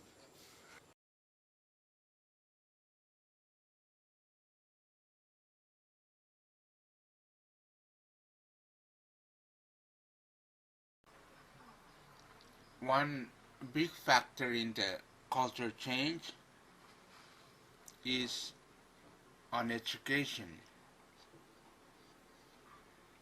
You know, the small islands have only kindergarten schools on them and elementary schools. Then when you are to go to high school, then you go to a different island. Even come down to the main island of Yap to attend school. And at the different places, that's where you get yourself surrounded by different people, different culture, different environment. These things may take one's experience right up beyond the moon. And when they started learning of the new experiences, they tend to forget what they grew up with. I don't blame them for that. I think it is our duties, and it is imperative and incumbent upon us that we be the ones taking the lead to show them the right way and to help them find the right solutions. We shouldn't lean back or lay back and look up in the sky and wait for miracles to jump down from the clouds. We should put our collective efforts together. We shouldn't rely on only one person. And my hope and wish that our main people, meaning the island chiefs, would consider these things as crucial and significant part of their undertakings to make sure that whenever they leave the present-day generation, they leave them knowing that they'll be able to stand on themselves and be a self-sustaining community. We have at times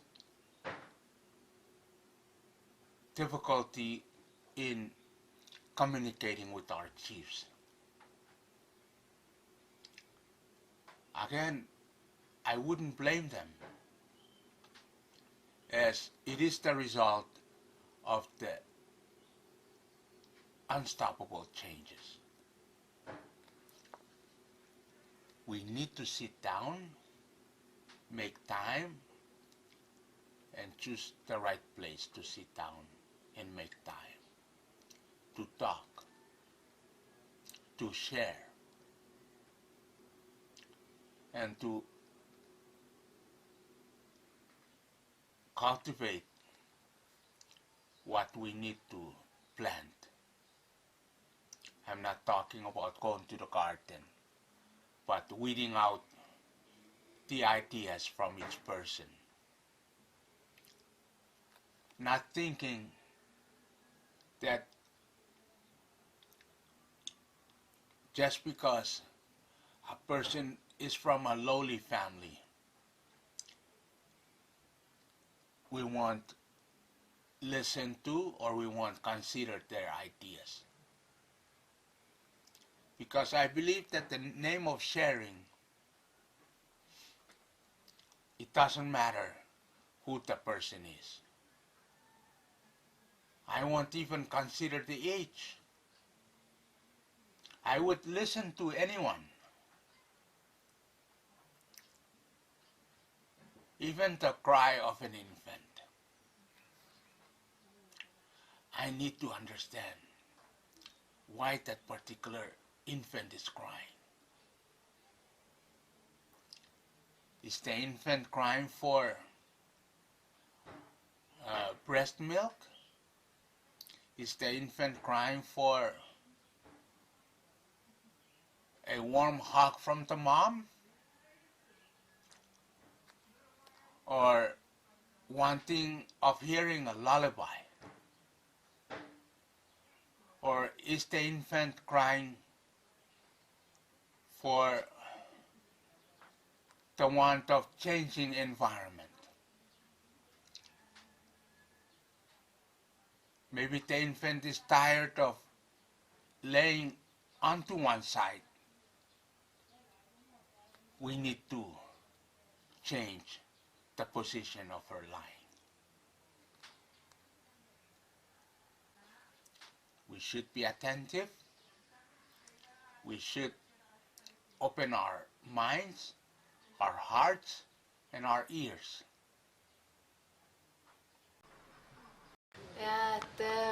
Before is the woman not really wants to, they're not interested in the education. But now most of the young girls, they want to go to school. So before, the girls, they didn't wear t-shirt, they didn't wear saris, they wear grass skirt, and they weaving local lafa, not thread. So now they really want to wear t-shirt and wear saris. But now plenty girls speak in English because they went to school and come back. So now most of them, they graduated from high school, not like before. Just elementary and they stay back at home. So now they want to go and continue their education. They want to come back and work at their islands. Yeah, but now some of them, they went to school and work on like in Guam, Uwapei, Yap. I'm staying on this island because I'm working in dispensary for midwife. I'm not go for the college, just only the high school in Unity, and then I went to have a training in Yap, then finished, then I worked for the midwife. So when I finished from Yap, then I came back here to work on my island for the midwife.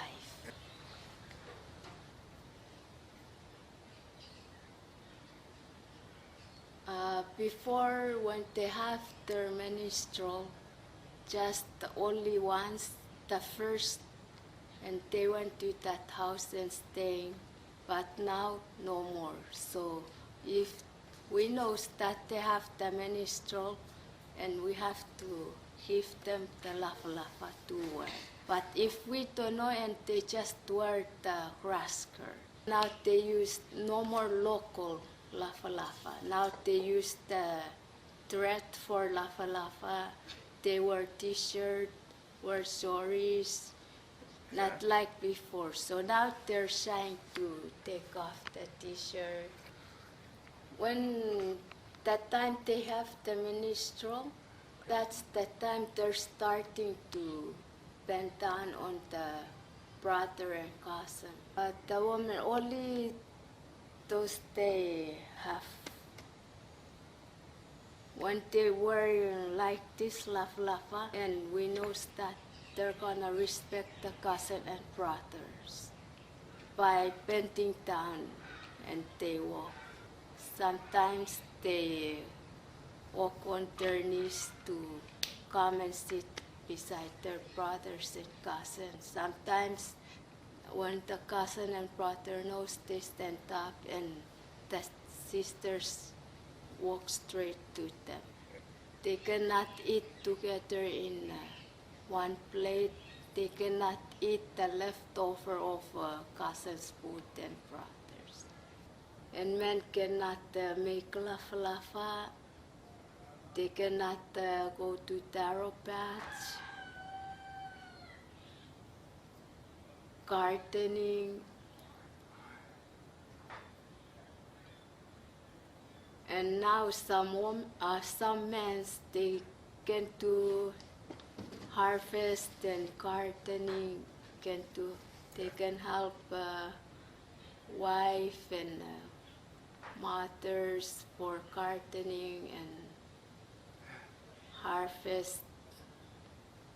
And women, they cannot go fishing before, and now some, they go with their husband and go fishing. My name is Lucas Soumai. I'm 56 years old, Yeah, as I can recall from the past, my memories, I have seen a very great change comparing to nowadays, comparing to before. Because before, people, especially the young people, the teenagers, and they used to follow the rules that made by the chiefs and the community and the elders. But nowadays, I have seen the great change that these people are no longer practicing the same culture as before. And I was thinking, and that was one of my concerns. I want to find out what causes the things to change. As I can see from before comparing to today. According to my opinion, I think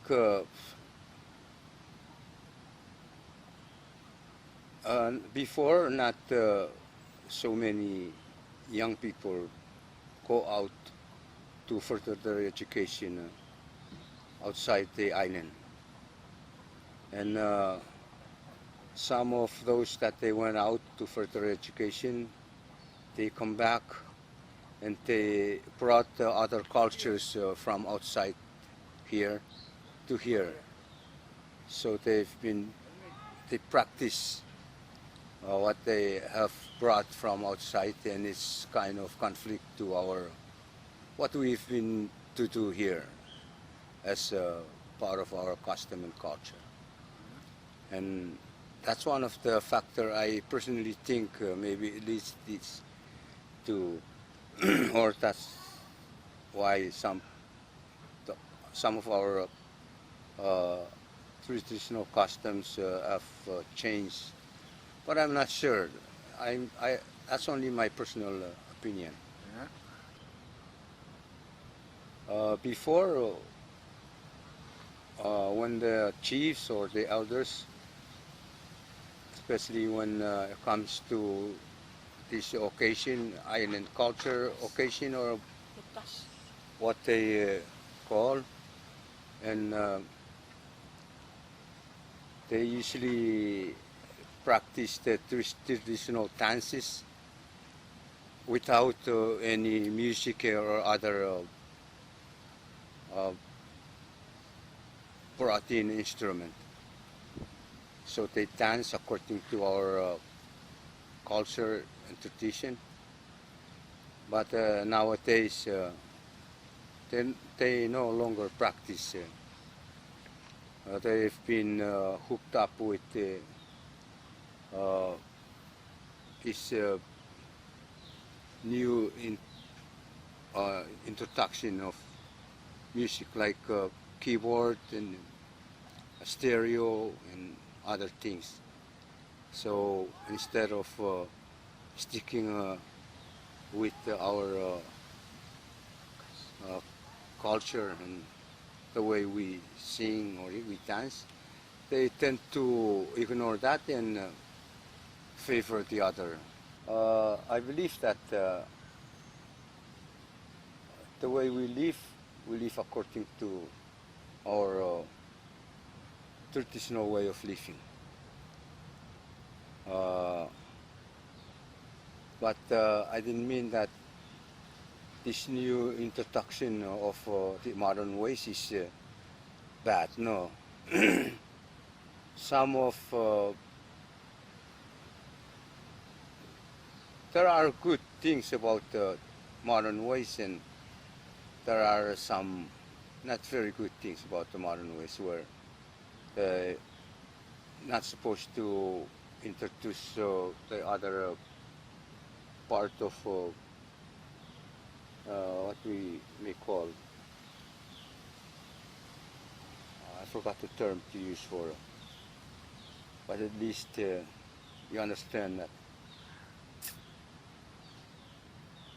What I mean by some modern ways where we think it's not appropriate to hear. As I can recall from after we were instructed by a typhoon, starting from Typhoon June, that was way back in the 1970s, and after that there was another typhoon by the name of Owen. There's also the Typhoon Tail, just maybe few months after that. So after those typhoons, when we went out to the reef, we could see that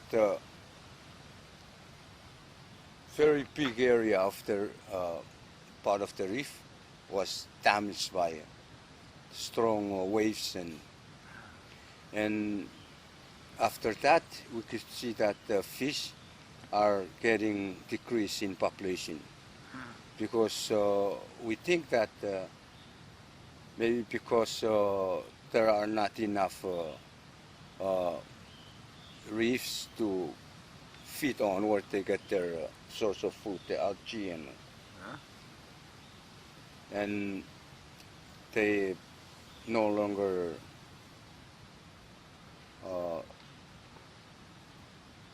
get the color, the green color. They're all kind of white. So we think that after that, and maybe in addition to that,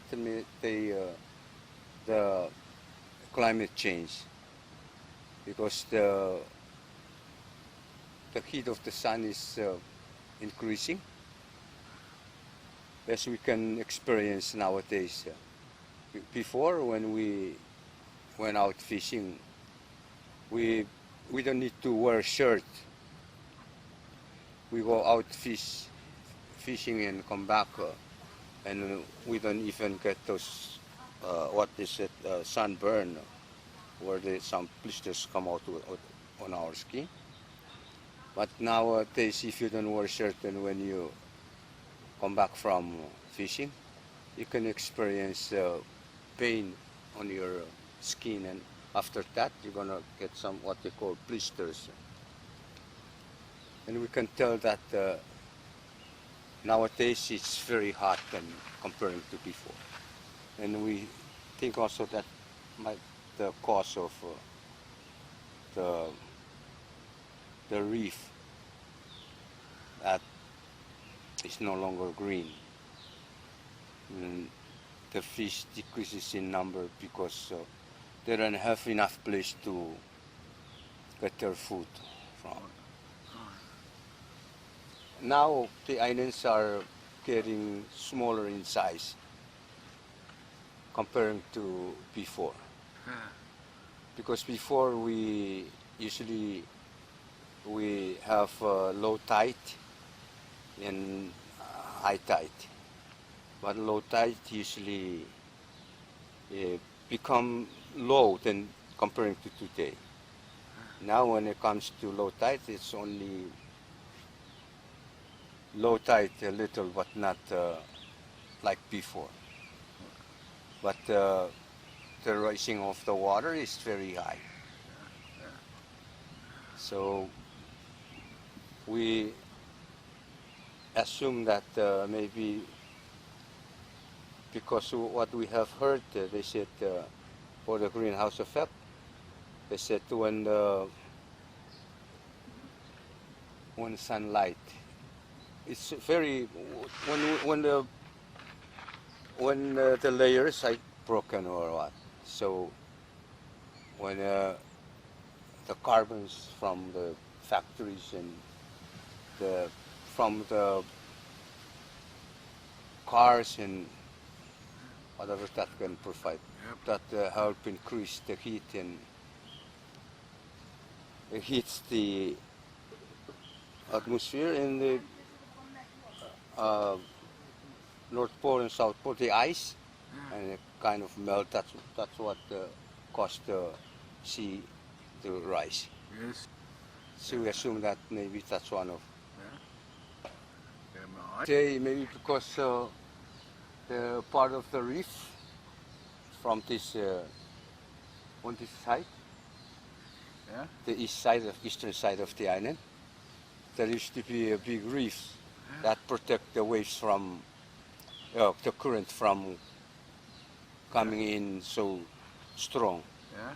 And when after those typhoons, the reefs were damaged, so no more reefs to protect the current from flowing into the reef. So maybe that's one of the things that caused the current to be strong and wash away the beaches or the sand on the outer side of the island. But one of the things that caused the reefs to die is the sand.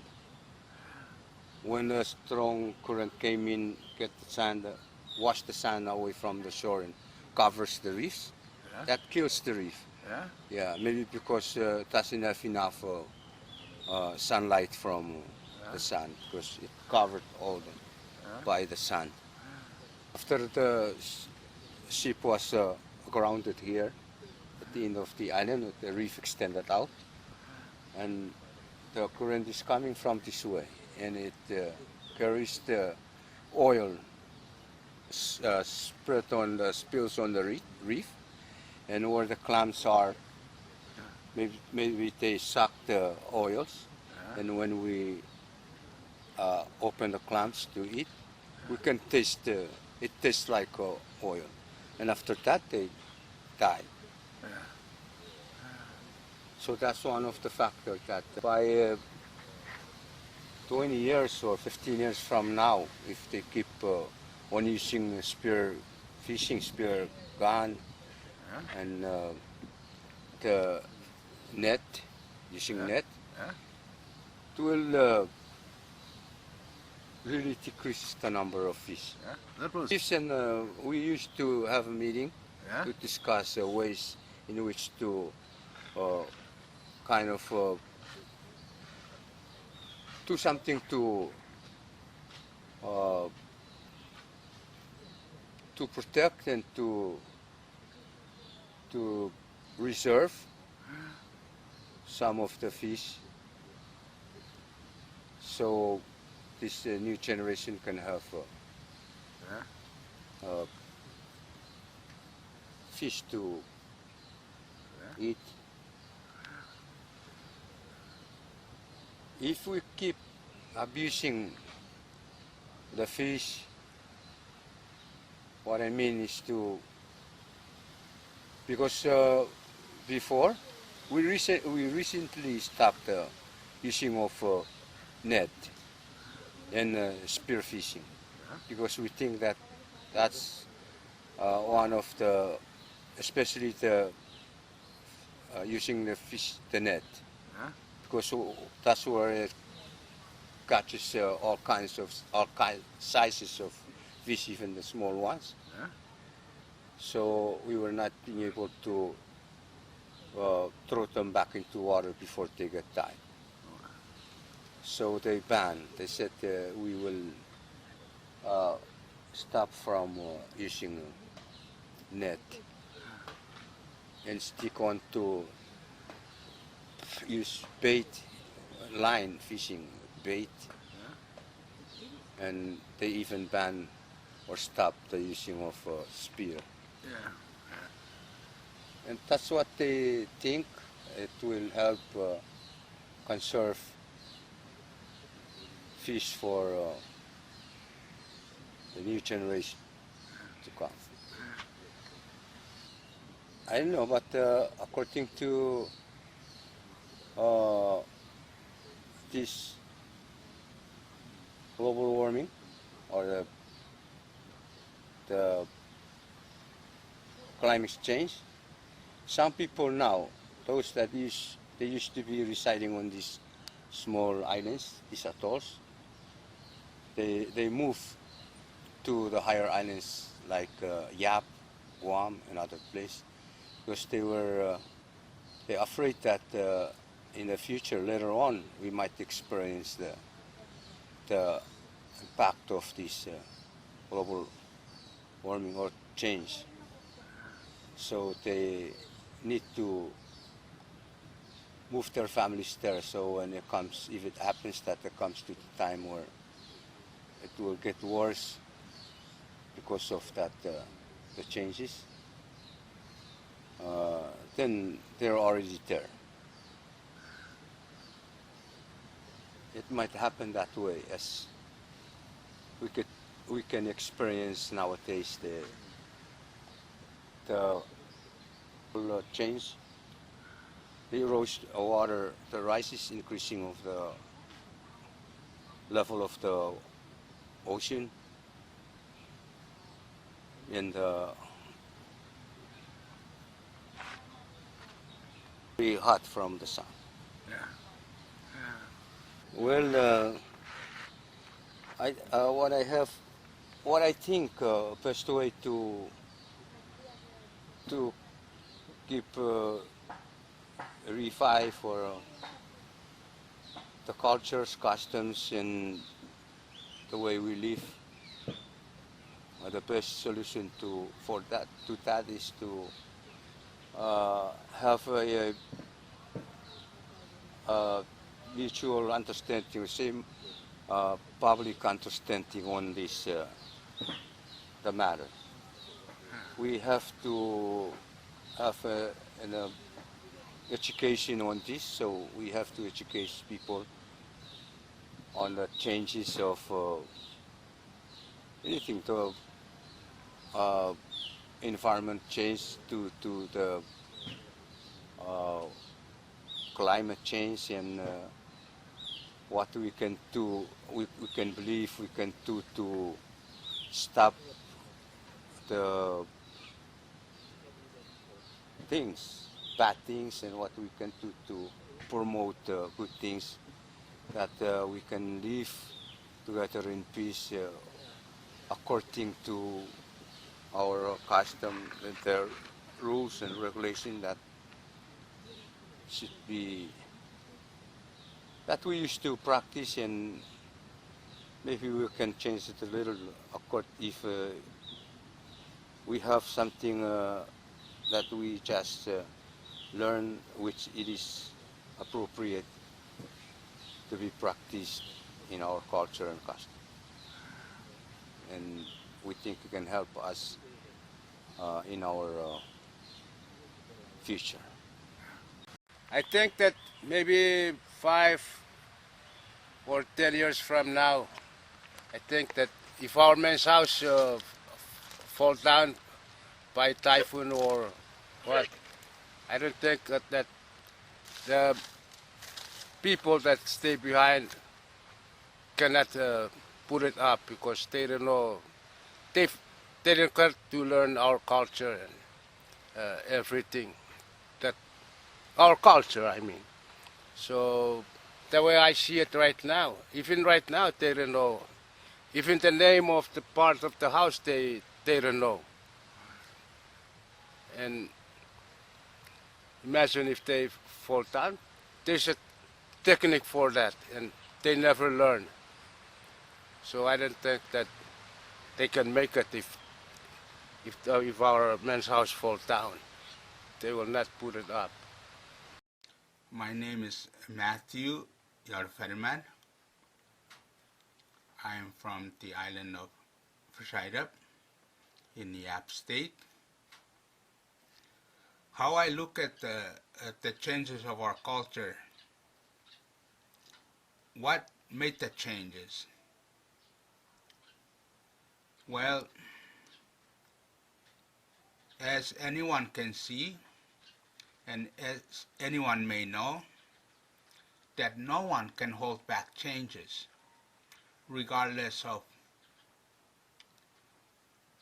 your ranks in the community or your callings as whatever. Like I said, no one can hold back the changes. It is us, individually, and as a part of a group and as part of the island group and community to make the proper adaptation to be able to move along happily in the changes that are taking place around us. First, before we were introduced to only one religion, and that was the Roman Catholic. Take a look around you nowadays. How many of us belong to other denominations or religions aside from Catholic? Right offhand, I can count 4 or 5 other denominations besides Roman Catholic that I know and I see people of Wichilbuch turning to. That has some significant part in changing our cultures. I'm not against having people choose what religion to follow. Not at all. In fact, I wish and I hope that with the differences in doctrine, if there's any, in principles and ordinances of each of these different religions, that we as Wichilbuch Islanders come together and share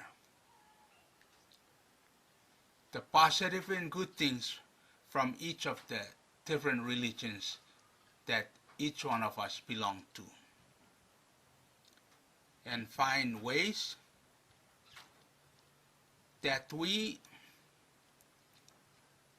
make the differences work for us instead of have them work against us. I'm almost positive that by accepting other people's faith and respecting what they believe in would reveal to us good fruits of our different religions.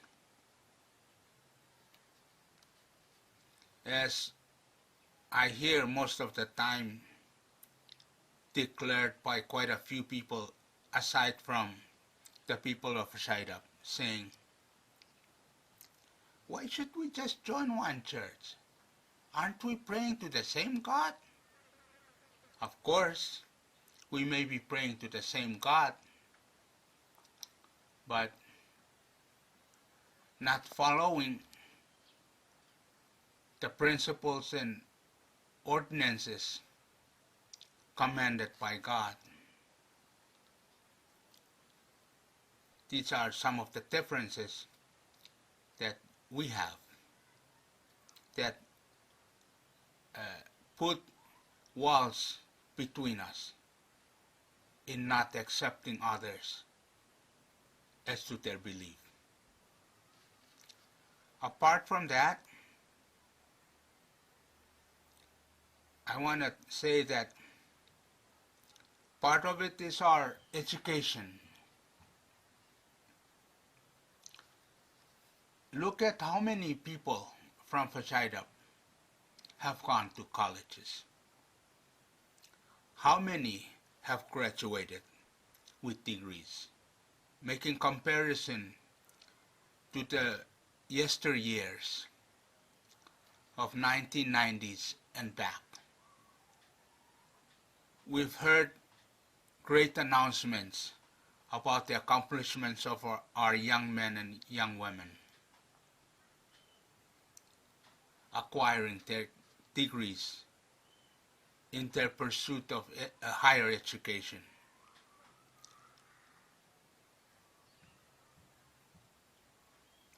These are great achievements. And again, these are the cause of the changes in our culture that we cannot hold back. But we should not forget, a tree, when you plant it young, it was only the sprouting part that you could see from the seed. You won't see the roots. So in nurturing the seed, you go find a good soil place and a place of good environment, meaning you know that the sunshine will come upon it, and you know that strong wind won't destroy it, and you know it will be nourished by rich soil. Plant the seed. Before you know it, you sleep nights and days. One time you come around, you see the green leaves started forming. You don't see only the point of the sprouting part of the plant, but you started seeing leaves being formed. Maybe you counted 3 or 4 leaves on that first visit. Coming around to it, you test the plant, the young plant. Shake it a little bit, kind of trying to weed it up. You feel the pressure that roots are being taken place in the soil. I'm using the seed and the sprouting a portion of its life and the formation of its leaves to our culture. That cultures are being cultivated, nourished, and used for the welfare for any given society. When you are part of the culture, you take part in it and you are proud of it and you feel happy that you're part of it. In turn, the result or the fruit of the culture plays its role in your life as a community member. And now, when I've reached this far, it clicks in my head about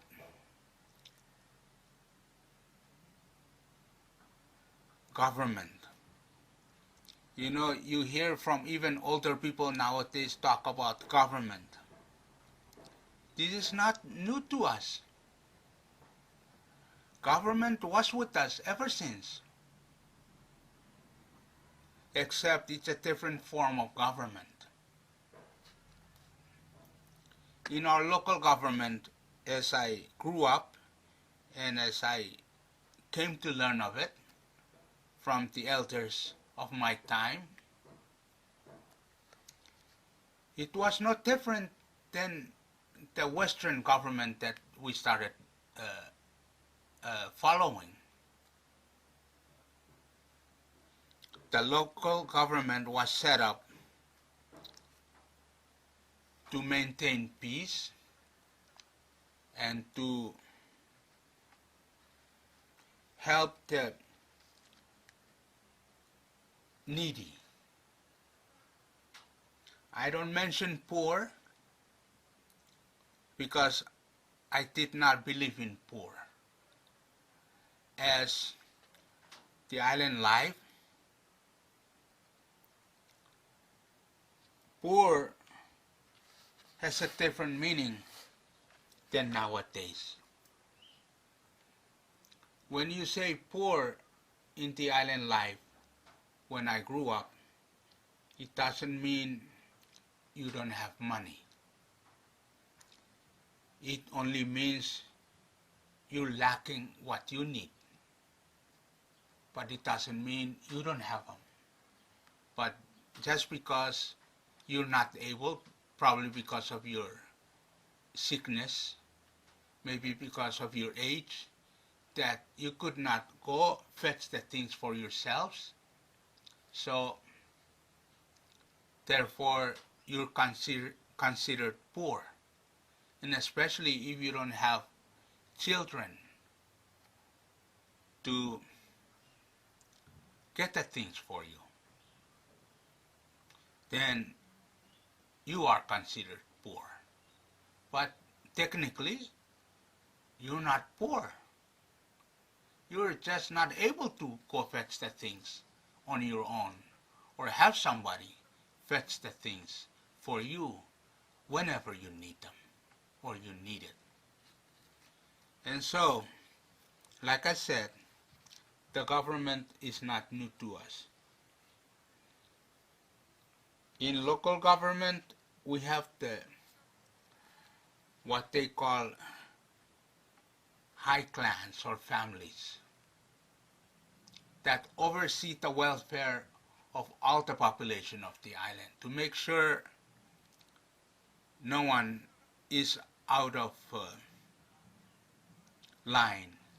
And when I say out of line, meaning that things that are enjoyed by the population is not shared to all. They should make sure that when someone goes out fishing, comes back with a good catch, that particular person or group or family is not left out from getting a distribution from the catch. I can tell a story of mine when I started growing up. We used to go out fishing in small canoes. One or two boys on a canoe. We go out fishing at night. Good nights, you come back with good catch. And when you look into your canoe and see the number of fish in your canoe, you feel happy. Now, you don't feel happy because you know you're going to feed your brothers or sisters, aunties and uncles, or mom and dad. No, you feel happy because you know you'll be feeding the island from one side of the island to the other. That makes a person with a good catch happy. Meaning you don't just think about your family, but the whole island. When you don't catch that many, you come in. When you put up your canoe on land, you don't just go and fetch your basket, fill it up with your catch, and go home. You wait for the elders to say something. Whether they'll say, okay, there are only a few cats. Here are the houses with babies and with old people. Let's divide the fish up. and make sure that the infant and the elderly are being fed with fish. That makes me proud. That makes me feel like going back again and again and again, going out fishing. At times, I disregard the weather because of that special feeling in me. It makes me feel proud that I am an islander provider. I always was a proud man or young man during that time, and I still believe that I haven't lost that. And I believe that has changed, sadly, but it doesn't mean it cannot be made to be like how it was. I know we can make the changes to work for the betterment of taking care of the needy and the disabled. I feel strongly about that. And I know I can be a good contributor in making the change. I also know that I can be a good influence of making people understand the importance of sustaining and clinging on to the things that we have known that worked for the betterment and for the welfare of our communities, especially the population of our island. On Filemal, you stay on one side of the island, you could close your eyes and name every single one of them. So I mean, it is that simple of regarding our culture, think positively about it, and live it. Are we against the changes of our culture? We shouldn't jump the gun and just say out loud, I disagree. I disagree with the changes. No, we should do our best to understand the changes first. How I look at it is to harvest the good fruit of the changes, to incorporate it or them into ours and leave them. When I say leave them, don't leave them behind and do away with them and do other things. But leave them meaning take them to be part of our lives. I believe that speaks mountains of what I believe in our culture and as an islander person, and how I see other people and how I perceive of their culture, their attitudes, and their ways. I will never disagree with one, not understanding him or her first. And my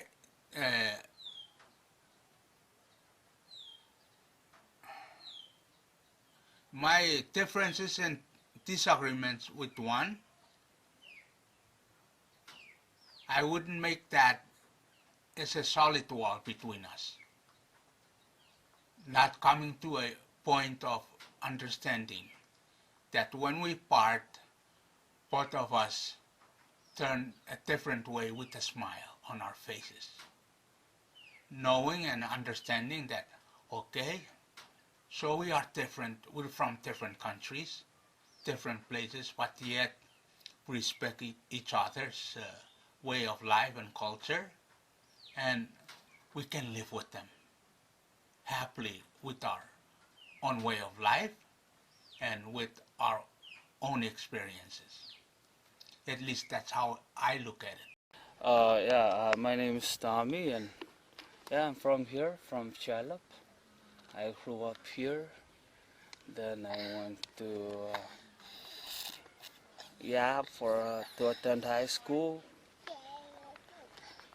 After 3 years, I went to Pohnpei to further my education. And now I'm back on the island, here on Wichilbuch. I see a lot of changes, especially the environment and the culture. Oh, I'm 22.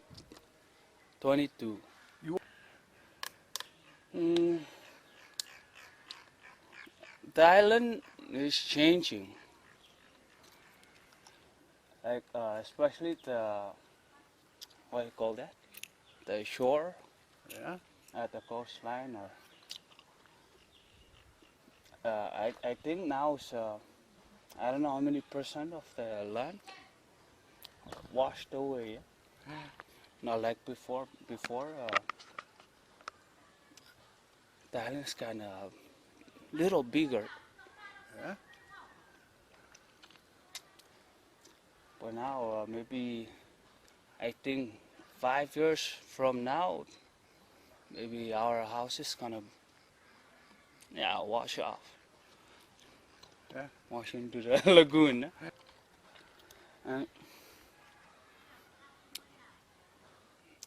And also the culture is changing.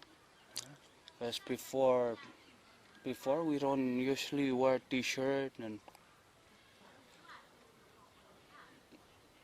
and pants. But today most I think 99% of the population, they wear t-shirt and pants, and they start adapting the Western ways. I think when people see other people's culture, they start adapting, or they start to they try to blend in with the world, or so we're start to losing our culture. Start losing our culture. Because there's a lot of change, but I cannot. I don't know how to explain them. I think people should. People from the island should prepare, like educate their kids, put them in school, so to prepare them. Because we cannot live backward. No. Because life is. We have to move forward. We have to move forward. We have to educate ourselves and prepare for the big world. Because these changes, is happening, and I don't know if there's a way to stop it, or maybe. Maybe this is it. It's gonna keep changing. The world is changing. And the environment is changing. People are changing. So we just have to prepare ourselves.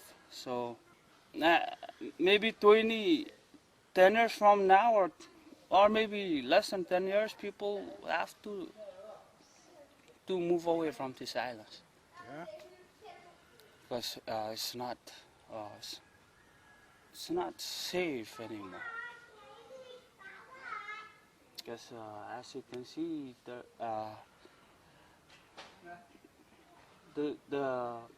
the sea is rising, Yeah. and typhoons, like as yeah, every year we always face like 2 or 3 typhoons that are coming our way. Yeah? Yeah. But there's no way to stop those things from happening. Right. We just have to look for higher ground, or move somewhere safe. Yeah. Yeah.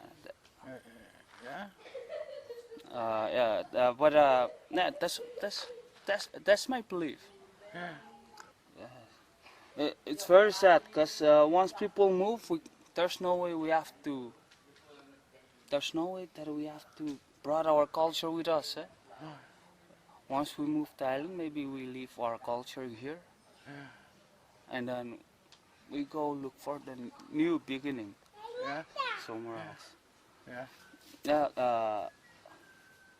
I don't know about other people, but as for me, I think culture is very important because that's our identity. It defines who we are, where we came from.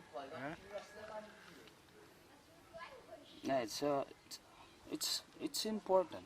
Yeah. From my point of view, but I don't know what other people think.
The song is about when they were drifting on the open ocean, and they asked Uwapei to help them while they lost their courses. So they told Uwapei to tell them where they were. Yeah?